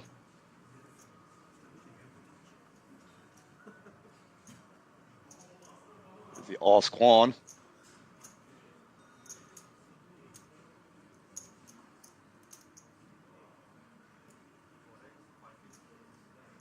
Nice place to pick it up on the button as well.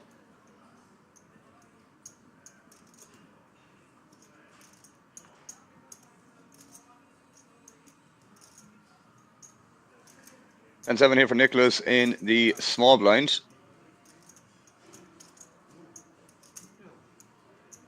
I would assume he is going to be folding.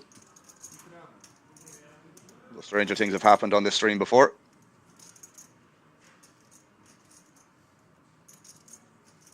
Fold he does.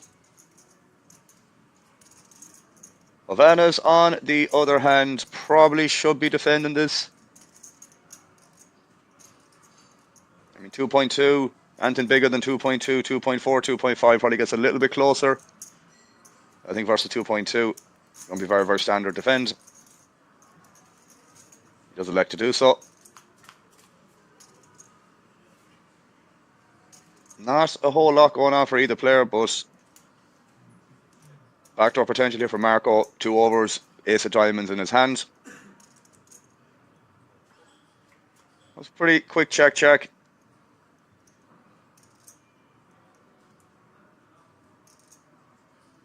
Vanos has checked the turn again. Might end up being checked down, I'd say. We'll check again on the turn.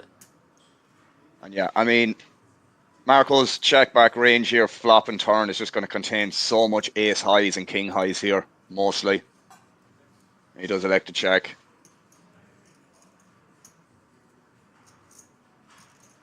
I mean, does he ever want to bet this? Maybe target some king high, maybe target some queen high. He doesn't decide to do it, which is fine, obviously.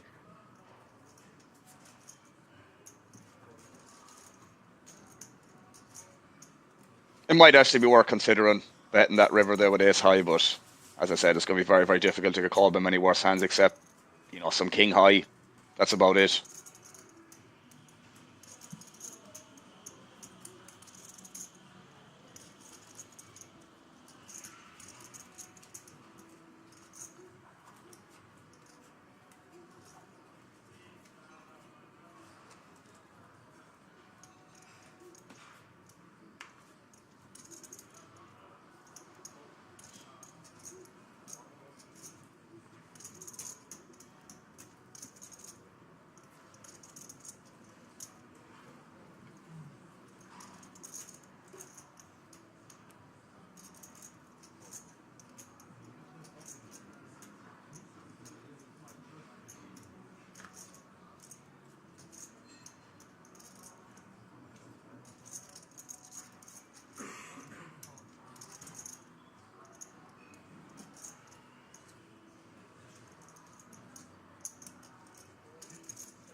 Oh, we're a blind v blind war here.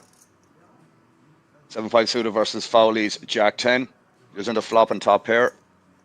Havana's not a whole lot going on here. Decides to take a bet though. Decides to take a stab, I should say. And Fowley looks like a raise. Yeah, raise to 1 million. That's going to get this hand over and done with. Get this hand over and done with.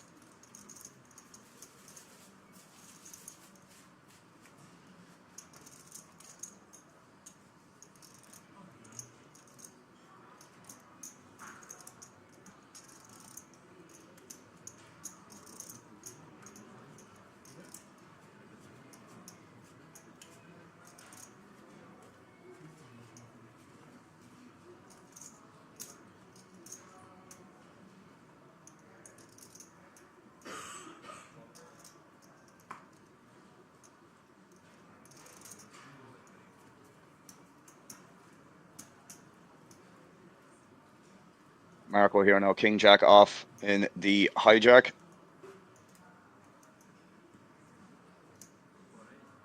Coming for a raise.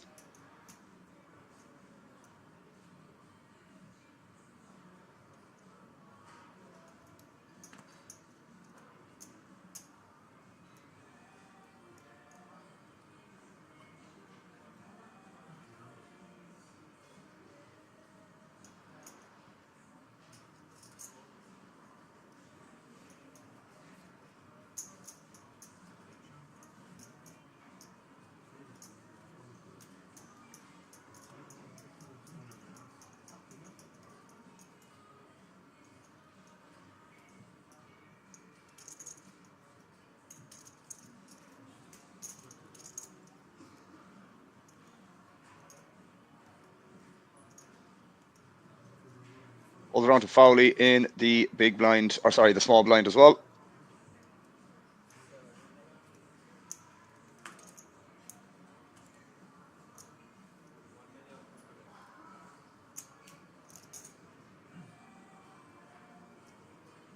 Yeah, so we can see there, lads, There's going to be a bounty pull here, but the biggest one remaining is 1,000 from what I saw on the left-hand side.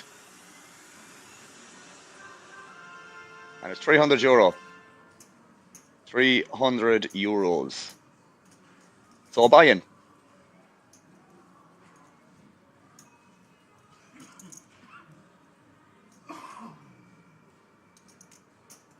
Little over a buy-in for that one. We get the 3-bet here from Fowley, which is something we haven't saw from this individual as of so far, which I'm really happy to see, by the way. Haven't seen much of that from anyone. 3-betting a little bit lighter.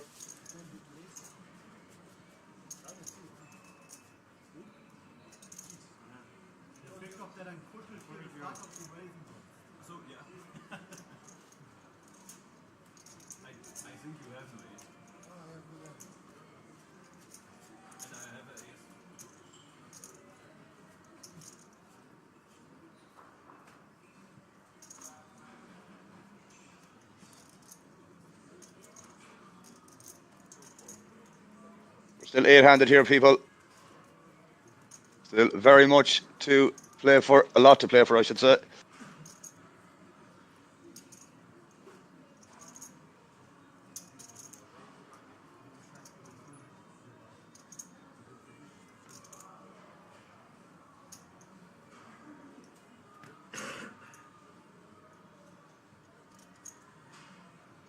Marco here now with the pocket sixes and Hovannes with the king jack off. Decides to get out of the way. Seems whatever.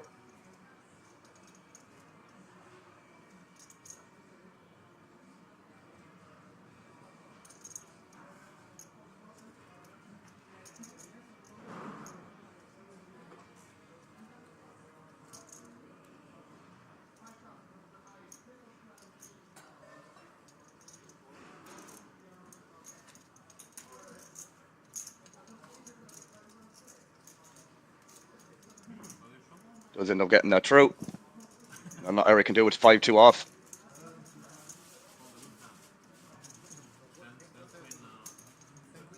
Not a whole lot.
Go to a flop here, 10, 9, 8. Two-tone.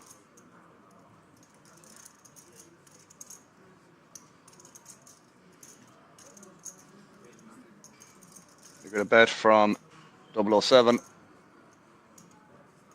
Do a top pair, top kicker here for Hovannes, which might be just tempted to get this in here.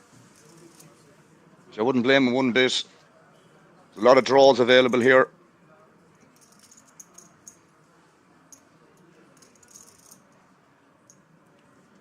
I wouldn't feel overly chuffed about just running it here, but what are you supposed to do here with top pair, top kicker in a relatively shallow SPR spot?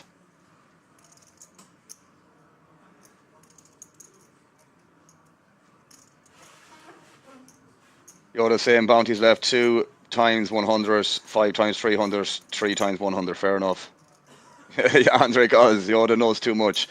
Hovannes does end up running this here, and 007 is just going to flick it in with the open ender. He's not in the worst of shape here. Let me make that very, very clear. It is basically a flip. Jack is live. 7 queen is what he needs. Best of luck to both players.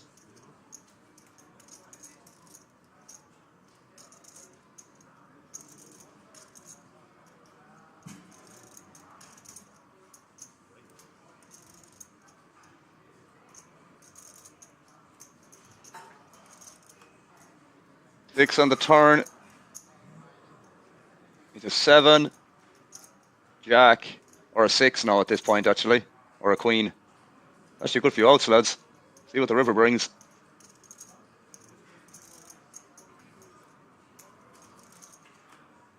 That is a 4. No good. We got another elimination, Mr. Hostala 007. James Bond incognito. We do lose this man from Germany. That means somebody has the possibility of winning a bounty. But GG, Mr. 007. Decent run for that man.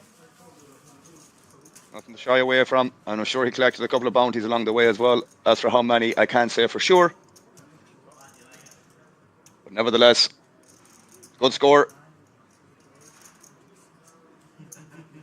Space Priyat is asking, what's the max bounty still in? As from what I saw on the last image of the TV, which we're going to see here as well, bro. So you can see the 1,000, two out of 26 left, 5 out of 23 for 300, and then 3 100s left. So 1,000 is the biggest one.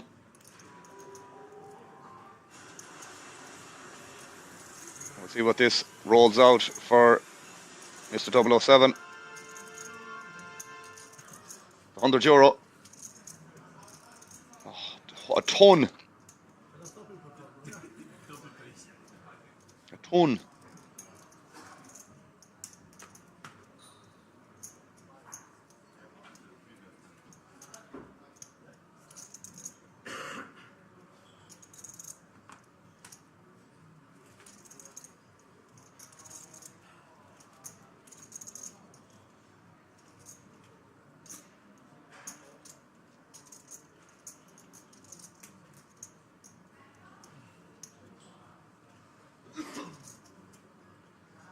We're down to 7, lads. And then there were 7.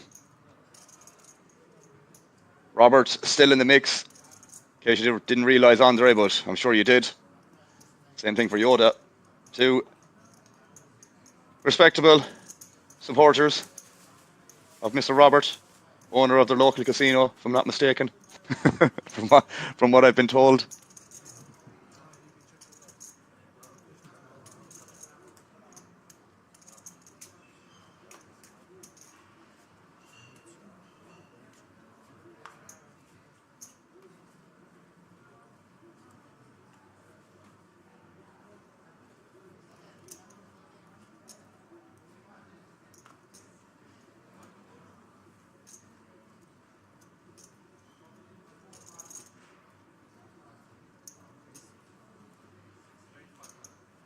Seven left and Alan takes a shoot every time we lose one. Just because I'm Irish, bro, doesn't mean doesn't mean I actually love alcohol. And deep down I know I do. It's not even a choice. Not even a choice when you're Irish. I don't drink much, but when I do, whew, I hate myself the next day.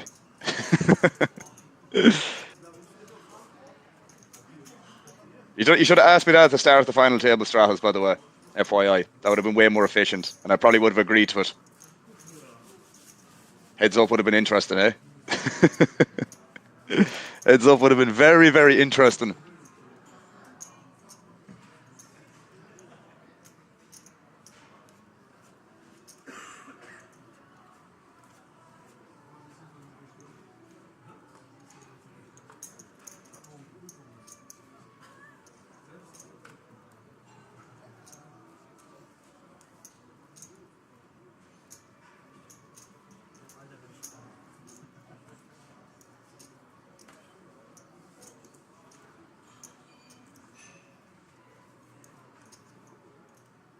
Got Robert picking up the Mamacitas here.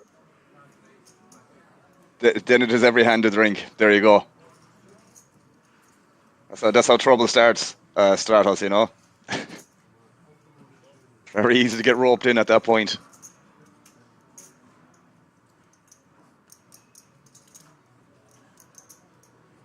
Not much action here for Robert, unfortunately. Nicholas was pretty pathetic.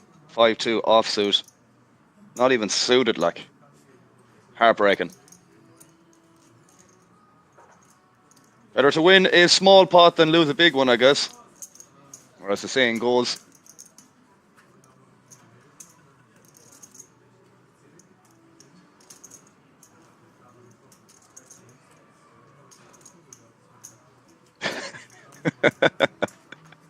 That's very true, Stratus. Very, very true, bro. Very, very true.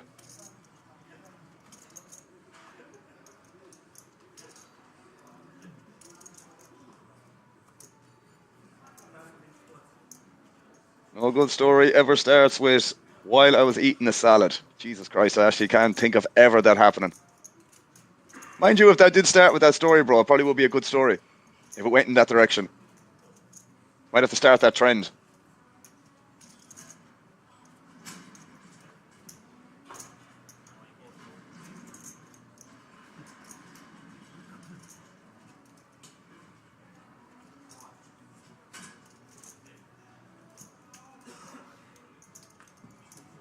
You get the all in here from Nicholas. 9 big blinds effective or so.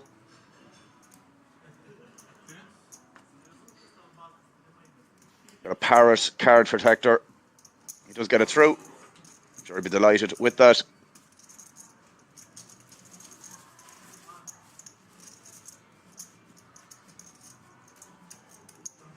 I didn't even think, Stratos, you need to mention the point part. If I'm eating anywhere that's not home, I'm not going to say every time because that's not true, but the vast majority of the time, bro, if I'm eating out, I am not drinking water. That's just me being honest. And I'd rather not make the effort to go out because I know what that's going to entail when I do.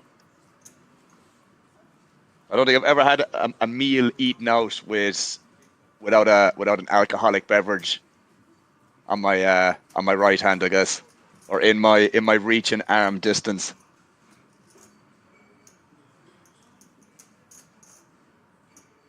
But yeah, that's a given. That is a given.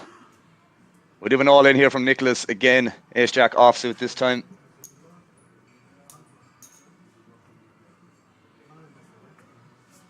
Let's get it through again. This is what I'm saying, lads. There's $500,000 of dead money in the middle every single time, and if you have 10 or 11 big blinds and you scoop 3 back-to-back all-ins, or maybe that was 2, no, it was 3, because he did it in the small blind, did it on the button, and now did it in the cutoff. You're going to end up chipping up a little bit. But again, Marco, Havana's top 2 boys, Robert and Eric, 3rd and 4th, Fowley in 5th, and then Nicholas and Pierre, 6th and 7th. Pierre being our short stack, sub 10 big blinds. But nothing too worrying at that point as well. Everyone guaranteed 2.85k, alongside the bounties that each player, I would assume, collected along the way. There's 1,342 runners in this tournament, lads, so given that there's 7 players remaining, you'd imagine each individual picked up some eliminations along the way. I just don't know how many for each one. Might be useful information to add in future. Actually is a good thing to have in these bounty tournaments, just maybe a number beside each player's name. Might be a recommendation I'll pass on to Kings. See the blinds at least once around, you have the blinds paid for. That's exactly it, man. Just breathing room for that orbit itself. And you know, the big blind has that anti-investment as well, which is a killer. So probably, I don't know, if you're in early formations like under the gun or something like that, or depending on how many players are on the table, you probably have to shove a little bit wider than you would, we'll say, normally if it didn't have the big blind ante. But, I mean, just depends on your stack size, I guess. Not a lot you can do if you have 5 or 6 big blinds in that situation, but if you have 10 to 15, it's a little bit different. Ovs. But I do agree. I do agree with the you have the blind ped for the next orbit, which is very, very nice. Because obviously you can pick up some hands in that time frame as well. We get a raise for Havanas, and then Robert defended in the big blind. We get a flop at Jack 9-6 monotone. Let's go check, check. Not the nicest turn card for either player. Robert checks very quickly. I imagine Havanas is just going to check this back as well. Maybe go for a bet in the river, but he does decide to start betting here.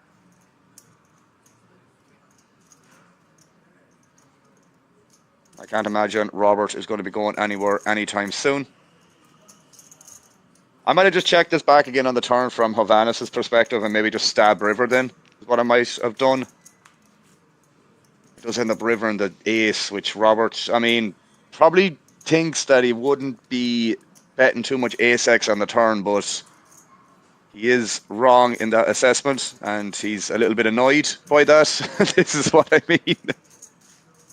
He didn't really expect that ace to hit his range there, but sometimes they do it, man. Sometimes they do it. And the frustration that was on Robert's face there was... I mean, that was only a small pot.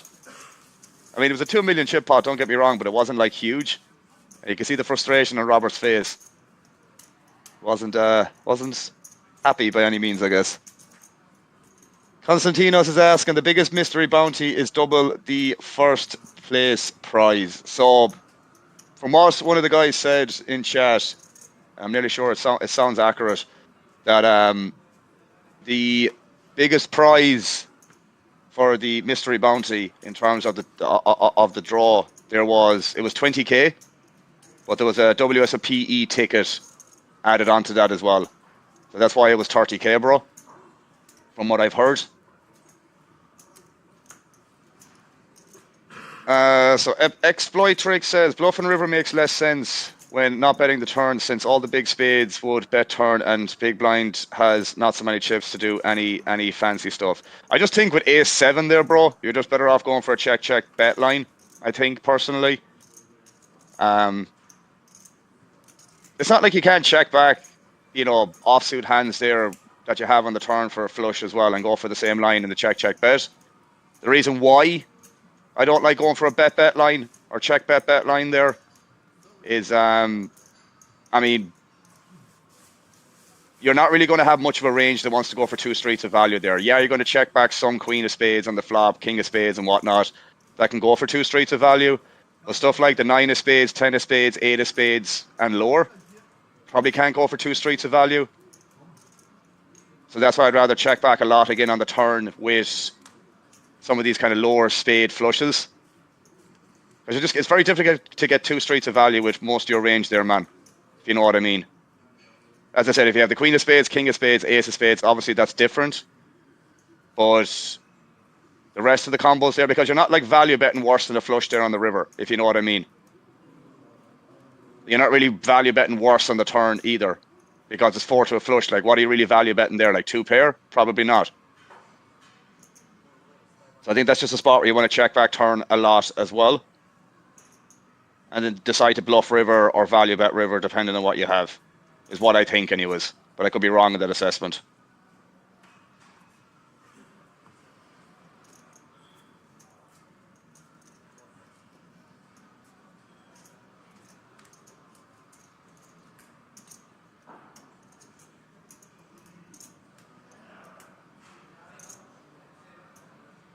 We got a raise here from Marco with the king 6 suited and Pierre short stack here. Sub 7 big blinds. Electing not to defend the Jack 9 offsuit.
get a raise from Havana's, and Marco defends in the big blind.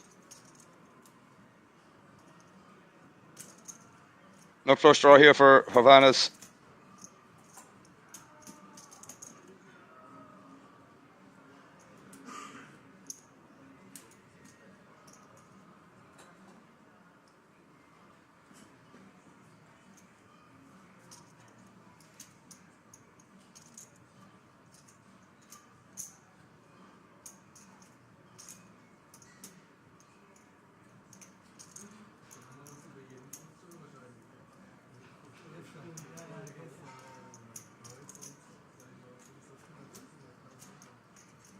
Let's go for a bet and get called. Turns the nuts. Well, not going to say the nuts, but close to it.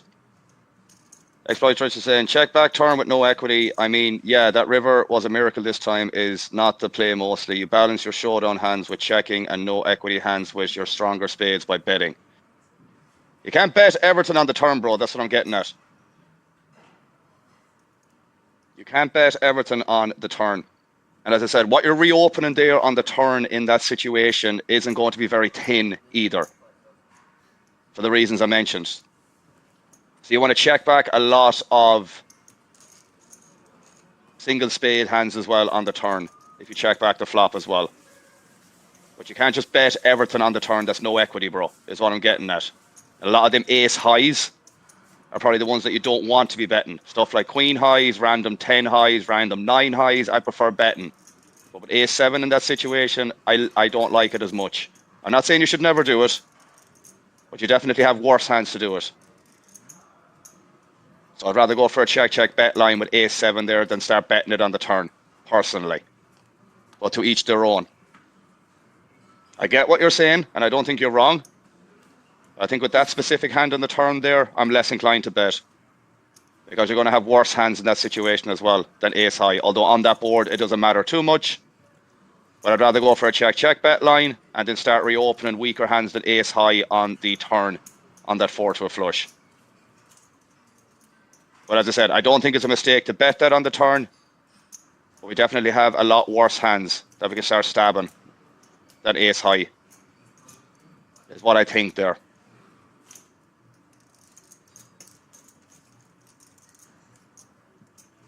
But the main thing is that you can't bet Everton on the turn, bro, is what I'm getting at.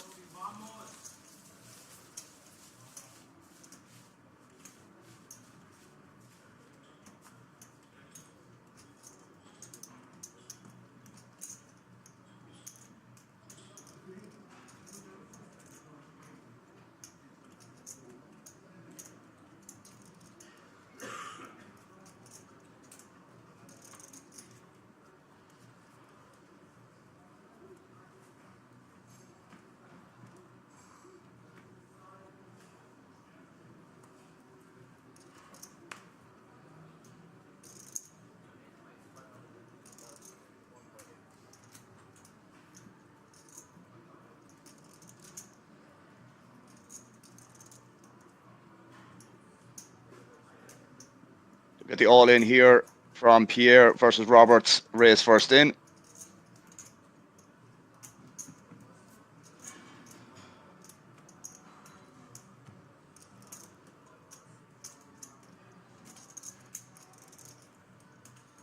I imagine Roberts is going to be flicking in the call here when it's only another, what, 4 big blinds or so, give or take.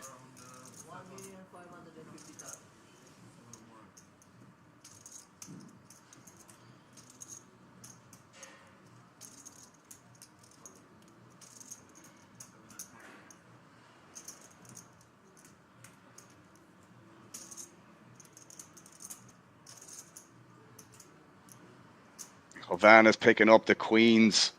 What a spot. He does just more or less 4-bet all in here.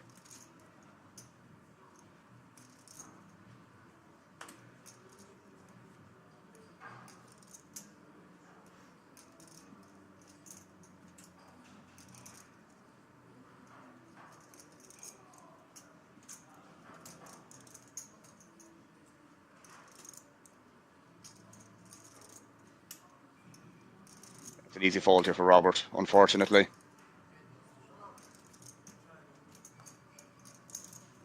He does have some outs, an ace, ideally.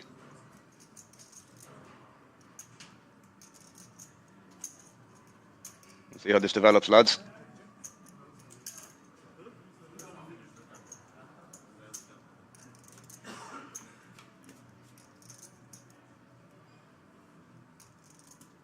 Not a whole lot of help there for the queens, or sorry, I say the ace 10 for Pierre.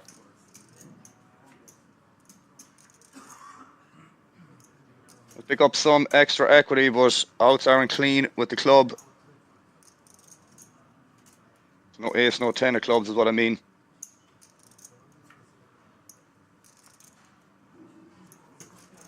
Jack on the river, and we do lose Pierre Alexander in 7th, unfortunately.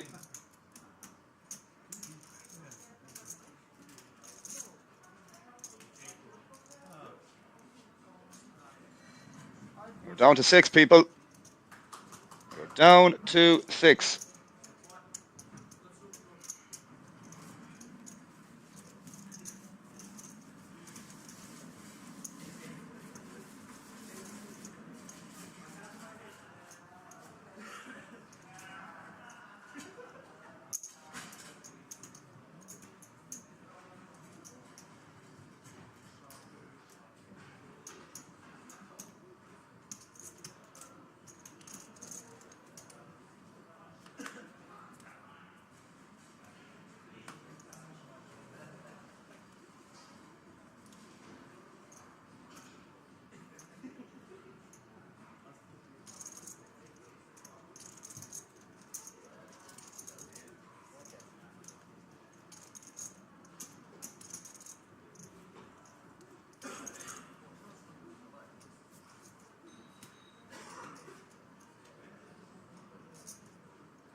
King Queen here again for Robert.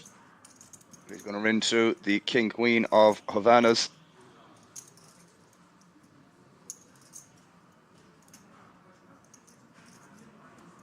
Does elect to call. Havanas with a big stack here now. 97 big blinds. Probably chip leader now, I guess. Ahead of Marco at this point.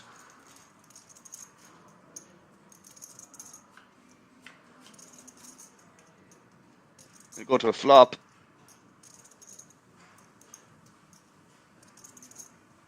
Open ender for both.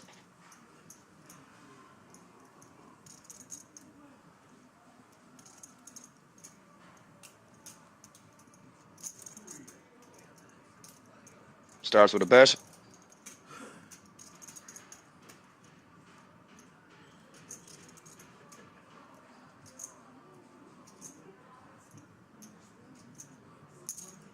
Vanis does elect to call.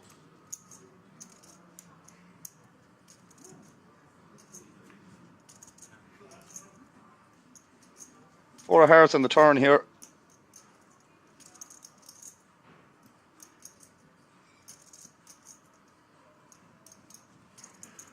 Maybe a spot Robert might consider checking behind here. Does elect to do so. Get the king on the river to split.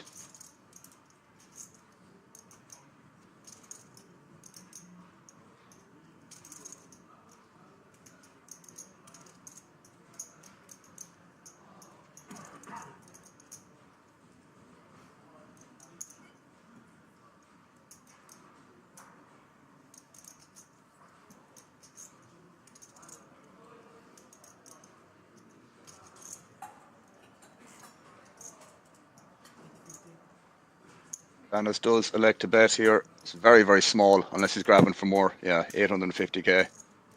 I imagine Robert's going to call here pretty quickly. Just snap call more or less. Chop it up.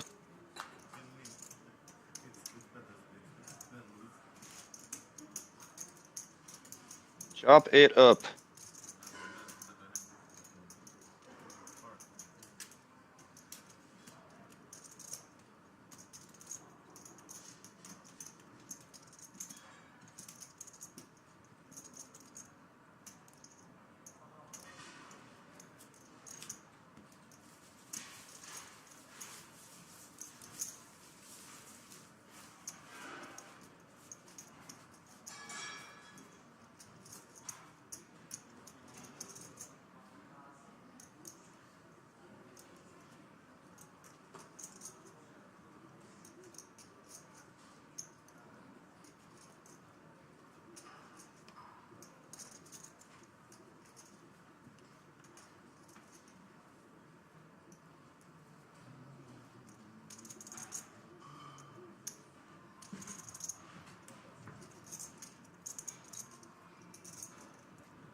Fold around to Fowley here in the small blind.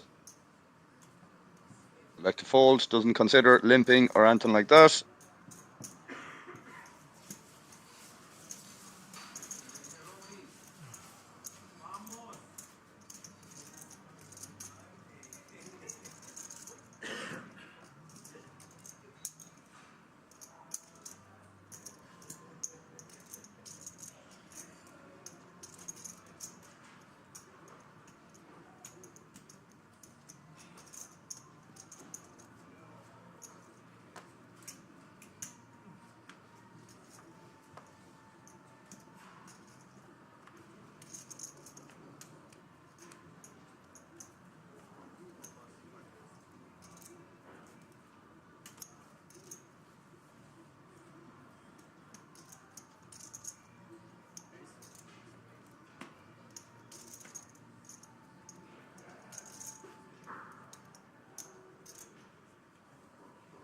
Get a raise here from Hovannes with the King 7 suited. Eric's been very quiet this final table. Hasn't really got much going.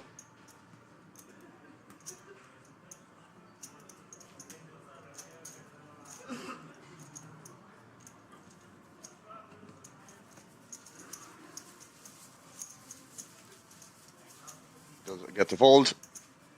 The rich get richer.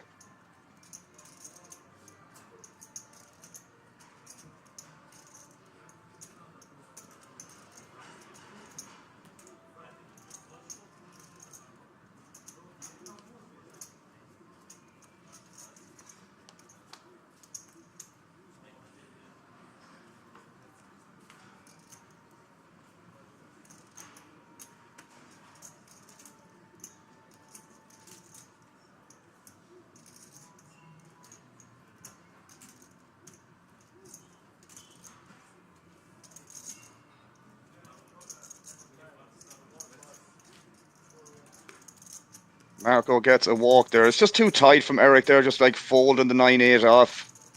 Just too weak. Man has to play some hands, you know.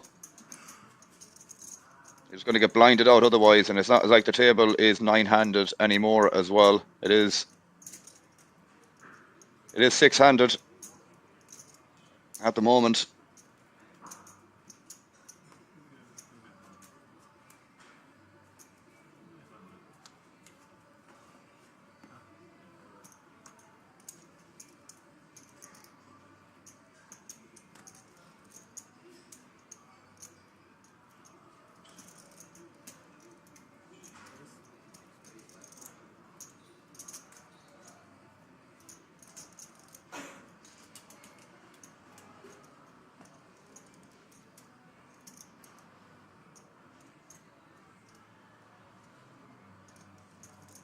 We get a raise here now from Hovannes with the ace-9 suited. Folds around to Fowley in the hijack. Gets out of the way. Robert, on the other hand, might be tempted to play this.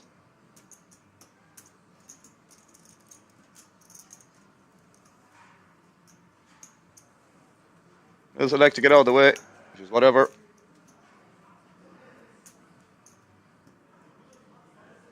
Marco going to be getting out of the way as well. So yeah, that's 84 big blinds and 101 big blinds for Hovannes and Marco at this moment. Hovannes having the lead by about 20 big blinds or so. He does get it through.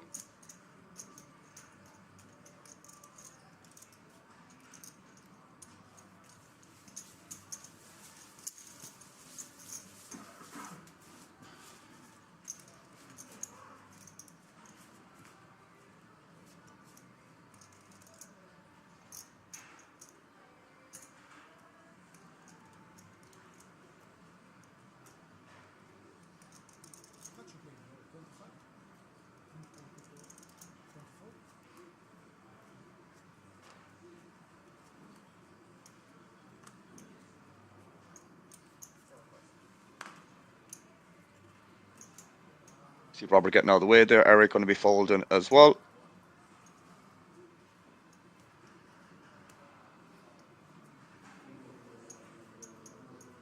Goes around to Nicholas, who I'd imagine is just going to fold here.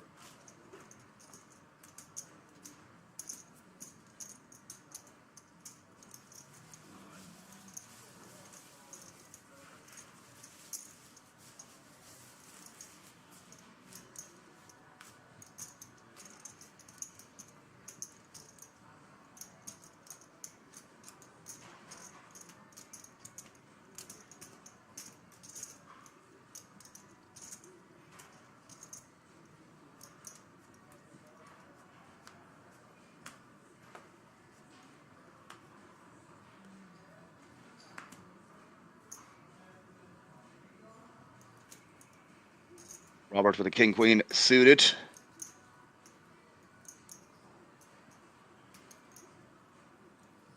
Comes in for a raise. The blinds have gone up as well. 150, 300, small blind, big blind with a 300k big blind ante.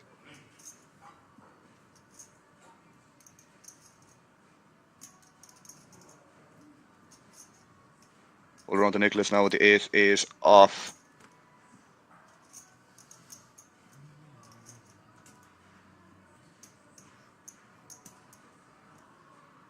Contemplating.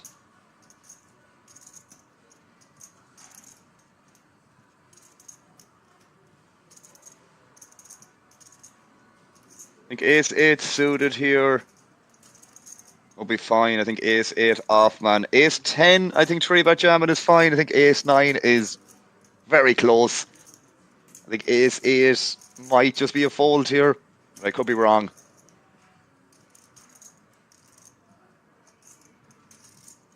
I think against other raise first in, not under the gun, I think ace-8 might be fine. We'll say against cutoff, maybe hijack. Cutoff, I think, will be fine.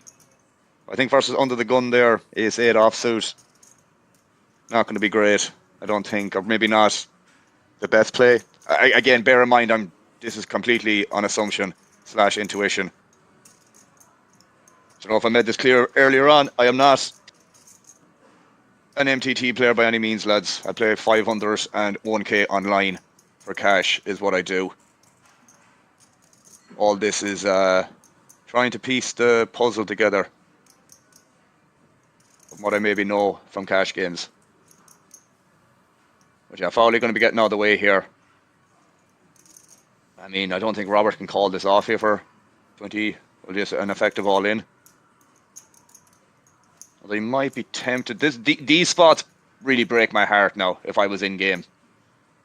I think fold is the play here.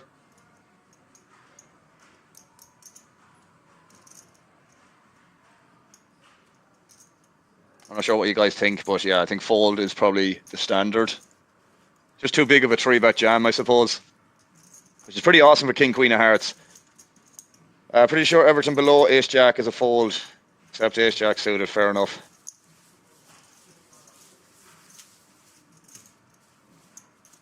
I think in that configuration, I'd say that sounds fairly accurate. Exploit or explotrix.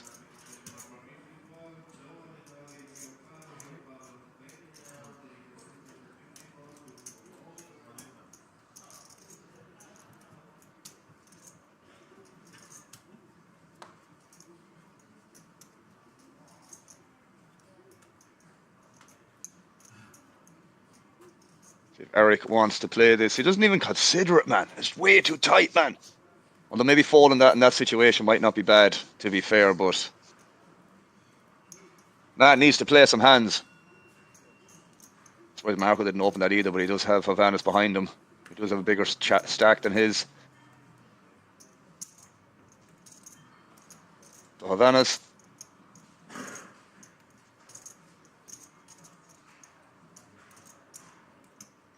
Coming in here with the trees. Obviously going to be coming in for a raise.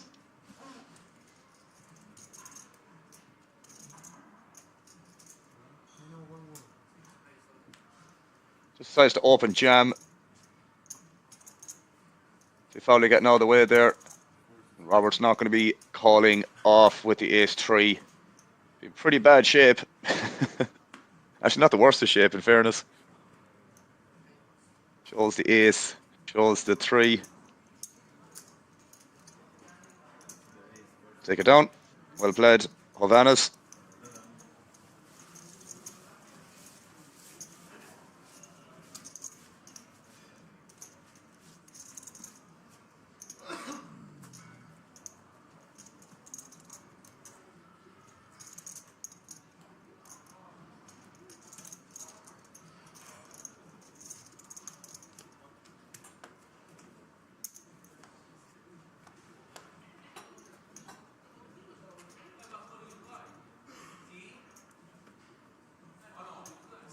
Marco gets out of the way.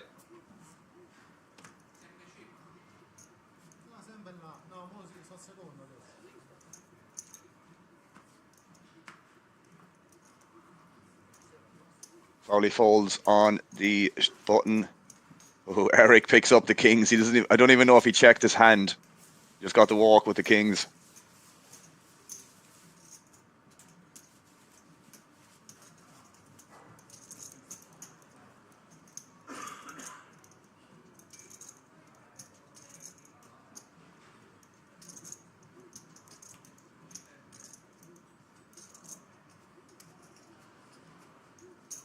Still six-handed at the moment, my good people.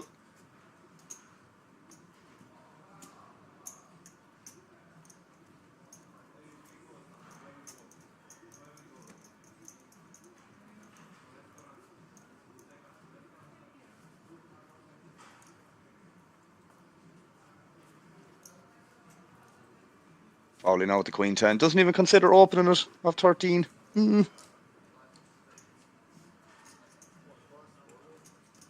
I think Eric doesn't realise sometimes he can call. Man is playing a raise or fold strategy. Raise or fold strategy.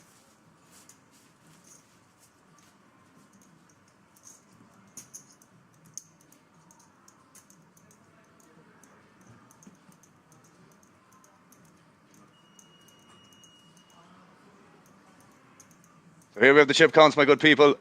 So Hovannes has taken the lead at the moment ahead of Marco, who is in second. Then we have Robert and Eric in third and fourth, and then Fowley and Nicholas in fifth and sixth. So pretty big gap between third and second, and anything below that.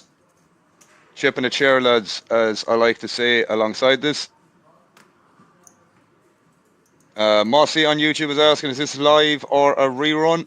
The fact that I'm reading out your question, my good man, should solidify that it probably is live. Welcome on in, sir. Welcome on in. We are 100% live, my good man. Mitch is saying on YouTube, Eric is not experiencing those big tournaments. It's his first deep run. Fingers crossed for him. I'm all for it, bro. Don't get me wrong. I'm all for, you know, people playing their own way. And we do have an all-in here. So we have Nicholas's ace-8 versus Marco's king-4 suited. Given how good Marco has been running in all-ins, I was going to say I'm expecting him to hit. But he still is a 4-1 favourite here versus Marco's. Marco looking at him as if to say, why are you putting on that?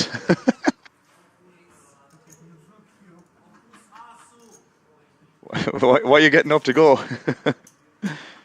You're going to win here 89% of the time.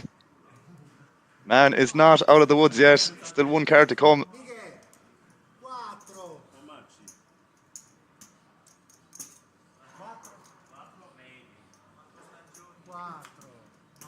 He doesn't. This is the first. It's the first all-in. He's won or lost, I should say, Marco, and he's been involved in a couple of them, mind you. He's been involved in a couple of them. So Nicholas does double up, badly needed, and the parrot stays parroting, if that's even a word. That's even a goddamn word.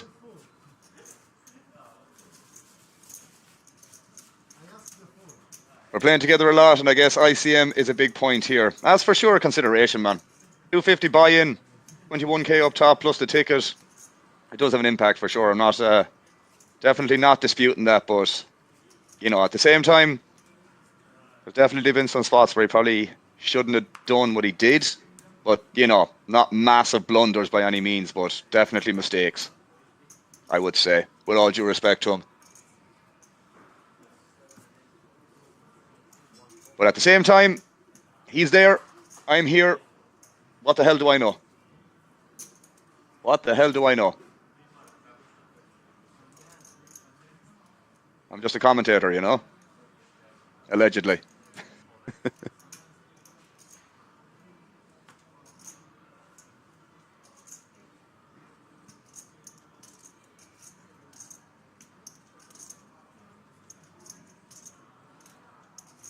ECW King, is that really Alan in my ears?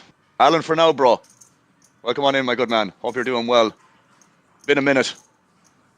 Could be joining us. Last 6 of this final table. Mr. ECW King.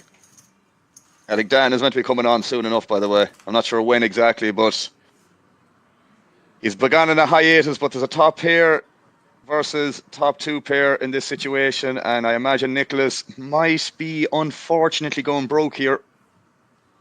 It's why I kind of prefer the 3-bet jam here from Nicholas as well. I don't think hauling is bad, but I think when button is opening, and especially when it's Marco that's opening, we probably should consider 3-bet jamming this. Now he's going to get himself in a world of hurt.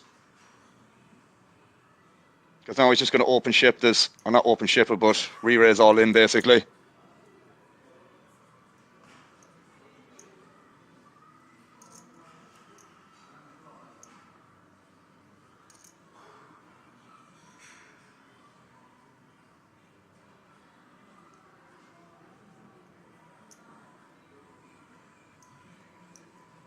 We do get that all in that we spoke about.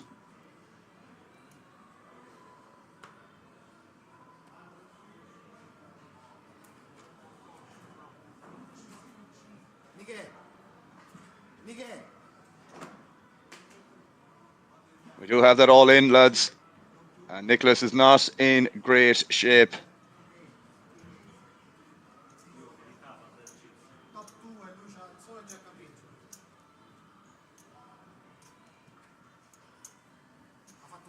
So, same person that eliminated or tried to eliminate him in the previous hand. We do get the 3 of hearts on the turn. Needs a jack. And a jack only. We will be down to 5 players, my good people.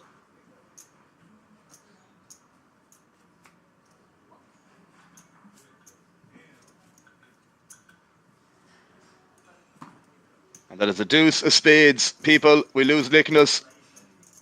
And Marco scoops another bounty.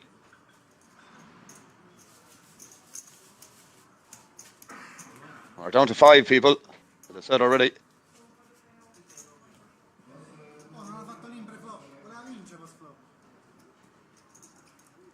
Marco is just dominating big time alongside Hovannes. 2 very, very big stacks now. And to be fair, I think everyone else is sub 20, lads. Sub 20 big blinds. Marco's got 80. Hovannes is 92, so it's very, very close between these 2 guys.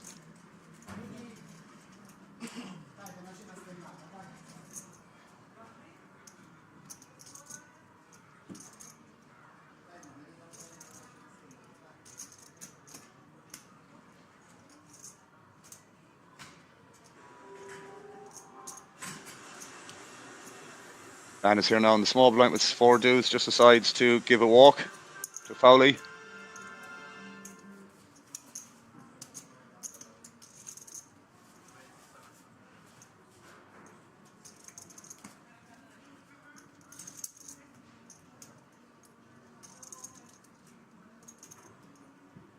€300 prize there for Marco for the previous elimination. He has scooped quite a few. He has scooped quite a few bounties. Now we finally see Eric pick up this hand. He comes in for a raise. To 4x. Which is probably committing, to say the least. Gets all the folds. Gets all the folds.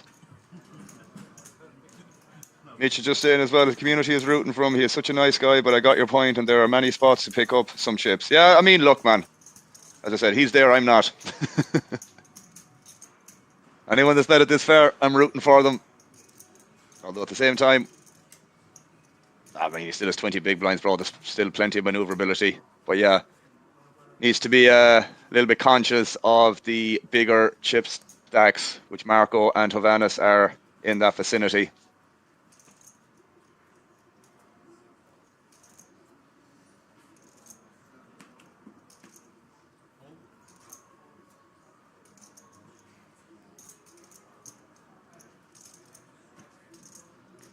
You get the all in here from Fowley. You do great, bud. Appreciate the kind words.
We do have an all in here from Fowley under the gun.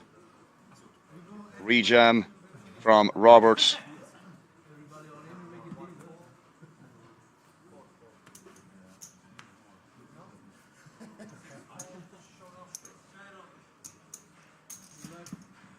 We have a flip here, lads. A pretty big one. Pretty big one.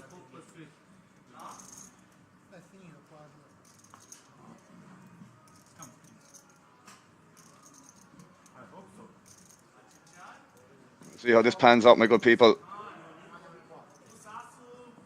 Ace King a slight favourite here, but this is a flip in my eyes. Not the first picture card or first card you want to see there. Fowley needs a 5 here. 5 and a 5 only. He's not going to be eliminated, but he's going to be very short. Extremely short here. That's a 3. Big pot for Robert there. Very big.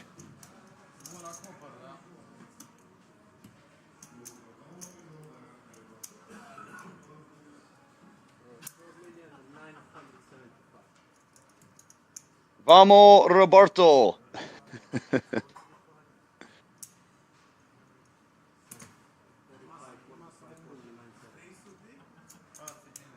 Here with the chip stacks, lads. Fowley, extremely short. Hovannes still leading the way with Marco not far behind. Robert in 3rd and Eric in 4th. I'm not going to say we can ignore Fowley, but very short, lads. Very short. So he is and needs a lot of help.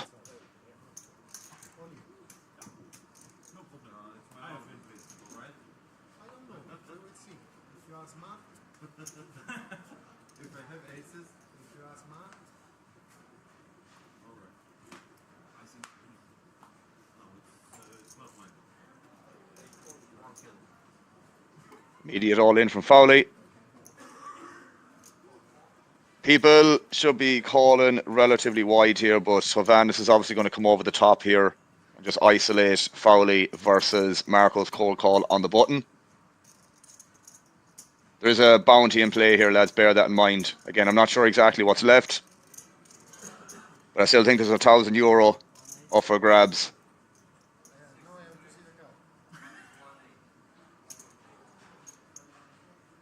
And Marco, obviously not a lot he can do there. Just has to fold the queen too.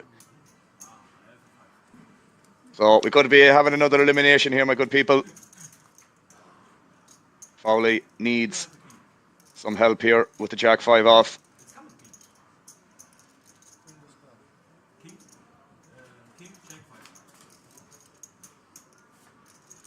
He does flop a 5, but he has a lot of outs to dodge. He's already given him the card, eh? 6 of diamonds on the turn.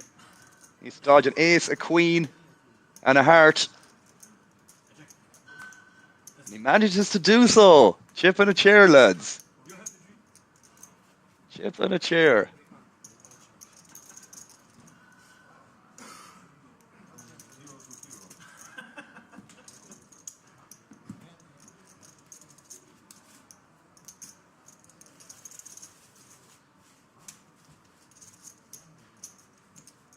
Nice little, yeah, it was more or less a triple up, yeah, Yoda, to be fair. Because Marco cold called with the queen too. Obviously, Hovannes came over the top. The flush stays in. The flush stays in, all right.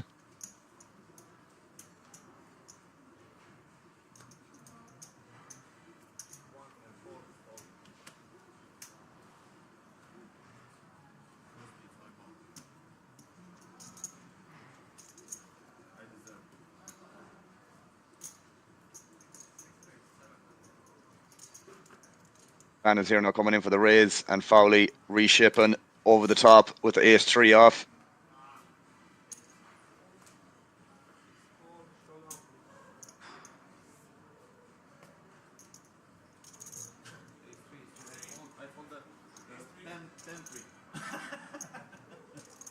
See if this is going to be a chop, lads.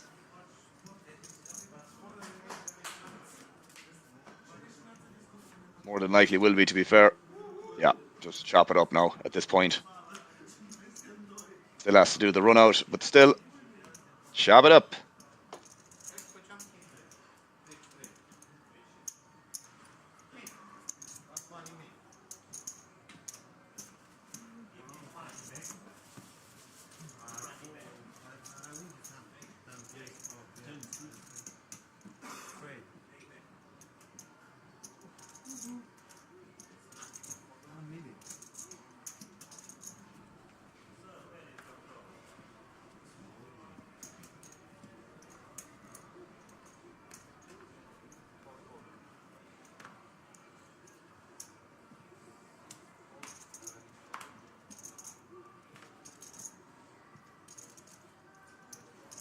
We do have the all in here from Fowley again.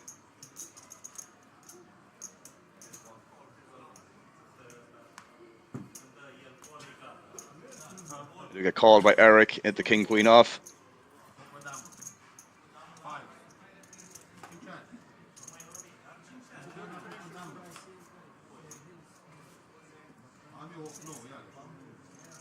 Let's see how this unfolds.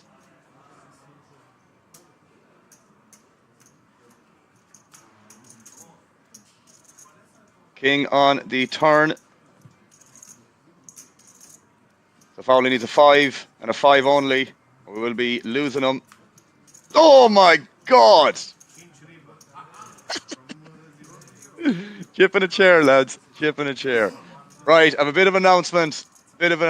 Just to add to the climacy of this, but I'm going to bounce at this point, lads. It's been an absolute pleasure. Dan is going to be joining you and taking over for the last remainder of this tournament. So, unfortunately, I have somewhere to be in the next 15 minutes, and Dan, thankfully, is back from his hiatus, which I'm sure he'll tell you about.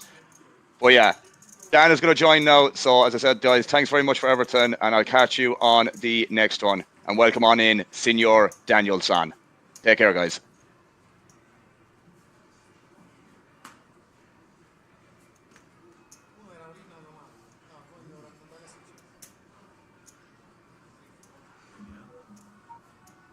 Alrighty, folks, can you hear me loud and clear?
Alright, we're going to try that again. Can you hear me, guys? Let me know in the chat. Welcome. Thanks a million to Alan Finn taking over for the day as I return to Ireland. I'm hearing that the quality is not great. Alright, bear with me. I'm just in the door. I will get that sorted for you momentarily.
Alrighty, folks.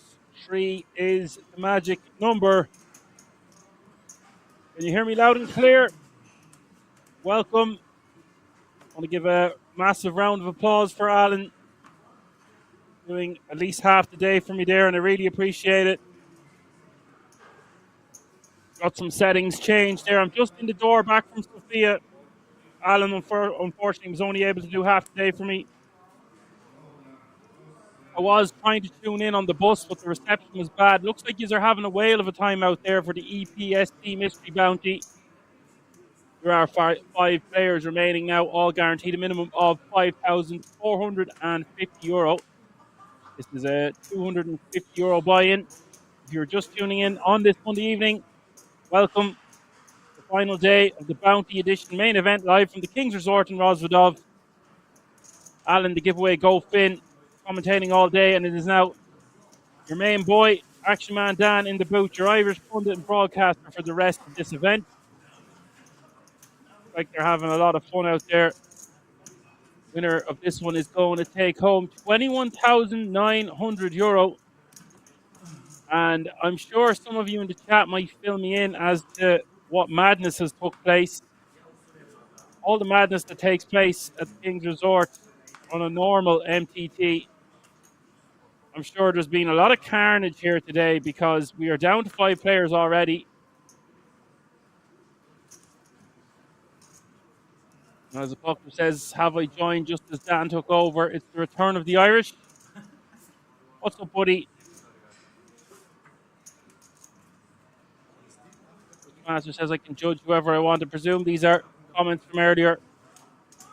Richie is in the house. Just giving my usual shout out. Obviously, I'm sure Alan has done all of this already. Glad I got the microphone situation sorted out for you as soon as possible there.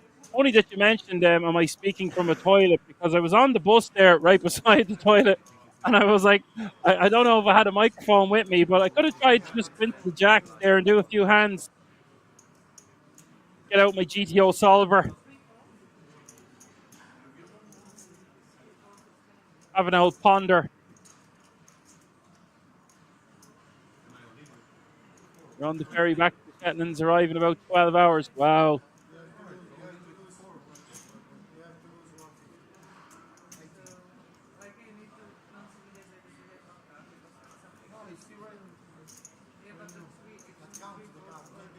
If anyone in the chat wants to give me a brief rundown of what's been going on, normally when Alan was letting me take over, he was going to have a hand or two to talk about it, but because I was late and there was some delays at the airport, he has to catch a coaching call that he was meant to have an hour ago, and poor guy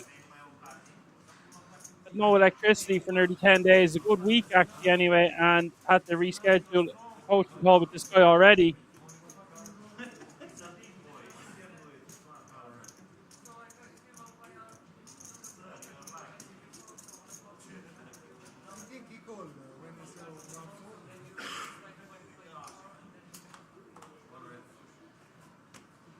The eternal question there, Apocalypse, how was Sophia? Sophia was great. Poker didn't go too well for me, although I felt like I played pretty well.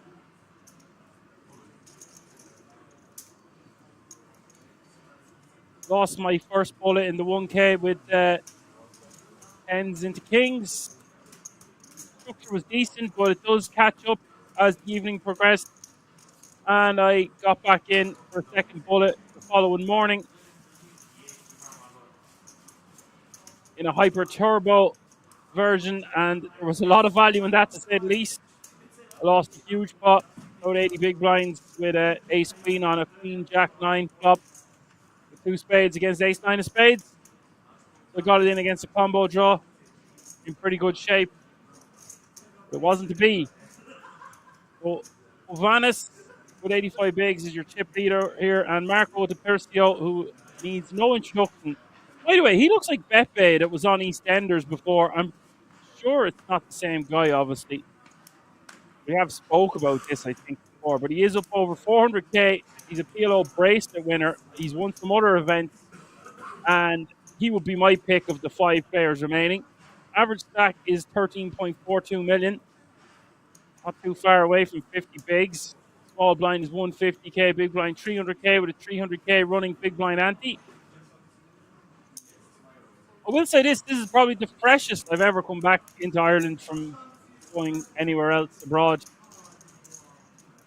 I did say I'd never been outside of Europe. I was in Bulgaria, technically not in the EU, but somewhat still part of Europe. Didn't really get to see much of the city, if you want to know the truth. Barely made it outside of the hotel. The hotel, the restaurant, the casino all joined together. I did notice that one of the guys here has survived about 3 all-ins. ISO's after saying that, yeah, but when I was trying to get the microphone set up and sorted out,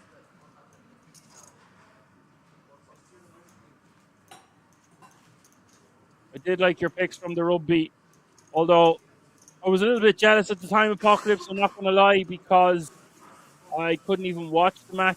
I had nowhere to watch it. Missed the UFC and the rugby at the weekend, and I think there was a third thing I missed as well. Oh yeah, I missed the Super Bowl. So Fowley coming back from one big blind, surviving 3 all-ins. That's correct and right. Hogan says, hope you enjoyed the weekend at least. Actually, I was listening to The Weeknd's new album at the weekend. I was on the plane there for 4 hours, and my Spotify obviously is not working in the air. But somehow, the only thing I could listen to was The Weeknd's brand new album with 22 tracks. So, lo and behold, I listened to the album twice in a row. I didn't miss much from the Super Bowl. Well, Kendrick Lamar was giving it socks. So Marco Di Persio on the button here with Kings. The only other tournament I played, guys, was a 150 turbo, and I went to the gym both days over there. I went to the sauna, the steam room, and one thing on my bucket list in Ireland, it's not that hard to find, but I just hadn't got to do it, was the flotation tank. Really enjoyed getting into a flotation tank for an hour. It's pretty cool. Did little to no drinking over there. I had a glass or 2 of red wine when I was having a steak dinner. That was about it. So I'm coming home fresh and feeling good. We do see Clee here shoving 9.5 bigs. Can someone tell me how many of the bounties are still remaining, if any, please? Much appreciated.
I'm getting potentially a 1K as an answer. Maybe a couple of others. Seems like it's been a very action-packed day.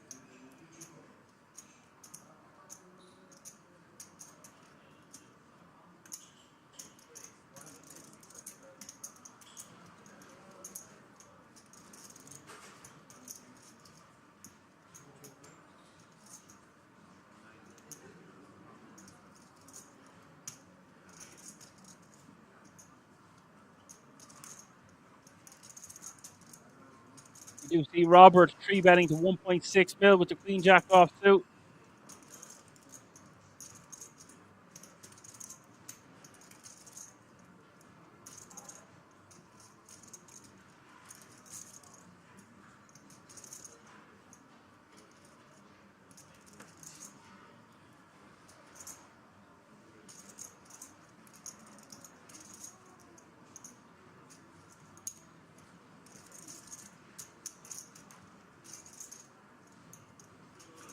Havana's with a bit of a decision, but when he's got all these chips, I think he just wants to call in position the majority of the time here. We could easily make an argument for 4-bet ripping, especially when we're the big dog at the table, or one of anyway. It's going to take me a few hands to get adjusted to what's going on. I'm not used to just joining in the middle of a final table. Usually I've had the luxury of commentating from 24 players out, and I kind of know what they're at this stage. So there's going to be a little bit of an adjustment period. I think that goes without saying, especially when I didn't get to have a synopsis with Alan.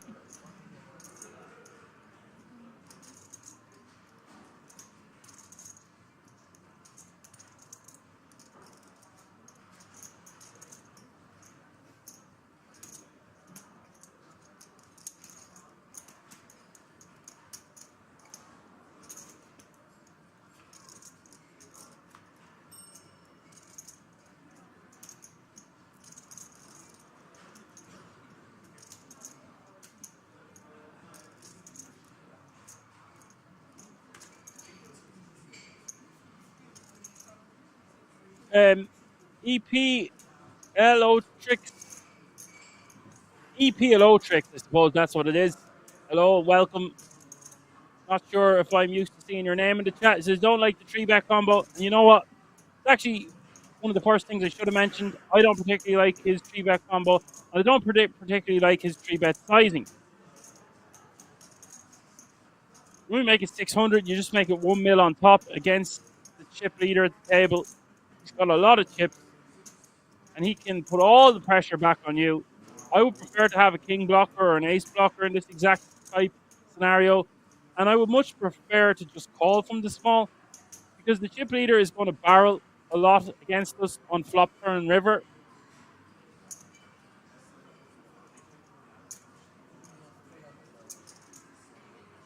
Yoda Code doing some good homework for me. Thank you, Yoda Code. 1K bounty left, 300 left. See, as much as €300 is a lot of money these days, 300 bounties don't impress me much, because these guys are playing for a nice chunk of change. €21,900. I'm not going to lie, I needed some form of a decompression there after the 3 days. One of the days was 14 and a half hours for the Italian poker sport. What an amazing event that was. And then I got to go away for a couple of days. So just kind of getting back to myself. Like I said, just got in the door there about less than 40 minutes ago. Straight to it. No rest for the wicked. Yoda Code says amazing and long. It was long, Yoda Code, but I've done ones that have felt longer when I've got back from weddings and stuff like that, when I'm just not really myself. This time I was well prepared and very ready. So it didn't really bother me too much. There does come a point in time where it's like, okay, can these gentlemen just get it over with? You've got to respect the structure. You've got to respect no limit hold'em tournaments. You've got to respect how much money the players are playing for.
ECW King in the house says, what did you do, Dan? Was it a poker holiday? It felt very much like a business trip to me.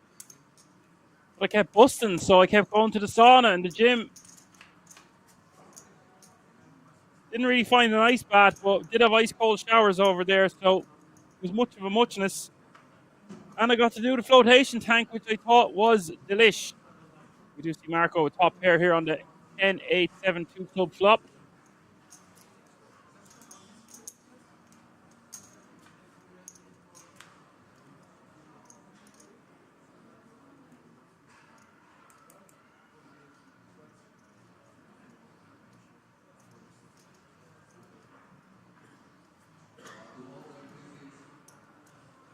Nine for Hovannes on the turn here. The jack of spades arriving on the turn. Hovannes with the 9 in his hand, giving him the straight. 850. And this could spell trouble for Marco. He's not going to be going anywhere just yet. There's a lot of push combos out there.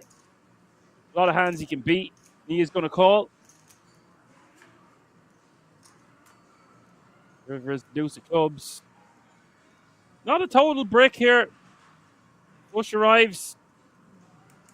9 already made a straight, and I don't know what way these guys have been playing against each other, but I presume it's on the more aggressive side of things with how much chips is in front of both of these men. When he makes it a half-pot size bet, I think this just gets called. Very difficult to fold 2 pair here. Blind v blind battle. The 2 chip leaders. A lot of pressure. Be a pretty big fold here. I just don't think we can fold a hand as strong as top 2. Sometimes you just got to pay the man. He does flick in the chips. We'll get the bad news. Marco down under 20 million and Hovannes back up over 100 big blind.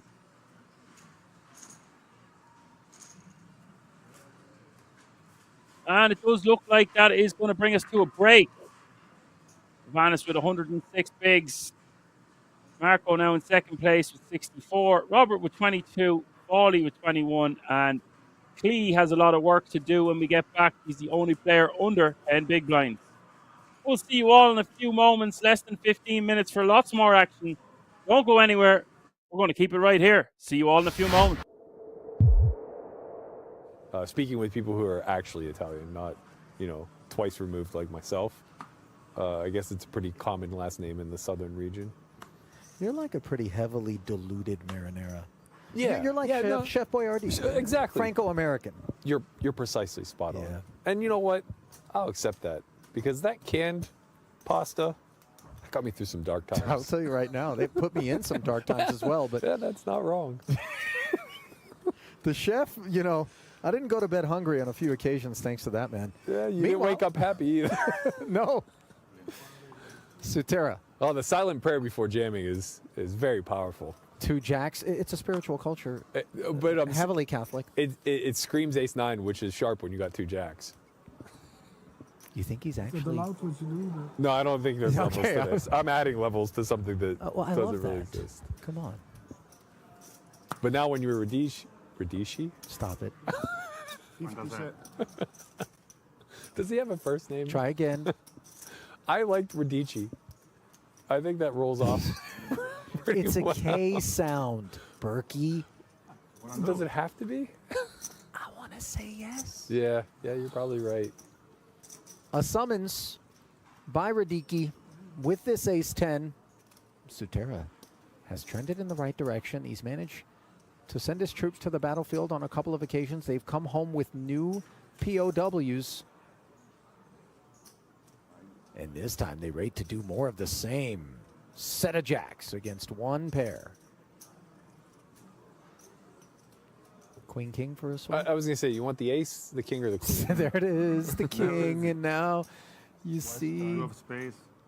Sutera doesn't like the look of a lip licker across the way.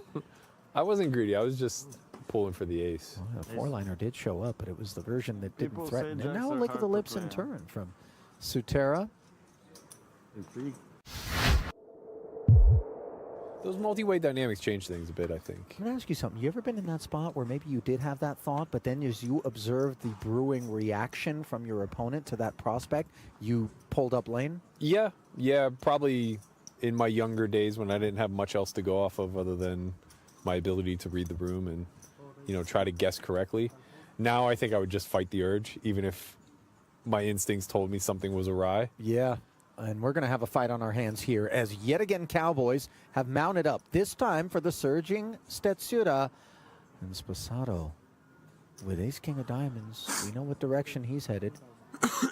Fourth or fifth time Stetsato's had kings. Wow. Who the hell is Stetsato? What did I say? Stetsato? I'm like, is that the love child of... Yes, exactly. That's precisely what happened, is Sposato and Stetsura. Well, by the way, something else has happened as we're giggling through the surnames. Pocket Queens is a not funny development for a rather deep-stacked Ilani. This is hell. And honestly, as good as he's been and as aggressive as he's been able to pick up chips, there may be an argument here for just like getting out of harm's way, but it's still queens. And I imagine we're going to 4-bet here. It's just a matter of how much. These two trains are heading towards one another on the same track. I think ultimately it just comes down to not a matter of who gets stacked, but like who gets out of the way. Is it the ace-king suited that ends up folding? Is it the queens that ends up folding? Not sure. Yeah, this isn't going to be a 3-train collision. I don't think so. Think. Yeah, I don't think so. But so, 2 bets became 3. 3 became 4, and the man who started things isn't done with them. 5 bets to 75,000. if they are reading it all into body language and things of that nature, we might not see a flop. How so?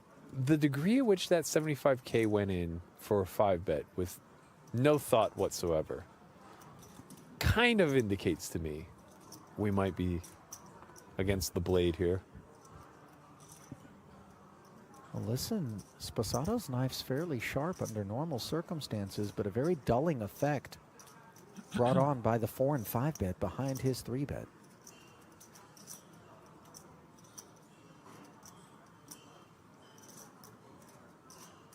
I wouldn't want to be that drawstring right about now.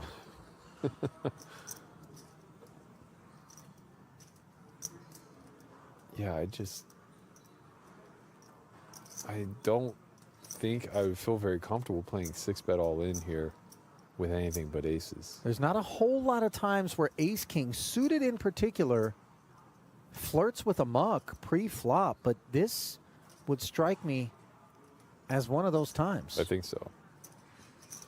I think so. Again, the speed at which Stetsura put in the 5-bet with what didn't really appear to be much thought. It's a great laydown. Fantastic decision there. And honestly, again, I wouldn't be shocked if we just don't even see a flop. Small re-raise, though. I mean, just another 37.5 to see what's what.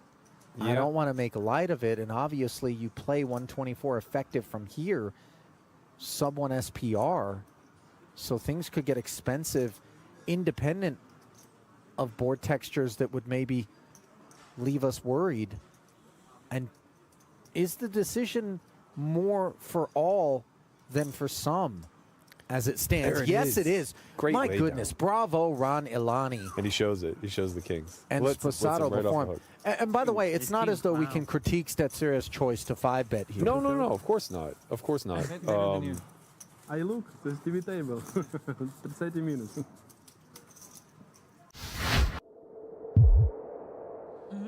Yeah, well, it's warfare out there, Ali, and yes, those chips are just bullets. Yeah. No sense in going home with them, you know? 9-4 suited? Not so bad. Put them to work or put them to bed. They're not as useful in the chamber as they are sprayed onto the battlefield. That's right, that's right.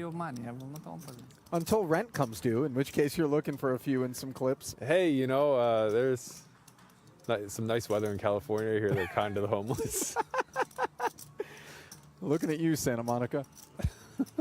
Ace King here, being looked at by Vaitulionis, who has been northbound since his arrival. First hand he sat down and opened was an Ace King. Then, of course, Ace Queen versus 2 kings. Yielded one from Stetsura, who's got an inferior ace on the button versus a cutoff open. Might be looking for his pound of flesh. Yeah, this one can go either way. Yeah, 3-bet to 15,000, ill-fated, and Sposado wakes up with ladies. Now this is where it gets fun. Unless you have ace-9. He's the covering stack, so for sure we're going to see him go with it in some capacity here. It's just a matter of how. I guess effectively they're looking at about 60 blinds. I don't think jam's out of the question. With a formation this aggressively, though, maybe he wants to get a little value for his time.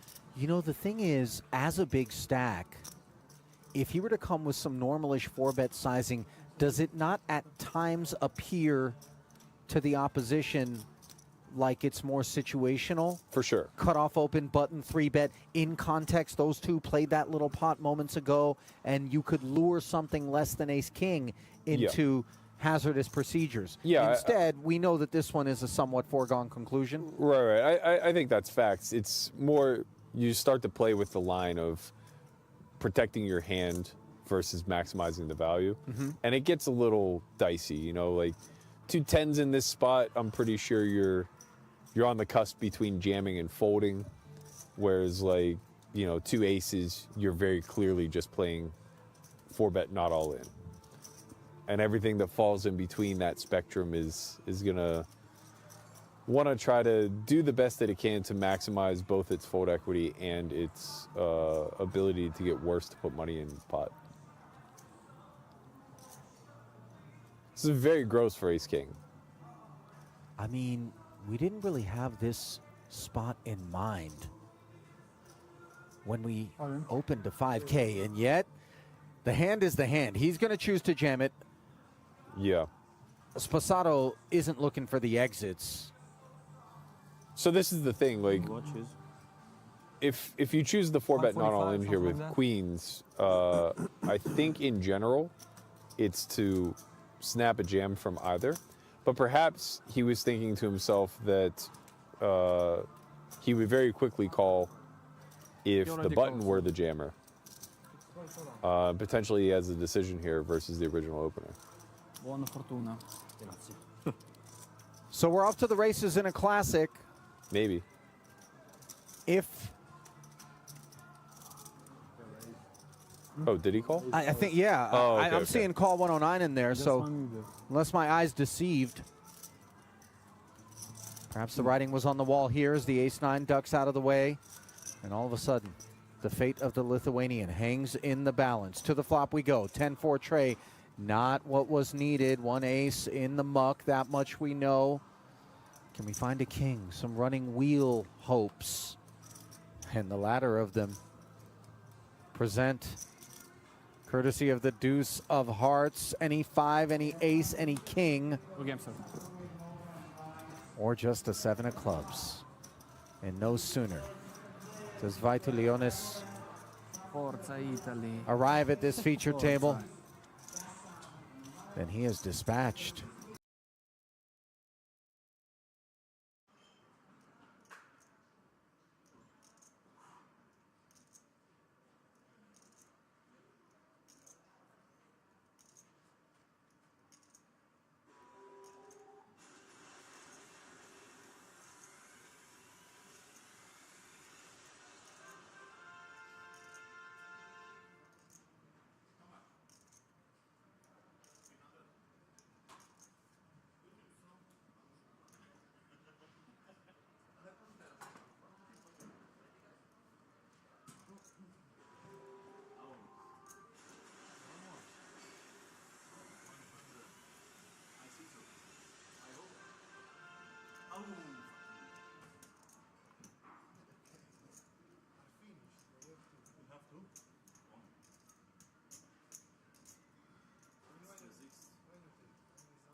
Alrighty, folks, welcome back after the break. Just in time to see Hovhannes flop a straight, the arse end of the straight, as we call it in Ireland.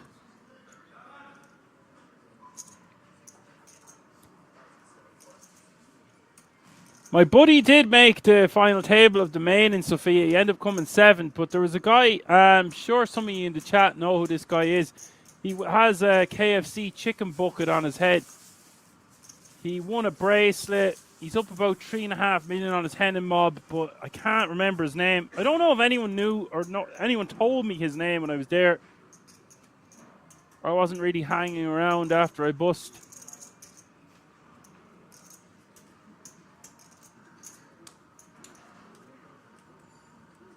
Apocalypse says, I do see someone got a royal flush for €10,580 cash bonus.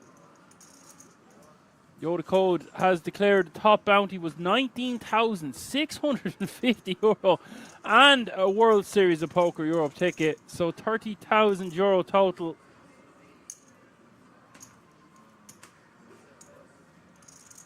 I do see him with a giant teddy bear. Not something I'm used to seeing at Kings. It looks like you have had quite the crazy day so far.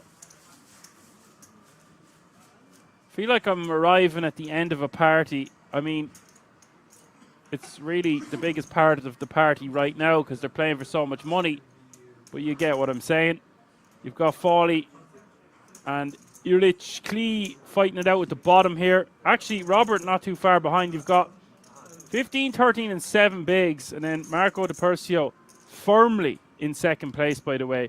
Does not want to be going to war with Hovhannes Asatran. Okay, there's your funny pronunciation from the Irishman for today. He has half the chips in play, 84 big blinds. Just to give a half a disclaimer, I am up since 7 a.m. and just done about 10 hours traveling. You got to bear with me. Although, if there's anyone you need to bear with, it's the guy with the teddy bear at the table. Perhaps it's his emotional support animal. Is that what the kids call it these days? Not that he looks like a kid or anything.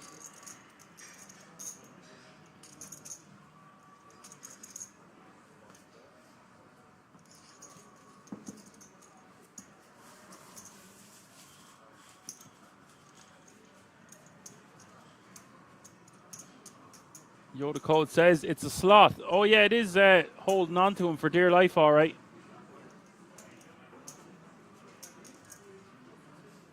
Better than the other S word. You can't bring them to the table. Ba-dum-dum. Okay, I'll get my code. I only just got here, though.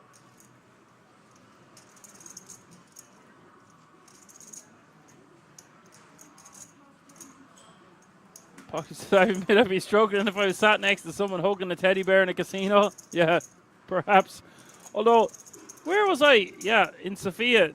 There was a lady cleaning my room, and I came back after the gym, and I heard this barking, and I didn't know there was someone in my room. She had to bring her own dog in when she was cleaning the room, which I found extremely strange.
Apocalypse says, I do remember someone at the World Series of Poker had a live dog at the table with Steve. Got a live dog. I don't know what the ruling is on that. I'd say they put a stop to it. Meanwhile, back at the ranch here, Clee shoving 4.4 bigs from the cutoff. And of course, this is going to get called. Vanis with the Queen 10 off suits. Going to have too much equity to be folding this one would think. It's his world and everyone has to live in it here when he's got 84 big blinds and half the chips in play.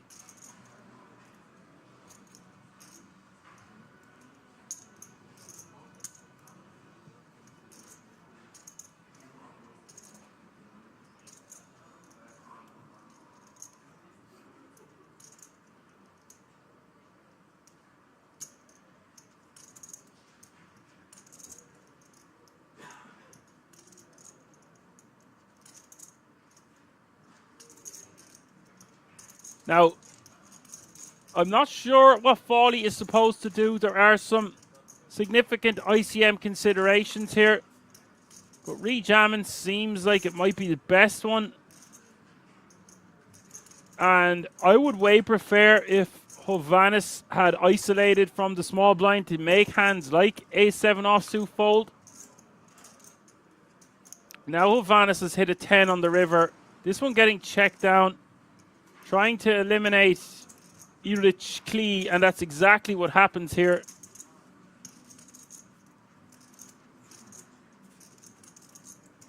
We do have a player eliminated, and Hovannes scoops the booty.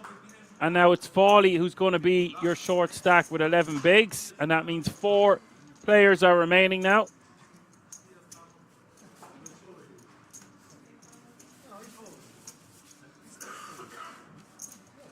Raving MILF, very funny name, says hitting a 2-outer and everything exactly. Brody's in the house. What's up, Brody?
And Solo in the house says, hi, Chat and Dan.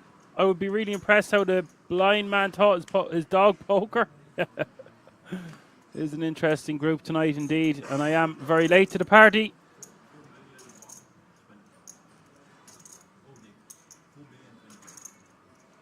Paulie shoves 10 bigs, Marco in the small with 50. He will fold. And Hovannes has a calling hand some of the time here if there wasn't so much ICM to consider.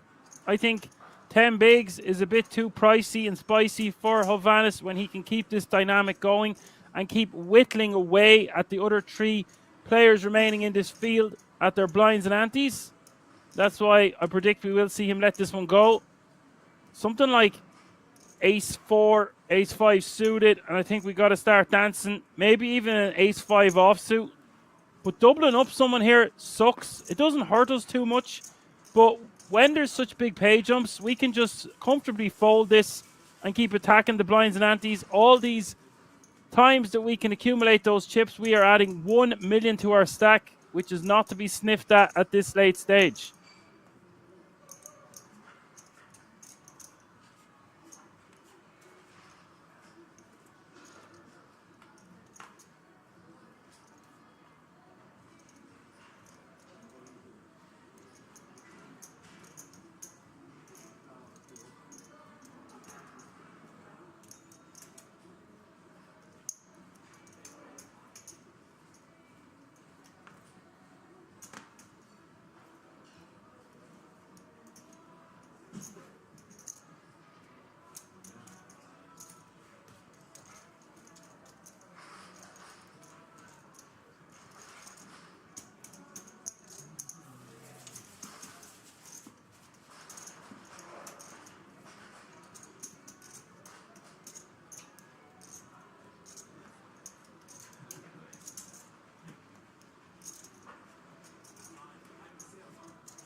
See Marco opening with the ace-queen, of course.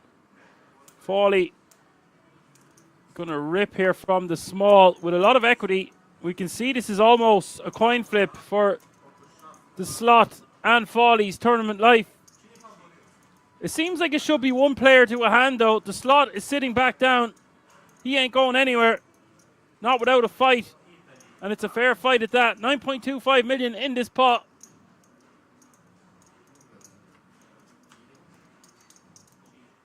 Turn is gin for Fowley, and you did say he doubled up from one big blind and then doubled up again.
Percio, after losing some more chips, it doesn't affect his stack too much either.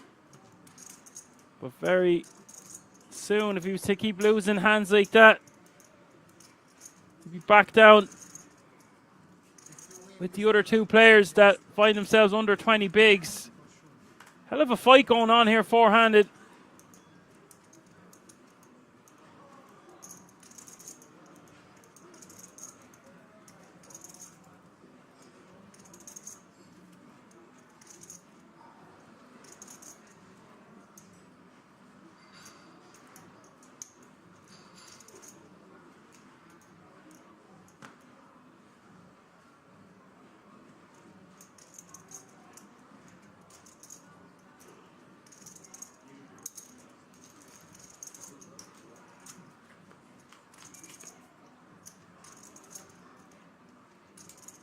Yoda Code says he's doubled up so many times. Look, we've seen guys come back from an ante in this place and take down tournaments. I mean, it doesn't happen that often. You've got to favour the big stacks.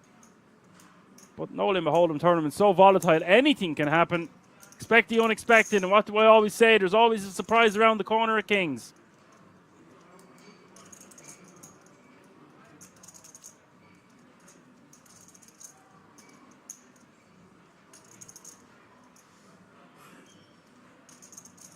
Just getting around to looking at the total prize pool here. Looked like it was €333,333.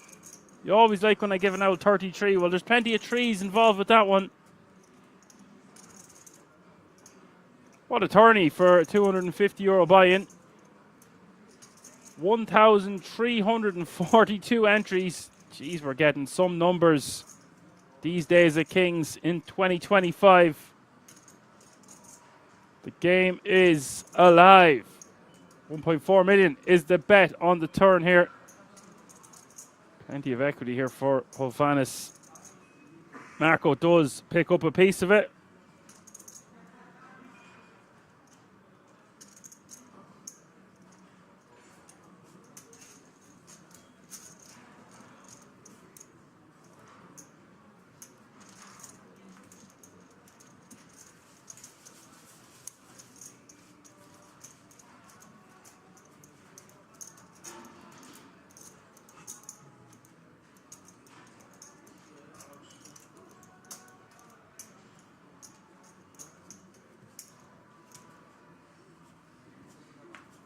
Space Pirate says, out, doll guy. It's not a doll. It's a slot.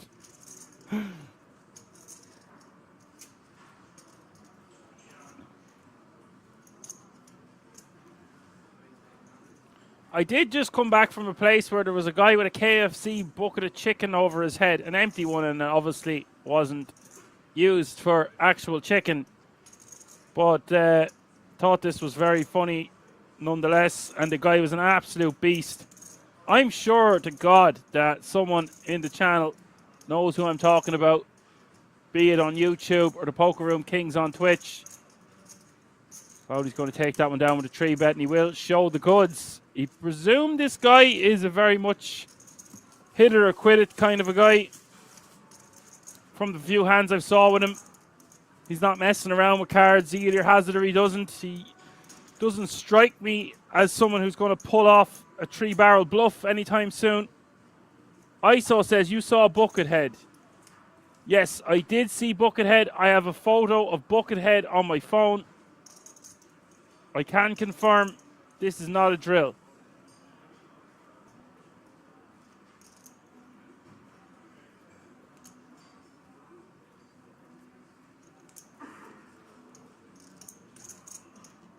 Apparently, he is well known for putting buckets over his head and playing poker like an absolute boss.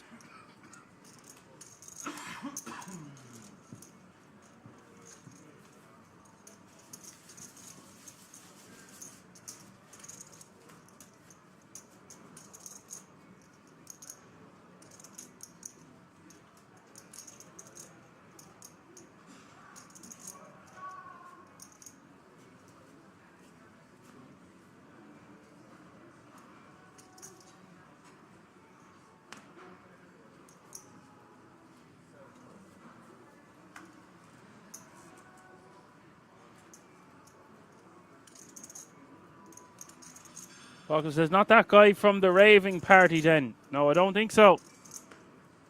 Robert's all in from the small. Ace king offsuit, and Marco going to let the 6 deuce offsuit go, of course.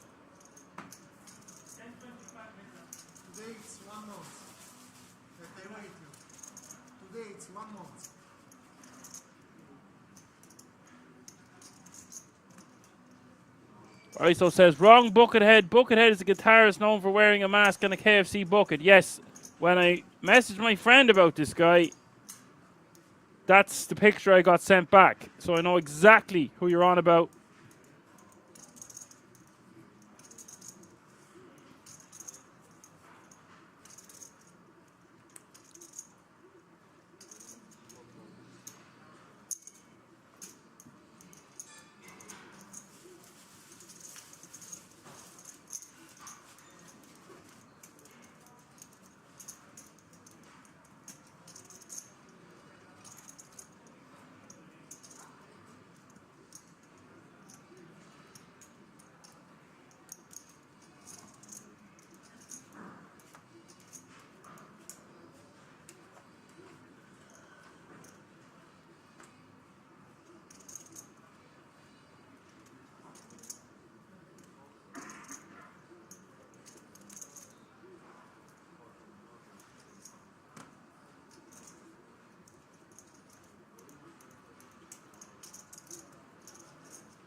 Wally getting that one through with a 3-bet with the King-Jack suited. Actually expected to see him call in position with the suited variety. Does go for the 3-bet. I can get behind doing either or.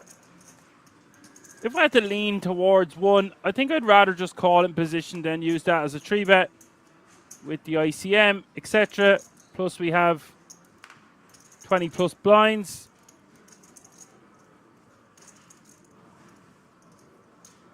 Obviously, my image, or the image I have of these players coming in about 5 hours into the stream is going to be different than what Alan observed and dissected.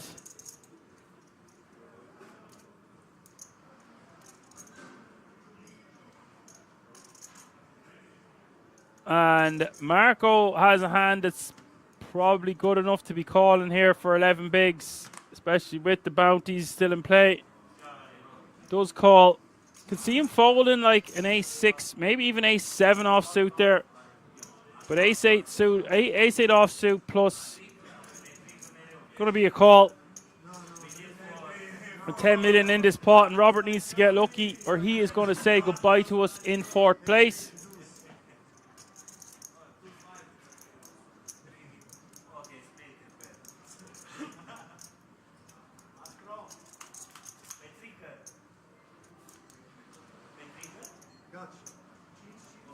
It is 10-5-3.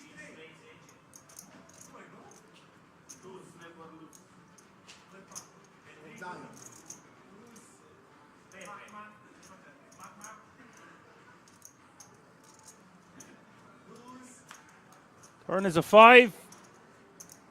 And Marco set to win this one. Looks like he has all the outs in the deck for Robert to get a chop.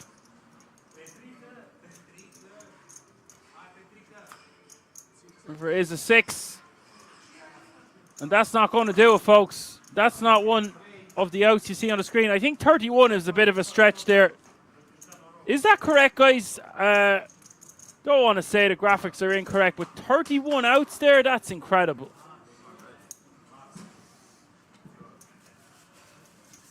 Too many outs. If it was 31 outs, I think that's the most outs I've ever seen in my life. It's just well over half the deck. Quick maths.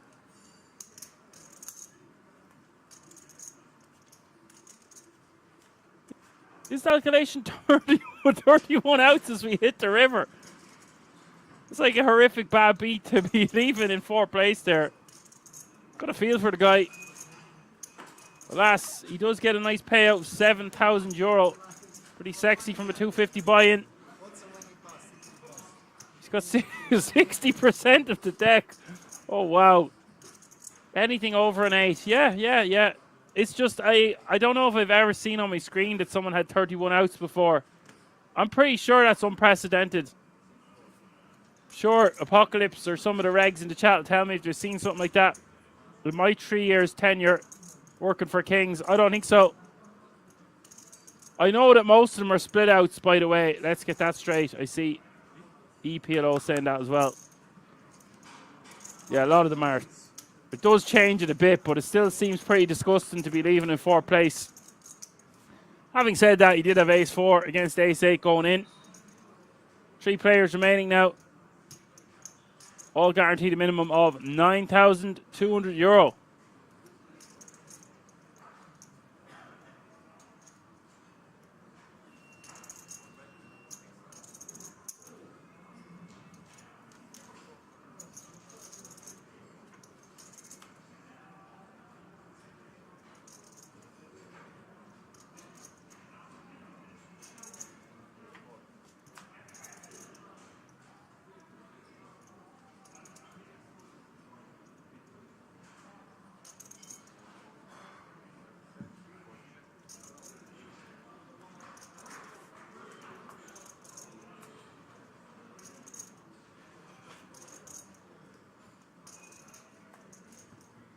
We do see another chop pot on the 4 deuce jack 4-6 board.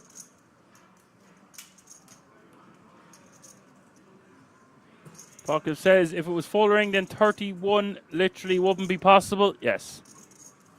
It is going to get chopped up about a quarter of the time. You are dead right, EPLO. Every day is a learning day and classes in session. Does change things a little bit. Not for the chip leader, of course. He has 55% of all the chips in play. Fowley's making a run of things. One double up, and it puts him in 2nd place. Marco, very comfortable with 47 bigs. Not his first rodeo. He's up over 400k in his Hennen mob.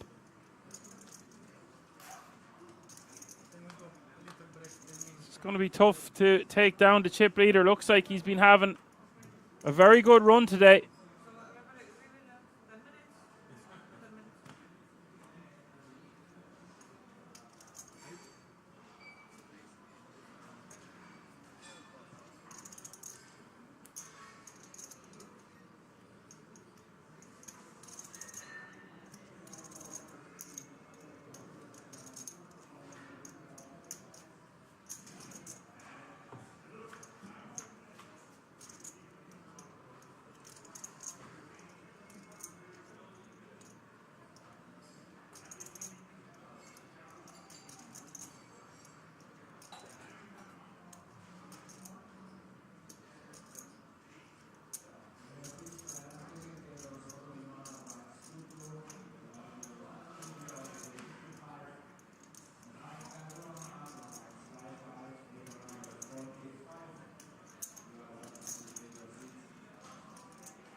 The action on. Marco here with the queen 7 on the ace 10 9 4 9 board.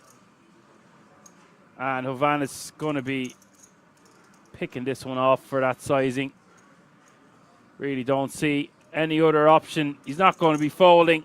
He's not going to be raising. Of course he loses to a 9 and an ace, but I think he's just too high up in his range to fold.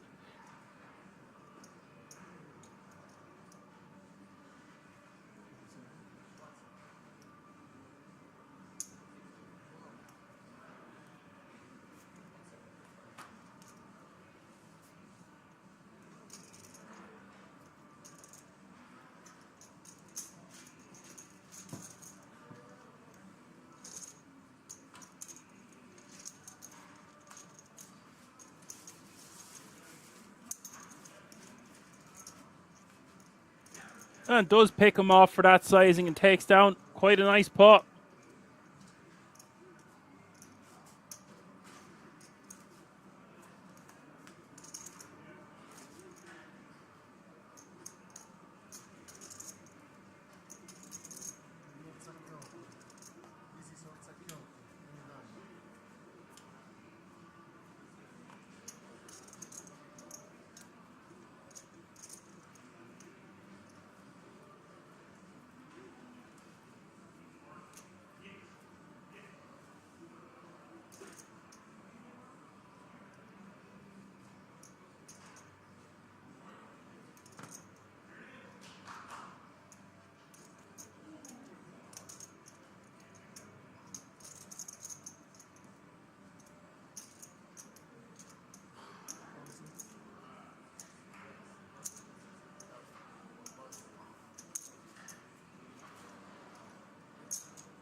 Big boy hand here, three-handed for Fowley. This guy, I'm trying to read the chat here.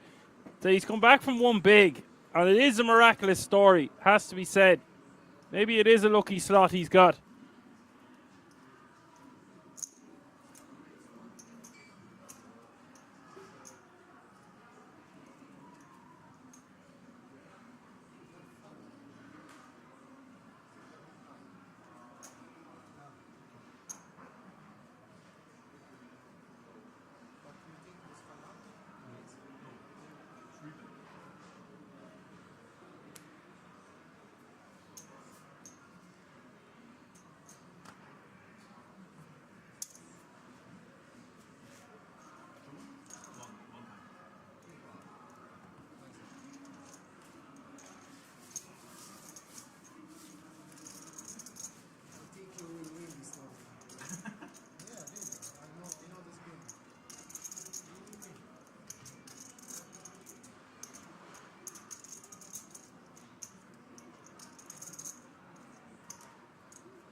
Does just take that one down.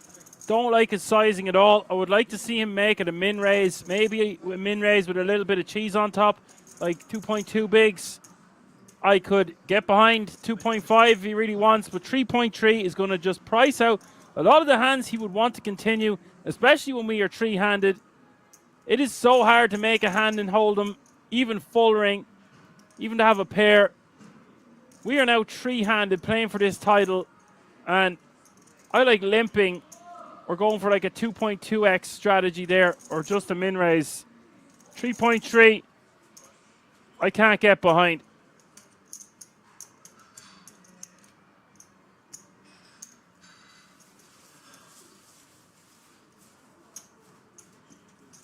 Apocalypse still has 11 hours to sail. Well, took me less than 11 hours to get home from Sofia. Woke up at 7.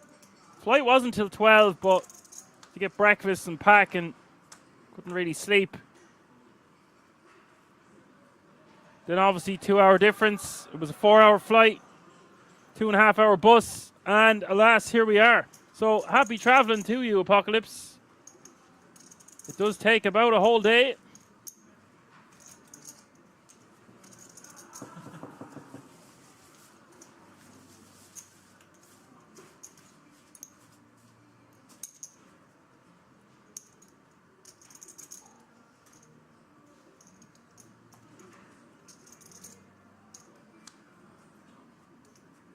There is absolutely no reason to show that hand. He seems to be quite the shower, this fella. He does have this slot on his side. See, he's a lot of players that are inexperienced or haven't played for this kind of money before. They do get genuinely scared, and they tend to size up the bigger of a hand they have, and it is a big tell. Going over 3x, then it really leans you towards a jacks plus type of range.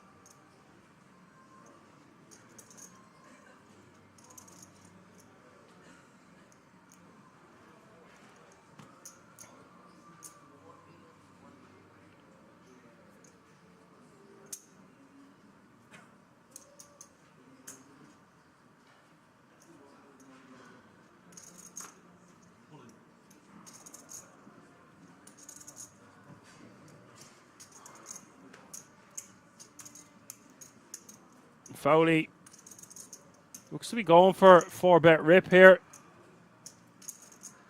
I don't mind Marco 3-betting, by the way. I think this is fine.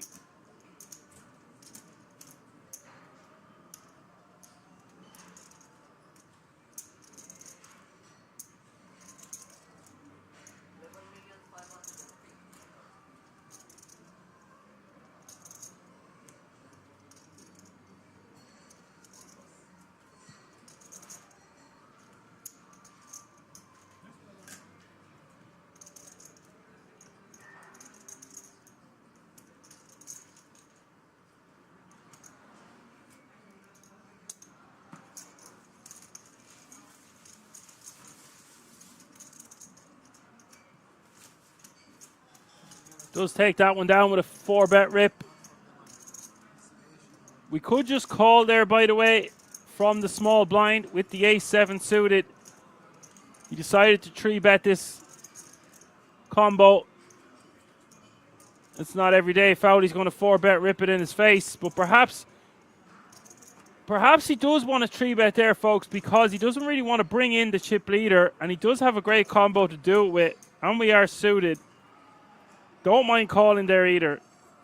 Just depends.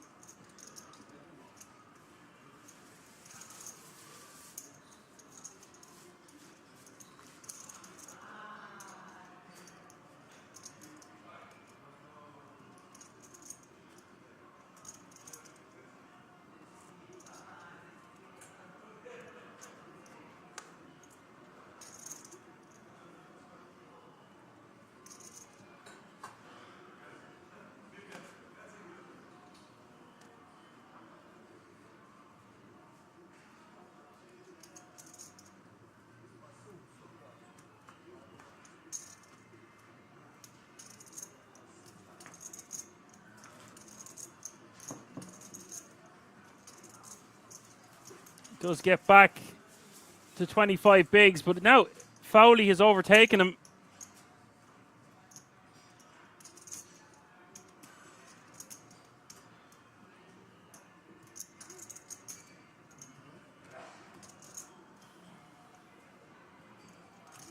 I do see some comments coming in here about people losing their minds and stuff. They'll have played for many days on end. You can only make so many good decisions in a day.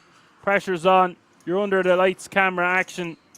It can really mess with your head playing for this amount of money if you're not used to it. As for Marco, not his first rodeo. And he'd probably, I'm not going to say probably, he definitely has an edge over Fowley. I'm not sure, I'm not too savvy about how experienced the big blind is.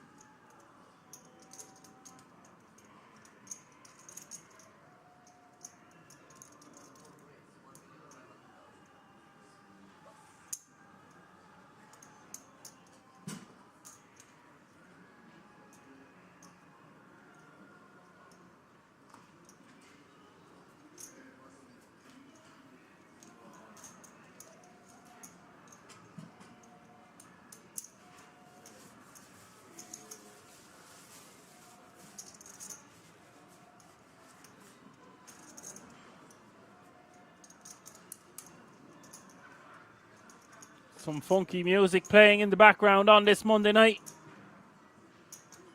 If you're just tuning in, you're watching the tail end of the €250 EPSC Mystery Bounty Edition main event live from the King's Resort in Rozvadov. EPLO says, as I said, he plays face up, his hand so strange that Marco went out of line there.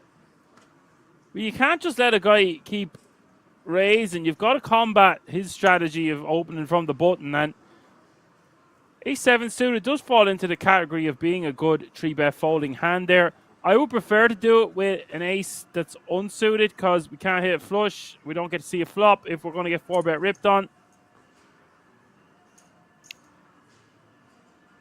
So calling there from the small makes a lot of sense with the ace-7 suited. Again, though, you don't want to bring in the chip leader. He's going to be able to put significant pressure on his post-flop. It's his world and we all have to live in it with a huge pay jump between third and second.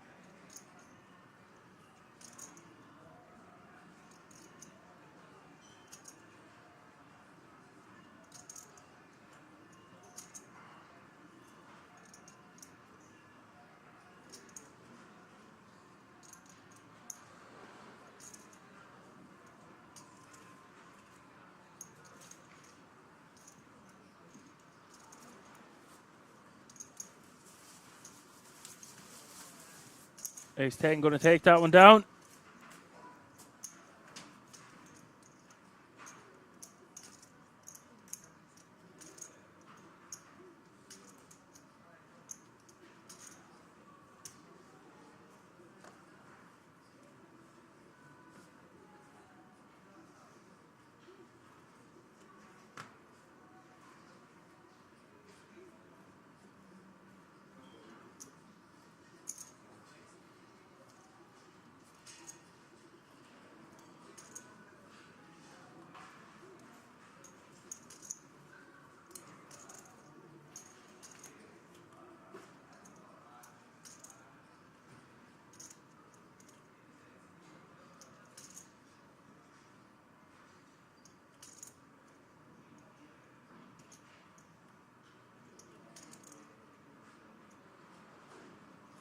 Hovhannes going to take down the blinds and antes, and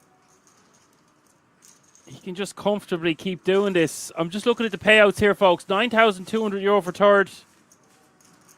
Survive one more elimination, €12,900. Pressure really on between these two. Chiplead can just keep raising willy-nilly, as I keep mentioning.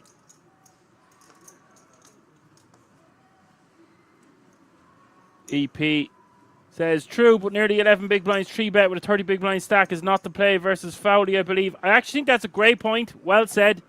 I would like to see him go somewhere around the area of 3.5 to 4x, though. 11 seems far too big. I didn't know it was that much. I thought it was more like 9. Definitely don't want to be going 5x plus off a stack depth of 30 bigs because you've put in 33% of your stack pre. Just makes things very hairy.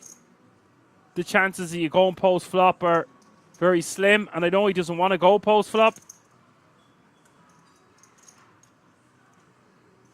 But the point remains the same. So thank you for your comment there, EP. Someone makes it too big. You see, he's going that bit bigger though. How much did the button make it? If he's made it 3 bigs, then you want to be going close to 4x. Otherwise, you're going to get called. You're going to be out of position in a bloated pot with a sub-premium hand. And the stack to pot ratio is not going to be too much further from 1 to 1.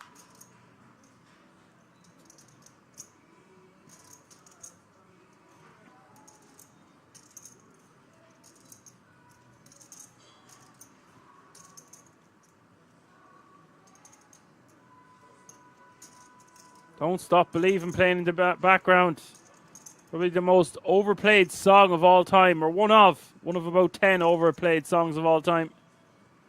Back we're going to bet 1 million on the 8 ace deuce 3 9 board. Getting there on the river, hoping to get paid.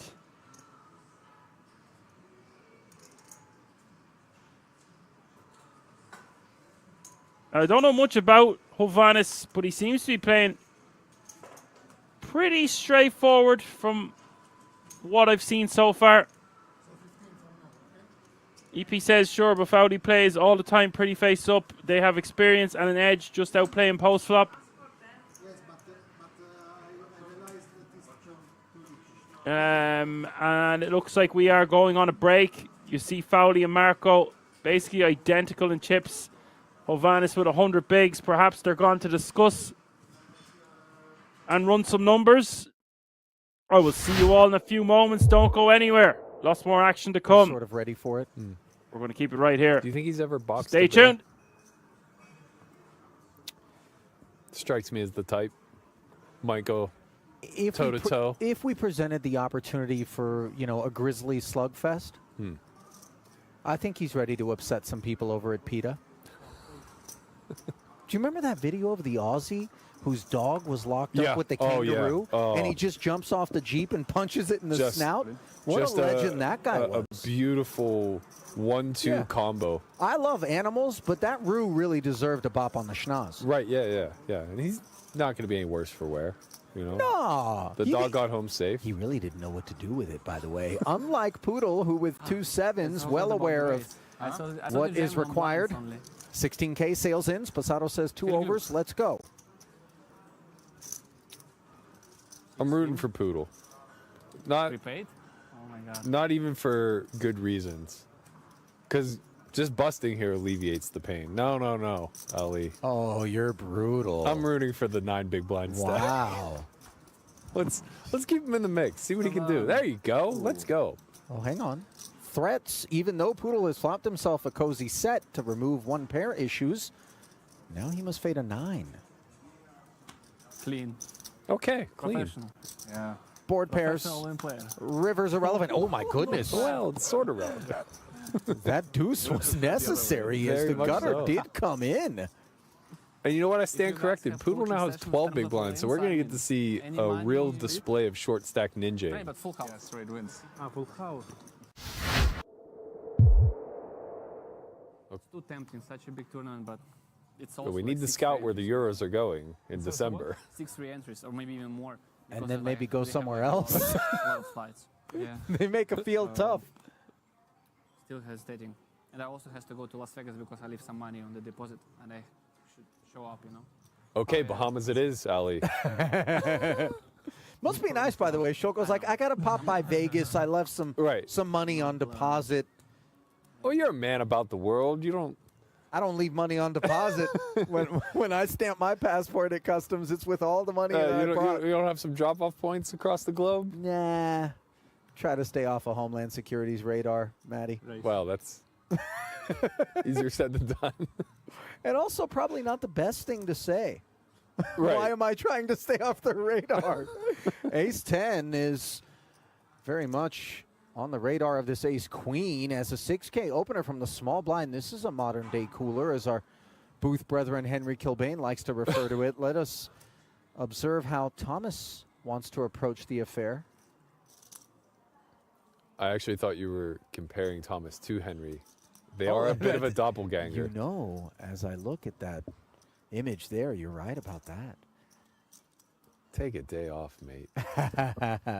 I don't know that we're going to be taking a day off with this ace-queen. However, do you feel like a 3-bet is compulsory, or do we balance with some flats? It's a little bit tricky because my understanding is there isn't a lot of raising taking place from the small blind. I feel like ace-10 off might be a bit on the wide side, but I could be wrong. Usually, especially at depth, you want to lean on more suited hands.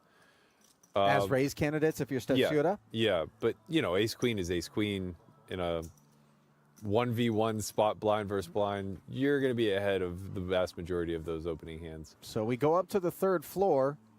King 7 tray board presents no immediate assistance to either party, although, of course, eyes on that ace of diamonds, potentially, for the freshly minted stack of Stetsuda, which does cover Ace-Shan. Yeah, I imagine we're going to see Thomas come with a smallish bet here. These are kind of the confrontations where too much money can find its way into the pot very quickly. A hand maybe stepping a little outside the norm with the ace-10 off pre. You find a little hope post with that backdoor diamond draw, backdoor straight draw. Suddenly we find ourselves on the river, you know? 13,000, and I'm not sure that we're all that river bound with ace 10, although maybe we're turn bound. TBD. I would suspect that he probably has a little too much hand here to just fold versus quarter pot. But you're right. The hope is a bit bleak. You could be drawing dead to pairs, assuming you're up against something like ace-king. Making runner and realizing it out of position, not the easiest thing in the world. Yeah, you do need to kind of, in a chess-like manner, consider future moves. These are the type of spots, though, and the type of boards. You get a little creative, you know? You're not going to have that naked ace of diamonds all that often. Listen, that left brain activation can prove expensive from time to time, although consider if all of a sudden he did do something, how ace-queen would feel about it. A flat, the chosen path, a board pair now, which does present opportunity to the Ukrainian. I wouldn't suspect very much 7x in either range, which is probably going to slow Thomas down here quite a bit, because it will funnel his opponent to so much king x and diamond draws, neither of which he's such a big favorite against that he needs to start funneling chips in the middle. So it goes check, and there is the path to the chop that I hadn't considered. Finding the ace in both camps. King kicker plays.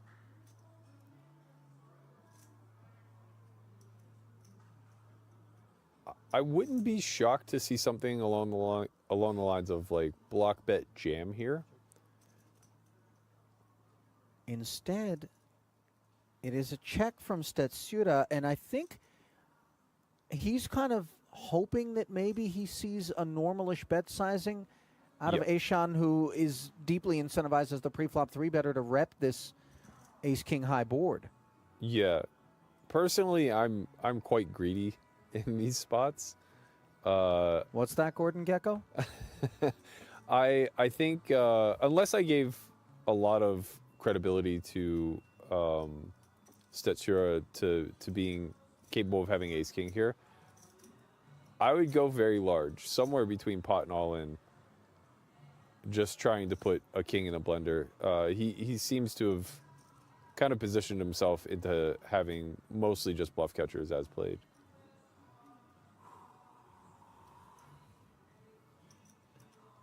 But yeah, wouldn't really fault anything from half pot to pot.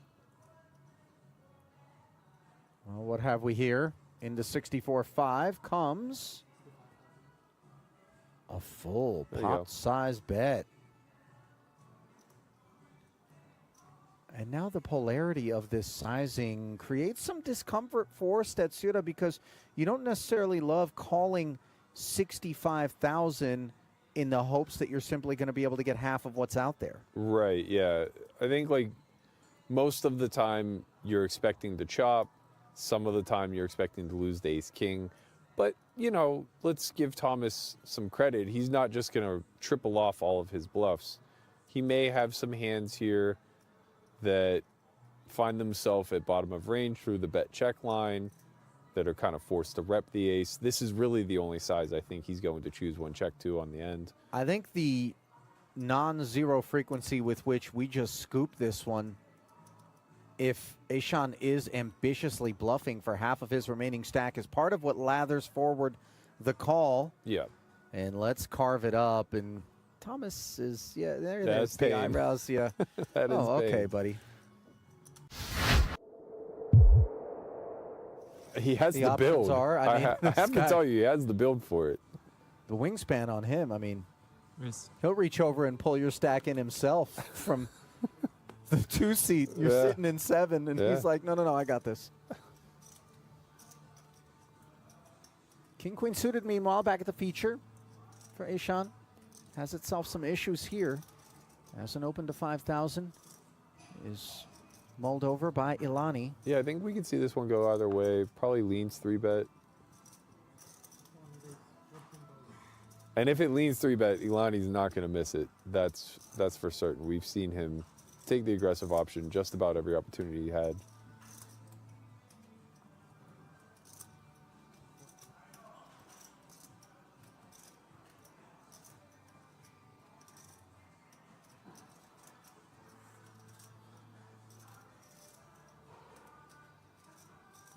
Spots are always very uncomfortable at this depth. 40-ish big blinds. I think king queen suited just good enough. You're gonna have to get in the mix. Understanding that you're dominated some amount of the time. Yeah, it is so funny because we use blocker logic so often to be heroic with these king-queen suiteds, and now all of a sudden it's not going to take logic, but rather just a glimpse at this ace-10-3 with 2 diamonds to understand that more chips will be finding their way forward. Ilani, top pair in an inflated one pre, 34 in the middle. They play 103K effective. Yeah, I imagine we see a river here in some capacity. About 3 SPR. I imagine the small size will be utilized here by Ilani. We do see 11 into 34. There might be some ideas of a smallish check raise here, call off. King, queen, diamonds here, plenty strong enough with the gut shot flush draw.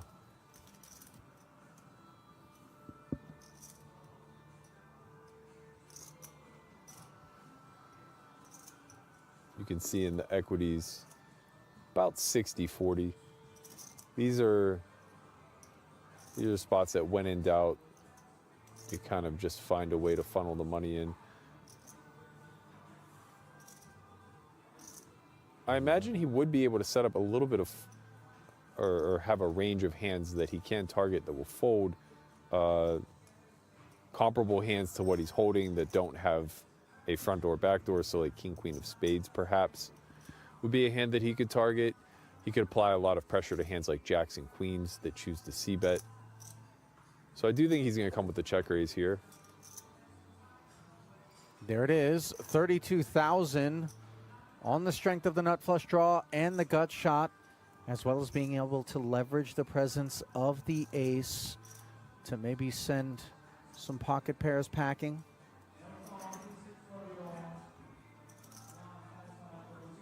Of course, we block kings and queens. Now, Alani's hand really can't do anything wrong. It doesn't matter if he calls or jams. It's more of a question of what, with his range as a whole, prefer to do. We do have some weaker hands in that range that are going to want to see a turn. Well, this isn't all that weak, and yet it is going to play itself as a flat. As you mentioned, Berkey, no wrong decisions and no issues on a 5 of spades turn for the Israeli, as the Frenchman now must navigate out of position in the inflated 98K streets.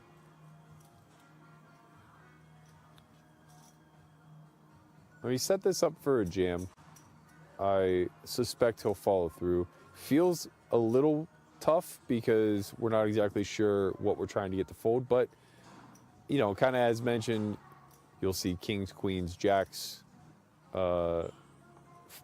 be forced to play this way by Alani, and then they have to kind of hero it off. Is the jam not exceedingly polar? It is, I know it's but the check 70.5 raise, effective. yeah, I think the check raise itself was polar to begin with. Okay. So we're looking at like 2 pair plus and then maybe exactly this combo. All right, so all of it on request now, and Ilani isn't exactly thrilled, but maybe this will be regarded as simply a hand of poker. Yeah, I think he knows he doesn't beat value is the thing. He's losing to 10s, ace 10 and ace king that slow play pre, as well as I guess aces some of the time. He's now also losing to ace 5, but I don't believe that would be a part of the check raising strategy, so he can probably discount that. And then he's beating the combo draws, so the king queen of diamonds, king jack of diamonds, kind of exactly. Perhaps we see some 10-9, jack 10 of diamonds play this way. I think it's less often though.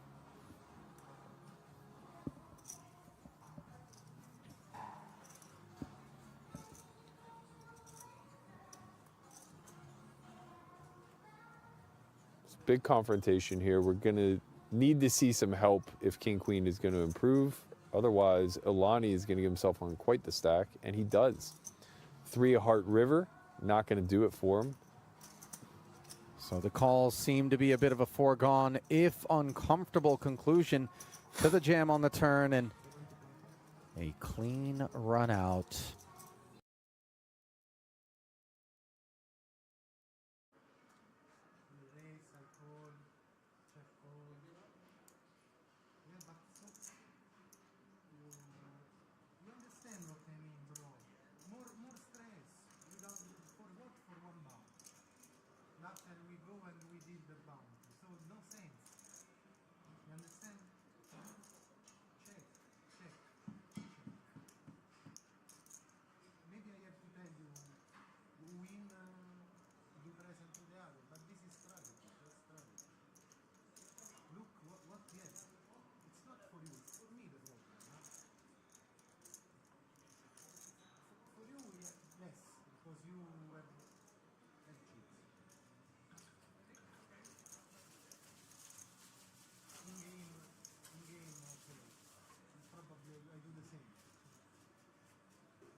Alrighty, folks, welcome back after the break. If you're just tuning in, it's three-handed action from the EPSC Mystery Bounty Final Table, live from the King's Resort in Rozvadov.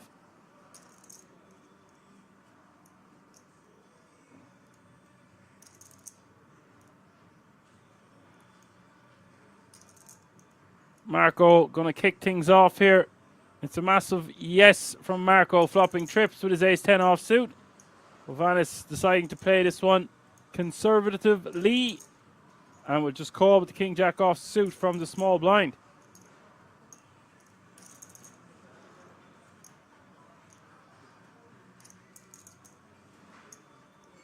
Well, Vanis in an awesome position to take this tournament down.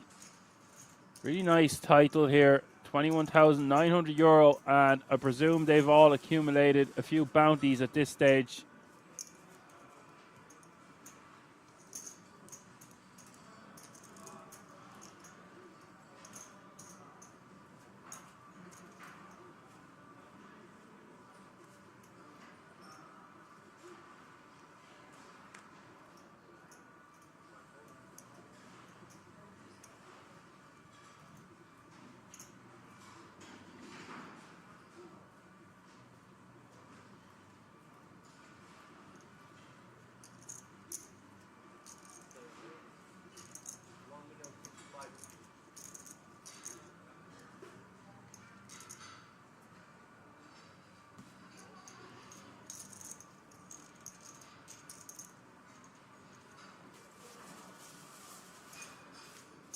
Fowley seems to be the man of the hour with his king-8 offsuit there, taking that one down.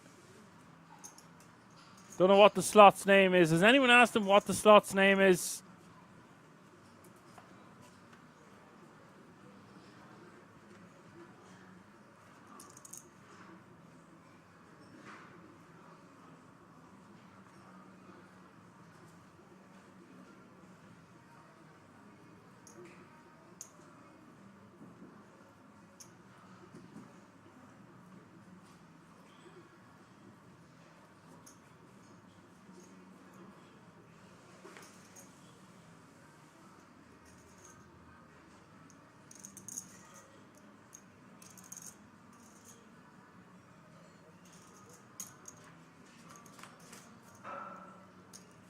Bit of Teddy Swims playing in the background. Very popular song at the moment. 27 bigs for Marco. It really is a fight to the death to see who's going to come in second place at this stage. Really wants to get that almost $3,000 pay jump between third and second. Actually, it's more. It's closer to $4,000.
Vanis just wants to be applying max pressure as much as he possibly can here. He wants to make things awkward for the two remaining players who are trying to whittle away at each other until one gets busted. Blinds are now 250,000 for the small blind, 500,000 for the big blind, with 500,000 running big blind ante. That's 250, 500, 500.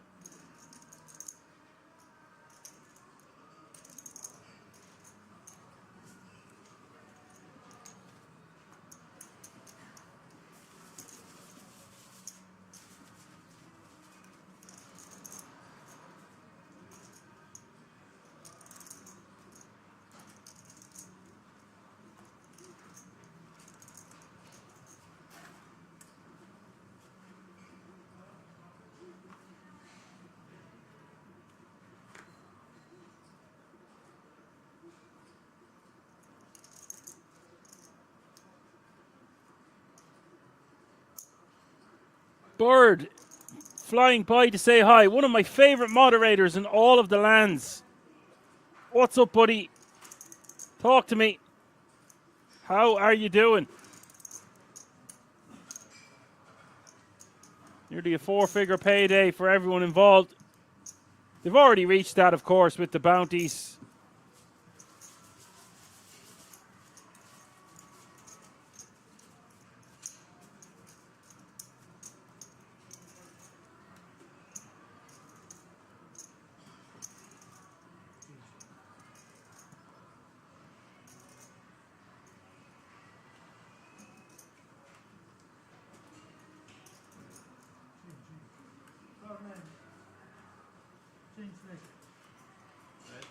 Bird says, no work today, Super Bowl Monday. Well, you know me now, Bird. I'll never miss the opportunity to commentate for Kings, even if I am coming in at the tail end of it all. Just got back from Sofia, got in the door, relieved Aldo to give away Go Finn of his duties. He had to go do a coaching call. And alas, here we are, three-handed, fighting it out for this title. All happening under one roof, of course. Everything coming to you live on a 30-minute delay from the King's Resort in Rozvadov. If you are new to this channel, be sure to give us a like, subscribe, and a follow on YouTube or the Poker Room Kings on Twitch. And if you want to find out additional information, head over to the website, the King's Resort. I don't do the www anymore because I realize it's actually 2025, not 2015. There has not been a deal processed fully yet. I think they tried to reach an agreement. Something wasn't right. Something didn't get finalized, and we are playing on three-handed. I have not been given any information that a deal has been reached. I repeat, I have not been given any information that a deal has been reached. Super Bowl Monday. This sounds incorrect, Bird. I thought the Super Bowl was last night. Did you have plenty of beer and chicken wings? Is that what the kids eat these days? I'll have to get a recap of this Super Bowl action.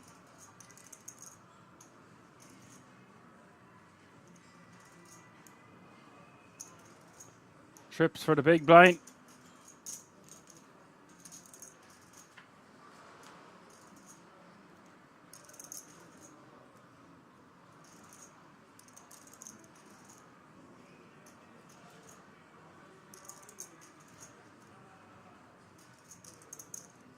Bird says he's been watching Super Bowl since he's been 30 years old.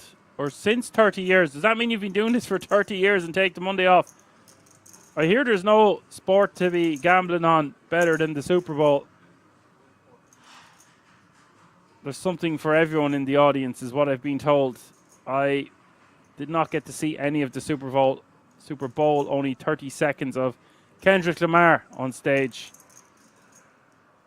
2.4 million is the bet from Foley.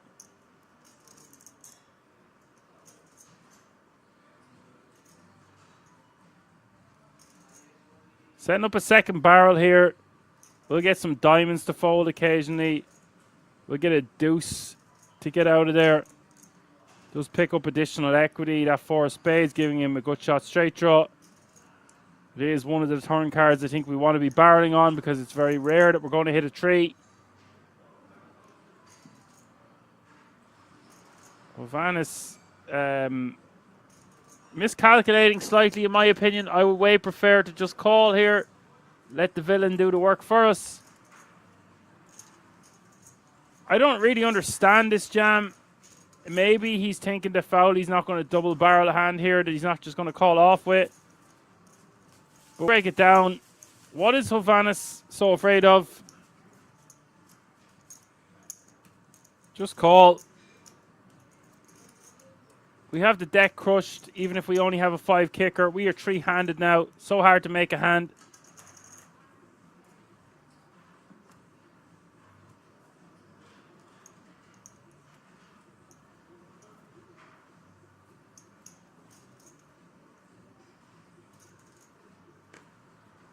Space Pirate says he's afraid for the diamond. If he is afraid for the diamond and he wants to just keep things the way it is, it's totally understandable. It's just the diamond's not going to come on the river that often. And if the diamond doesn't come on the river, our opponent probably doesn't just shut down. He's invested so much on his hand already.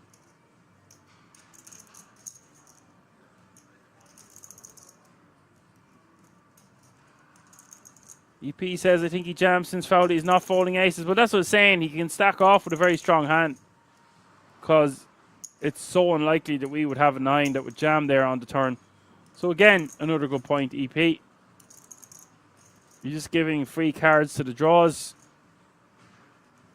Yeah, you could call it free, or you could call it your opponent only has 14 bigs behind on the river, or going to the river. There are many different ways to play the same hand, of course, and my strategy would be to let our opponent do the bluffing for us when they're in position and we're out of position. EP says in position he would have called. Again, alluding to what I just said, yeah. This guy's on the ball today.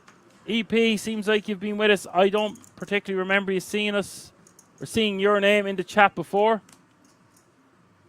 Maybe the odd time, but nice to have you with us. You're really voicing your opinion tonight, and I appreciate it.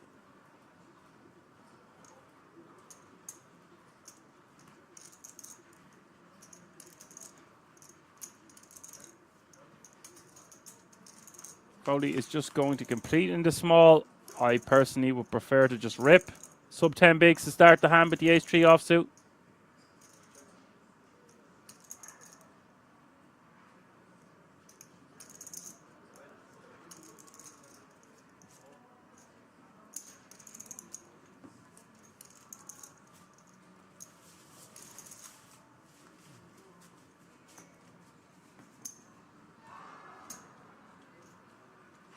I just think we're going to have too much equity blind v blind with 10 bigs. Just want to be jamming that one.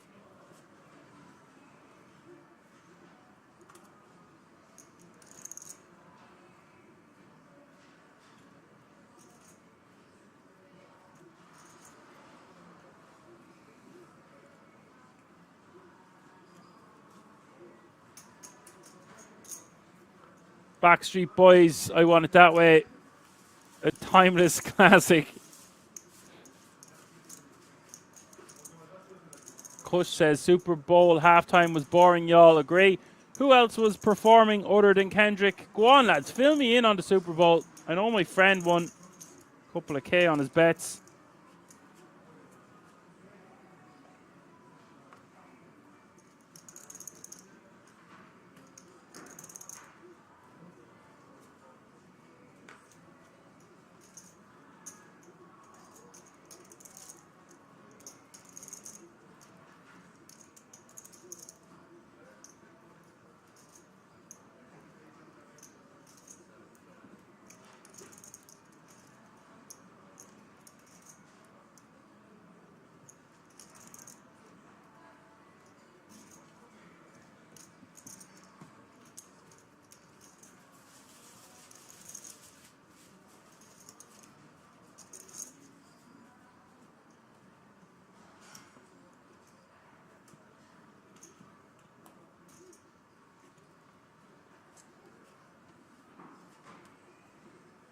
Coach says you're not allowed to bring props to the table like that, Teddy Bear. I don't know what the full rules are, the ins and outs.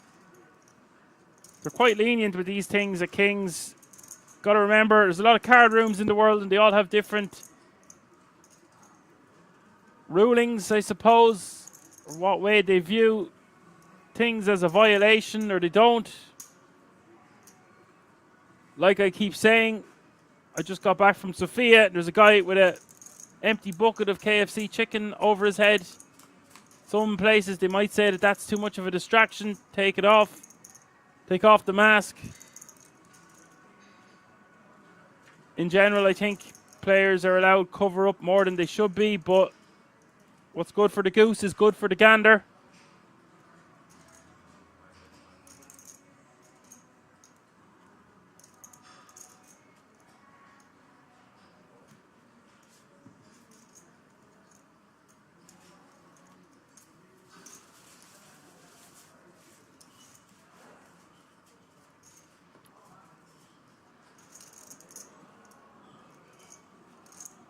People are asking, are you bringing a teddy for stress relief? I don't, I don't really know.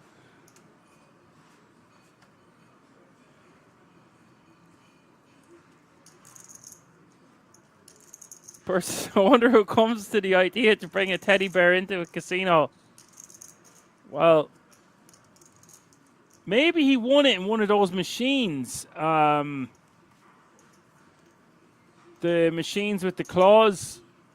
And therefore, that brought him good luck. And he continued to have the giant slot around with him at all times because didn't want to have bad luck.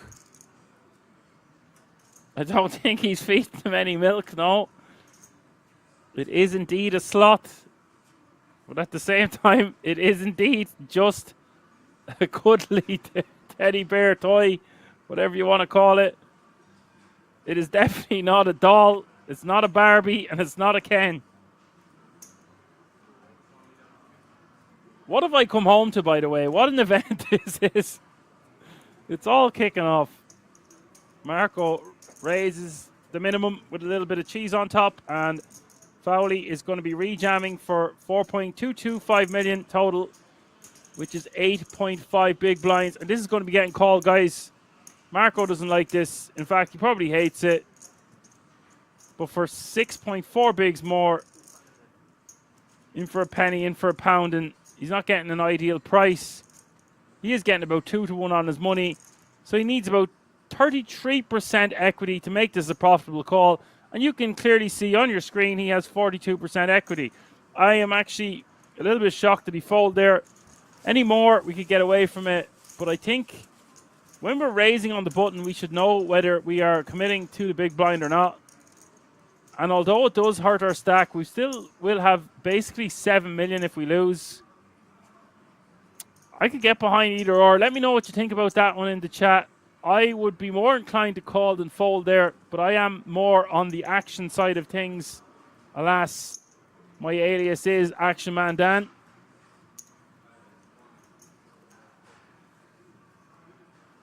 EP says he should fold for sure. Well, you see, it's only 6 bigs more. And yes, it will put him as the shorty. But if he's made up his mind that he's going to raise fold, I could get behind folding like a weaker kicker and stuff like that. But Jack 10 plays pretty well in these all-in confrontations, sub 10 bigs. There is a huge money jump, yes. And with ICM losing this hand, he is the shorty. Just let's be clear. If he'd any more, I could get behind folding. I just think he had 8.6 bigs total. Maybe.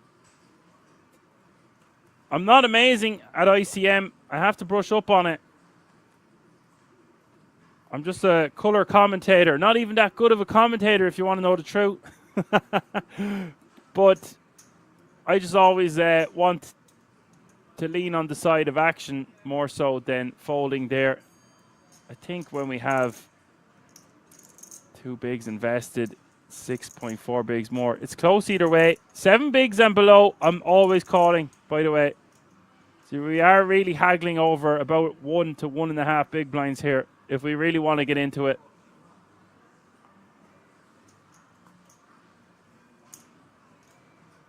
Meanwhile, back at the ranch, Marco getting his wish here. Almost 20 million chips in this pot. Good for 40 bigs. Vanis with ace 6 off suit. Marco with 2 black jacks, but it is an ace in the window. Ace 9 deuce. And now Marco in a lot of trouble.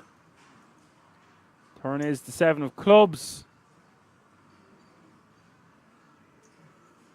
Pretty sick here for Marco. He's done everything right.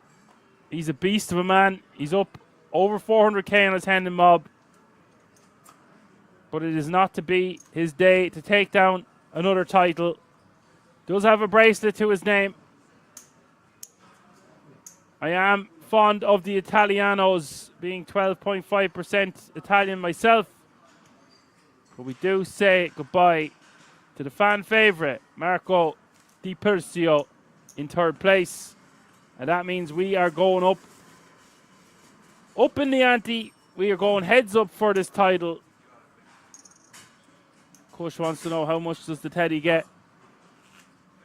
And look at this. Sylvanas with 122 big blinds. Fowley with 12. 91% of the chips in play. Incredible stuff here for Hovhannes. It's his tournament to lose, but we've seen crazier things happen at the King's Resort before. Expect the unexpected. We're going to put a ribbon on this thing in just a moment. People wanting to know my Irish. My response to that is I am certainly not English. I am indeed Irish, and my co-host who was commentating earlier is Irish as well. If you're just tuning in, you wouldn't have heard him, but Alan doing a fantastic job all day. Probably has more of an Irish accent than I do. I don't know how you compare these Irish accents.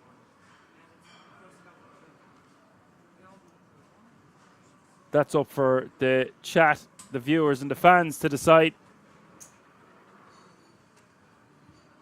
EP wants to fold Jack 10 off. Yeah, I'm sure if you put that in a calculator, it's pretty close. I would definitely fold Jack 8 or Jack 9 off suit, but I don't know if I'd be opening Jack 7 and Jack 8 off suit to begin with. I'm definitely calling with Jack 9 suited. Jack 9 off suit, maybe you can just put that in the muck. I think the 10 kicker is important.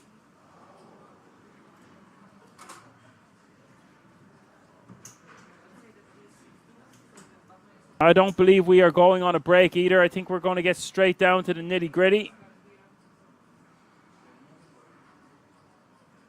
So lots of heads-up action. I don't know about lots, but we're about to find out. We've had some crazy long heads-up battles recently enough at King's.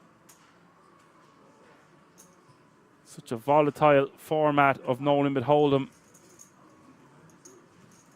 You can see the difference between first and second, nearly €10,000. I don't know how high the bounty was. I wasn't told. I didn't see it on the screen. A lot of the bounties were taken out of play at this late stage. Now, what way does Fowley want to play it? You told me he came back from one big blind. Well, what a story this is.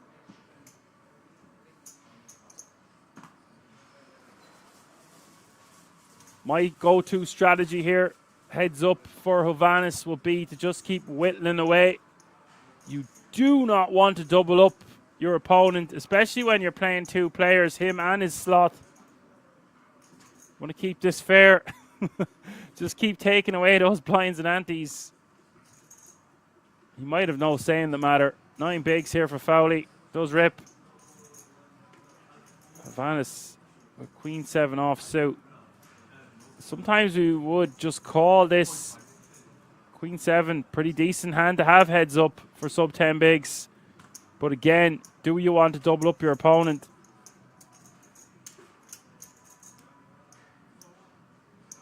I think this is close, guys. I think I'm calling Queen 8 and Queen 9.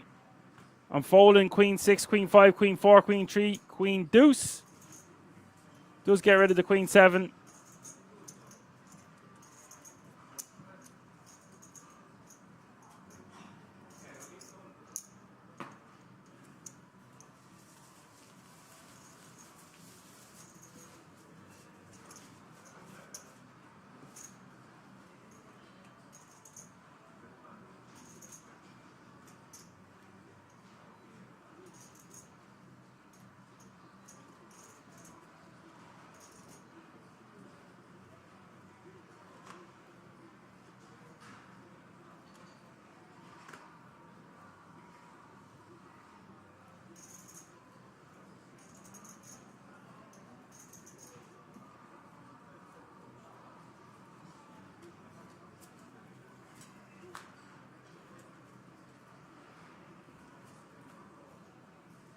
And this is all after happening very quick here. Fowley decides to call it off with just 8-7 suited.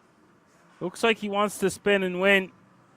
Hovhannes is 60-40 here to win the title. Right here, right now. 11.1 million in the pot. And if Fowley gets a double up here, it's going to be up to 22 bigs.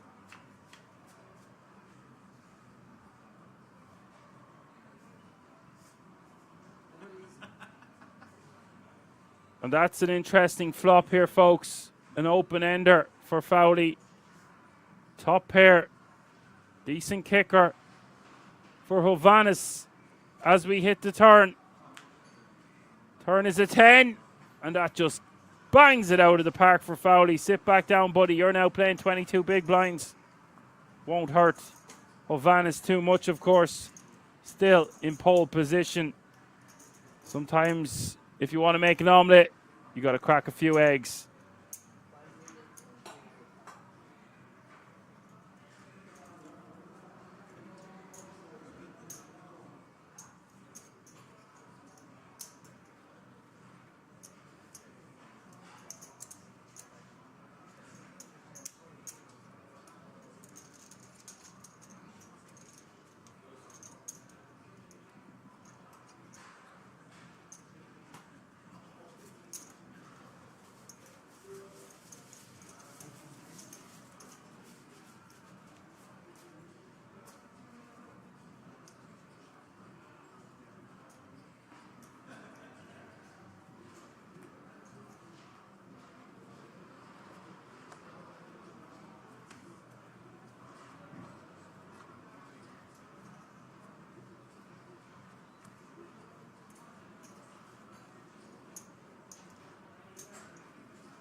Fowley taking that one down with ace king.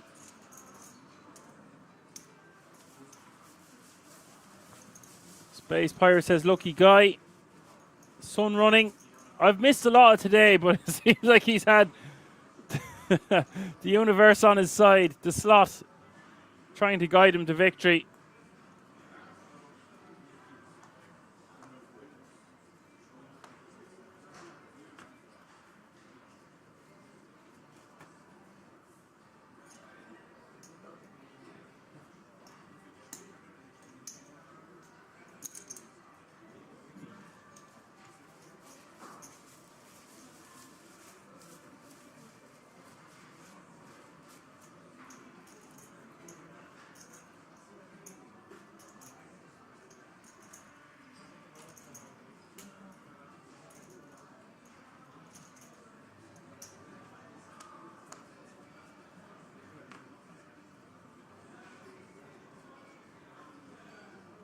Yeah, I will say this. It doesn't look like Fowley and his slot are going to go quietly into the night without a big fight. We've seen this before on stream. One double up becomes two, and then two becomes three. And then suddenly, Ovanis has half his stack, and they're playing even Stevens. But as it stands, you see on your screen, Ovanis still with the guts of a 6-1 lead on his opponent. Doesn't want to double him up again, otherwise he has him up to the guts of 40 big blinds.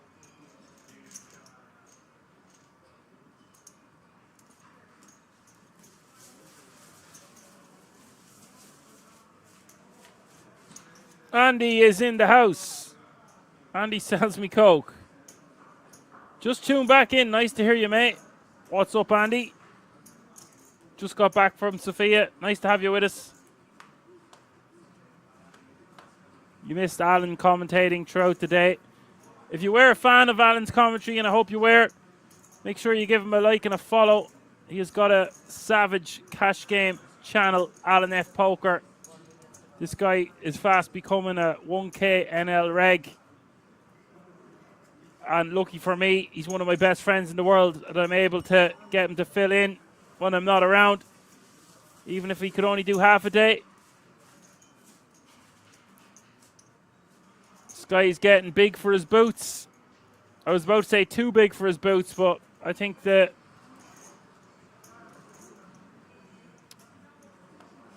barometer for how far that guy can go is undetermined, I would say.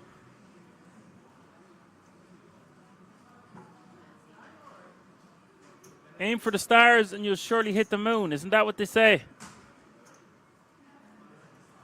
Sieben says, Fowley win, I'm going to live in Kings. I did not have any deep runs in Sofia. My best friend, or one of, made it to the final table. Got 7th. He was bitterly disappointed. Losing to a guy with an empty bucket of KFC chicken on his head. Granted, that guy is up 3.5 million on his Henna mob and has won a bracelet.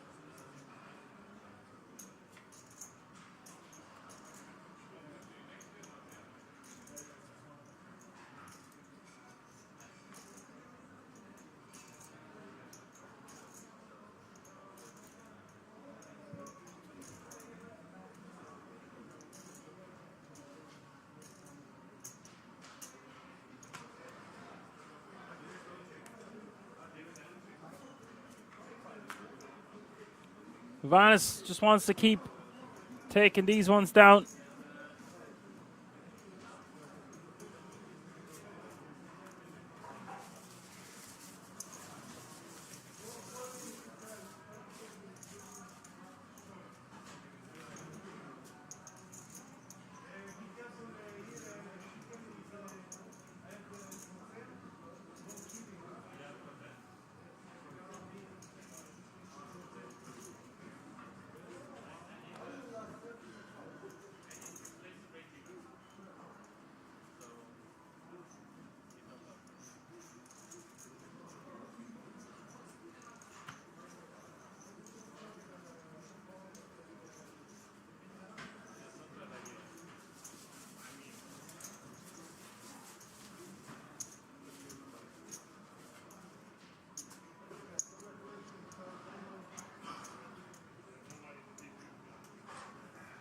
And I want to give a disclaimer, I guess. I've been in this spot before where I have 100 bigs. My opponent had 10, 15, sub 10, less than 20 anyway. And it is the most demoralizing thing in the world when you double them up once, you double them up twice, you double them up 3 times, and then suddenly you are the one that's the short stack. Well, Andy, Sofia was really good. Got to do a flotation tank. Got to play the 1K a few times. Ate some really nice steak dinners.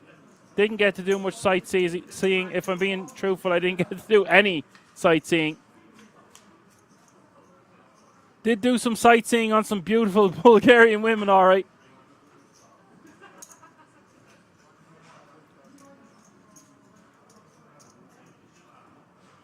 But that's as far as it went.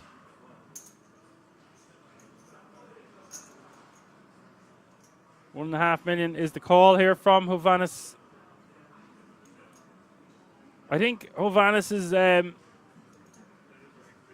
plan, his strategy, should be to just whittle away a Fowley stack. I know I keep saying the same thing. See the size of this pot now. Fowley's going to be back down under 10 bigs. Where he belongs, says Hovanes. And now that's a big, big pot. It changes things considerably. Puts him back in the danger zone.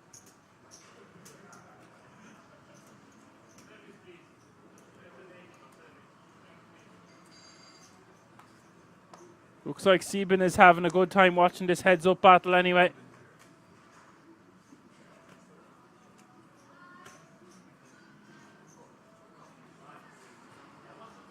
And now Fowley shoves 8 bigs from the button.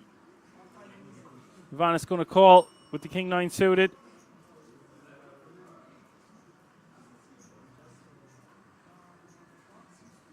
And this could be it, folks. Otherwise, Fowley is going to double up again.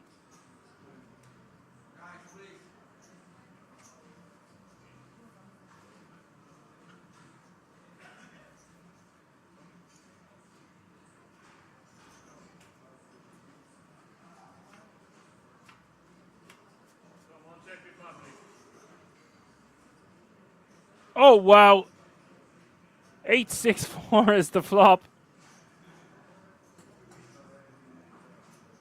And I don't seem to be able to find Hovanes on the Hendon mob. Perhaps I'm putting in his name wrong, or he's just not showing up.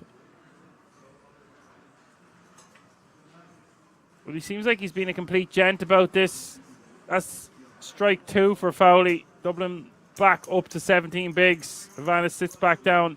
Has to remember he still has 100 big blinds more than his opponent.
Hovanes raised the 1.1 million with the 9-7 offsuit.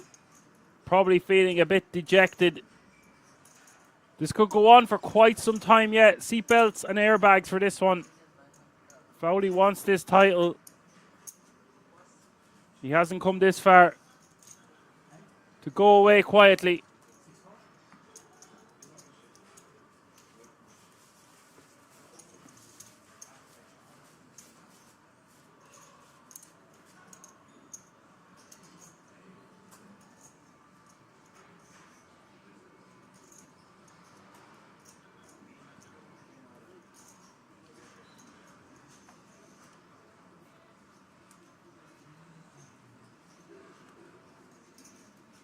Just having a quick look at the schedule here, folks. Next couple of weeks, you've got the 800k Guarantee Festival of the ZTO.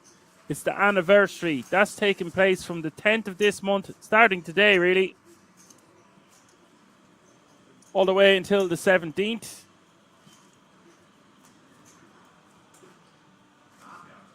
So I'll be back in the boot next Monday.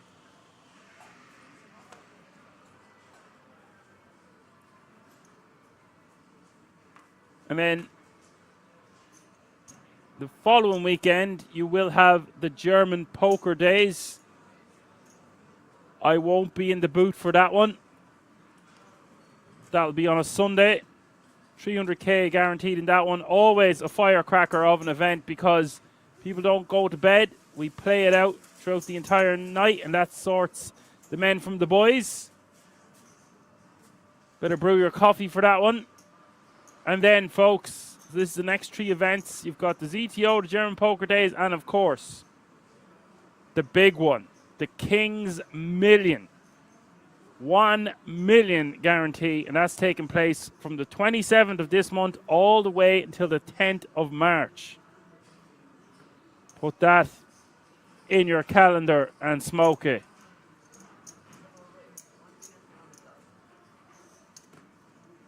Andy says, been going like this a while.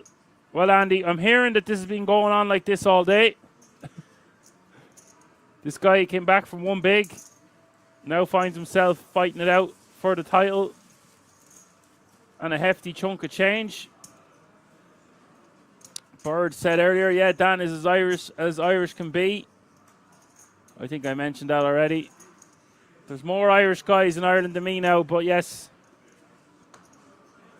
I'm Irish as F.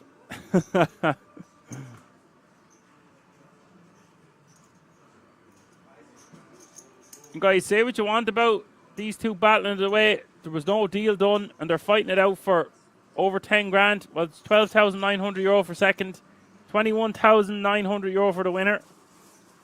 So not quite 10 grand. But not too far off it at the same time. Stephen says the next 3 all-ins, Fowley will win. Wow. Quite the prediction.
And I'm getting information, guys, that €1,000 extra for the winner because the bounties were 1,300 and 300 for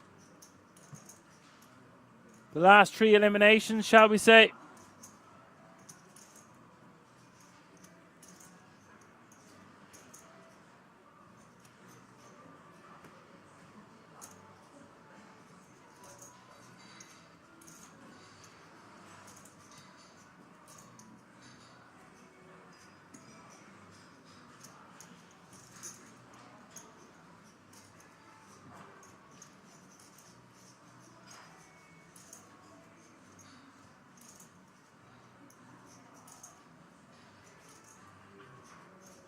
Two pair for Hovannes here on the river, and looks like Fowley is going to put in a considerable chunk of his remaining stack.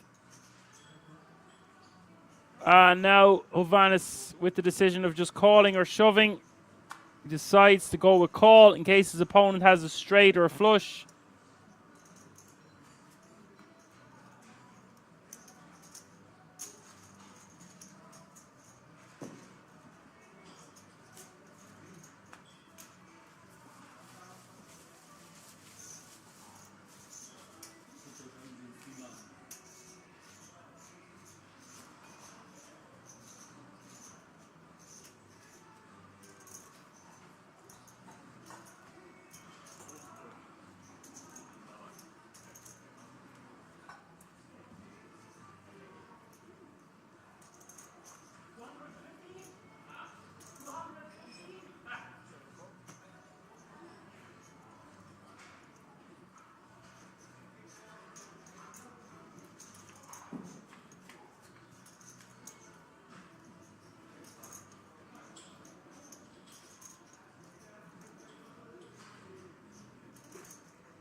EP says, how should this bluff ever work? Perfect hand, full pot if you go for it.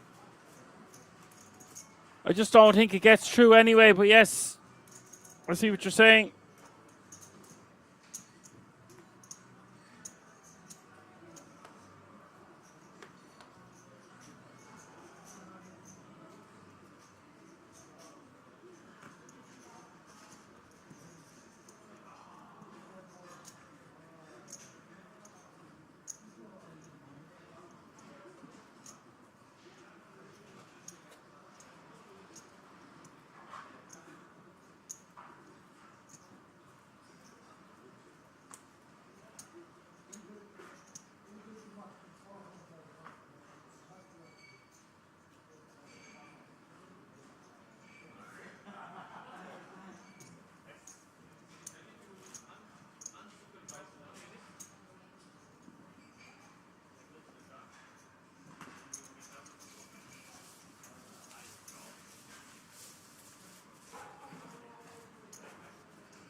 Lo and behold, we've got it all in again.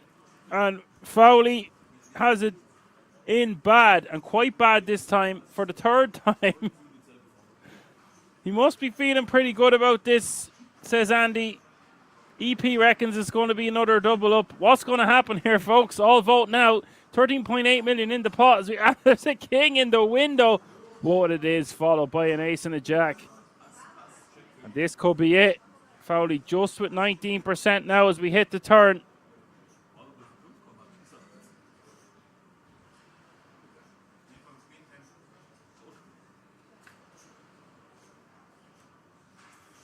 It's a 5. I don't believe this. Oh my God. Wow.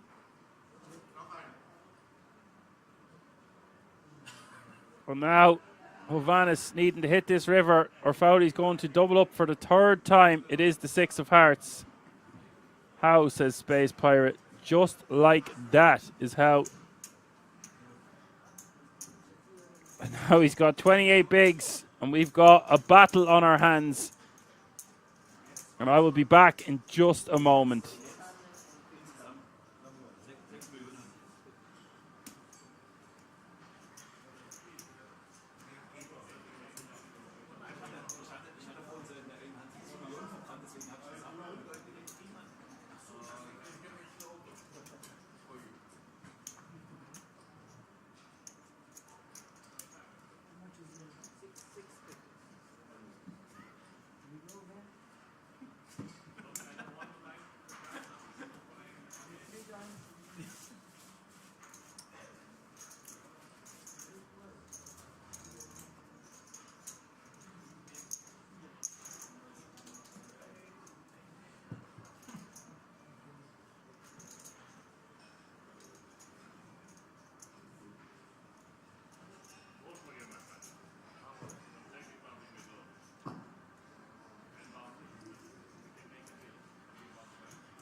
Alrighty, folks, I'm back. What did I miss?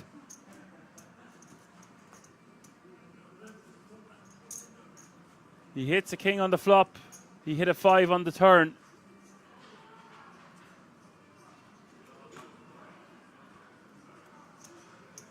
And he says, bosh, that's an open size. I love that bosh word. Wow. Where did you say you were from again, Andy? I seem to have forgotten.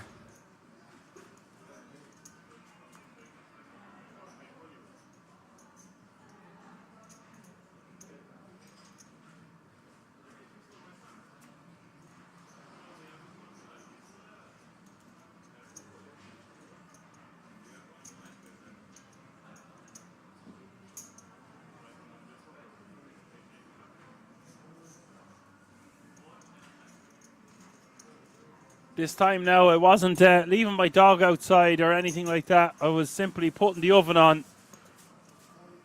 I am very hungry after getting back from Sofia. Haven't eaten since my breakfast. Quite the breakfast, by the way. Very nice. All the trimmings. I do love a big breakfast.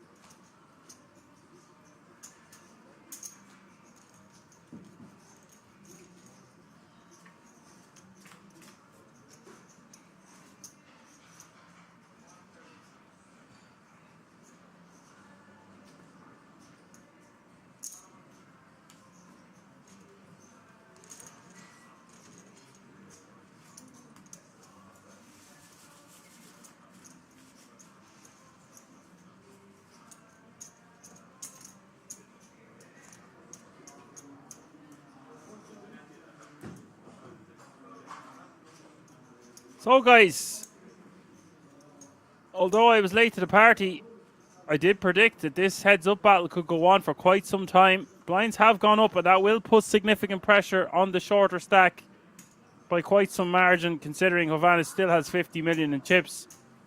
But Fowley does have a very workable 24 bigs, and if he gets one more big blind, if he gets one more double up, is what I was trying to say, he will have 50 big blinds. And they will be close to even, as I predicted. He has survived 3 all-ins now. He's had the worst hand all 3 times. 6-4, 8-7, King 5. BCW King says, who wants it the most? We are firemen. We put out the fire. That's some expert corner advice from Teddy Atlas if you're a boxing fan. Just in case you thought I was gone full-blown crazy.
$1.8 million is the bet from Fowley.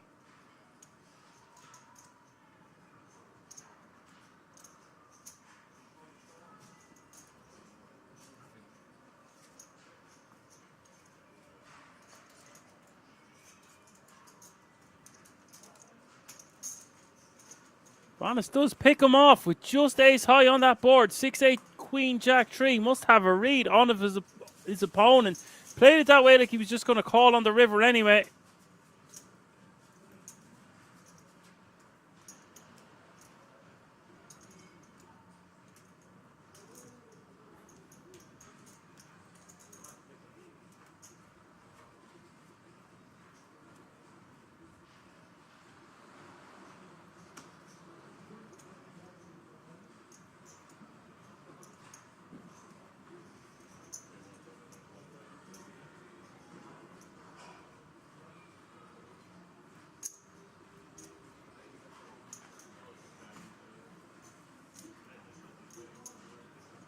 He does always mega barrel when he has a big one.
Vanis is going to win another one. And they're all adding up, lads. Fowley getting close to 10 bigs once more.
EP says, like single raise pot, king, queen, 7 board, and he makes it more than half pot with queen 3. So on that board, he either has 2 pair or a bluff. I like the ace high call. A lot of cool opinions coming into the chat. People discussing hands. I love it. Love building this channel.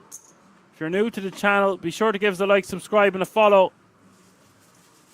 12 bigs now for Fowley.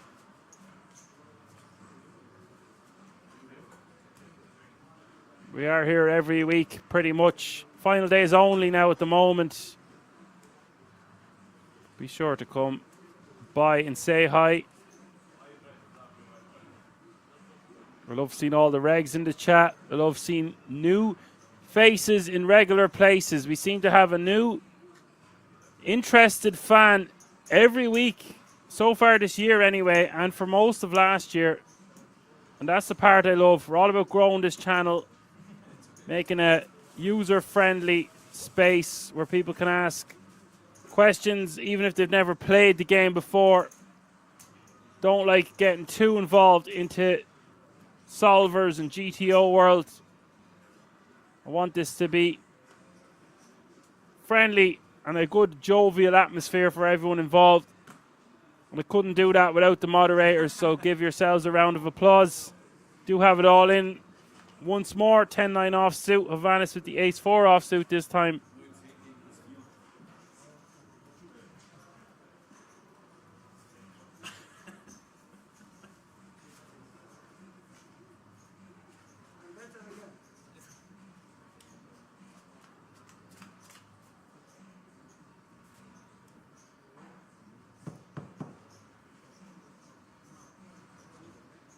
It is 3 deuce 5. And good luck winning it now, Fowley. Pretty impossible. Turn is a 6. And guys, this could be it. Fowley has survived 3 all-ins. I don't think he's going to be able to survive this one with just 2% equity as we hit the river. All he can do is get a chop pot. It does not arrive. Hovannes with the ace-4, flopping the straight and the no flush draw, just in case Fowley was going to try anything else. He cannot get the victory. However, he should be very happy with himself. He's had a hell of a day, and I only seen the half of it. Ladies and gentlemen, we have done it. We have crowned yet another champion, all under one roof. It's the King's Resort live from Rozvadov. There is your EPSC Mystery Bounty Edition main event champion. Thank you so much for everyone that tuned in. We're back again next Monday for the ZTO anniversary. It was short and sweet today for me, but I am depleted, but never be defeated. For now, I'm going to say my goodbyes. Catch me if you can. I've been Action Man Dan. Good night.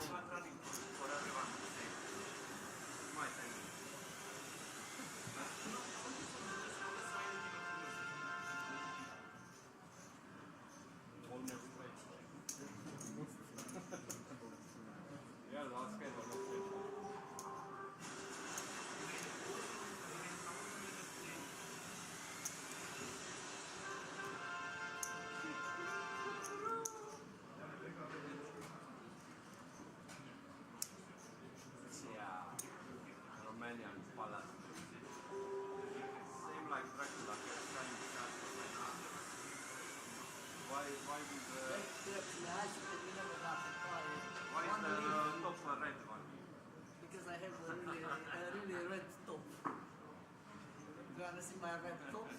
I don't want to see.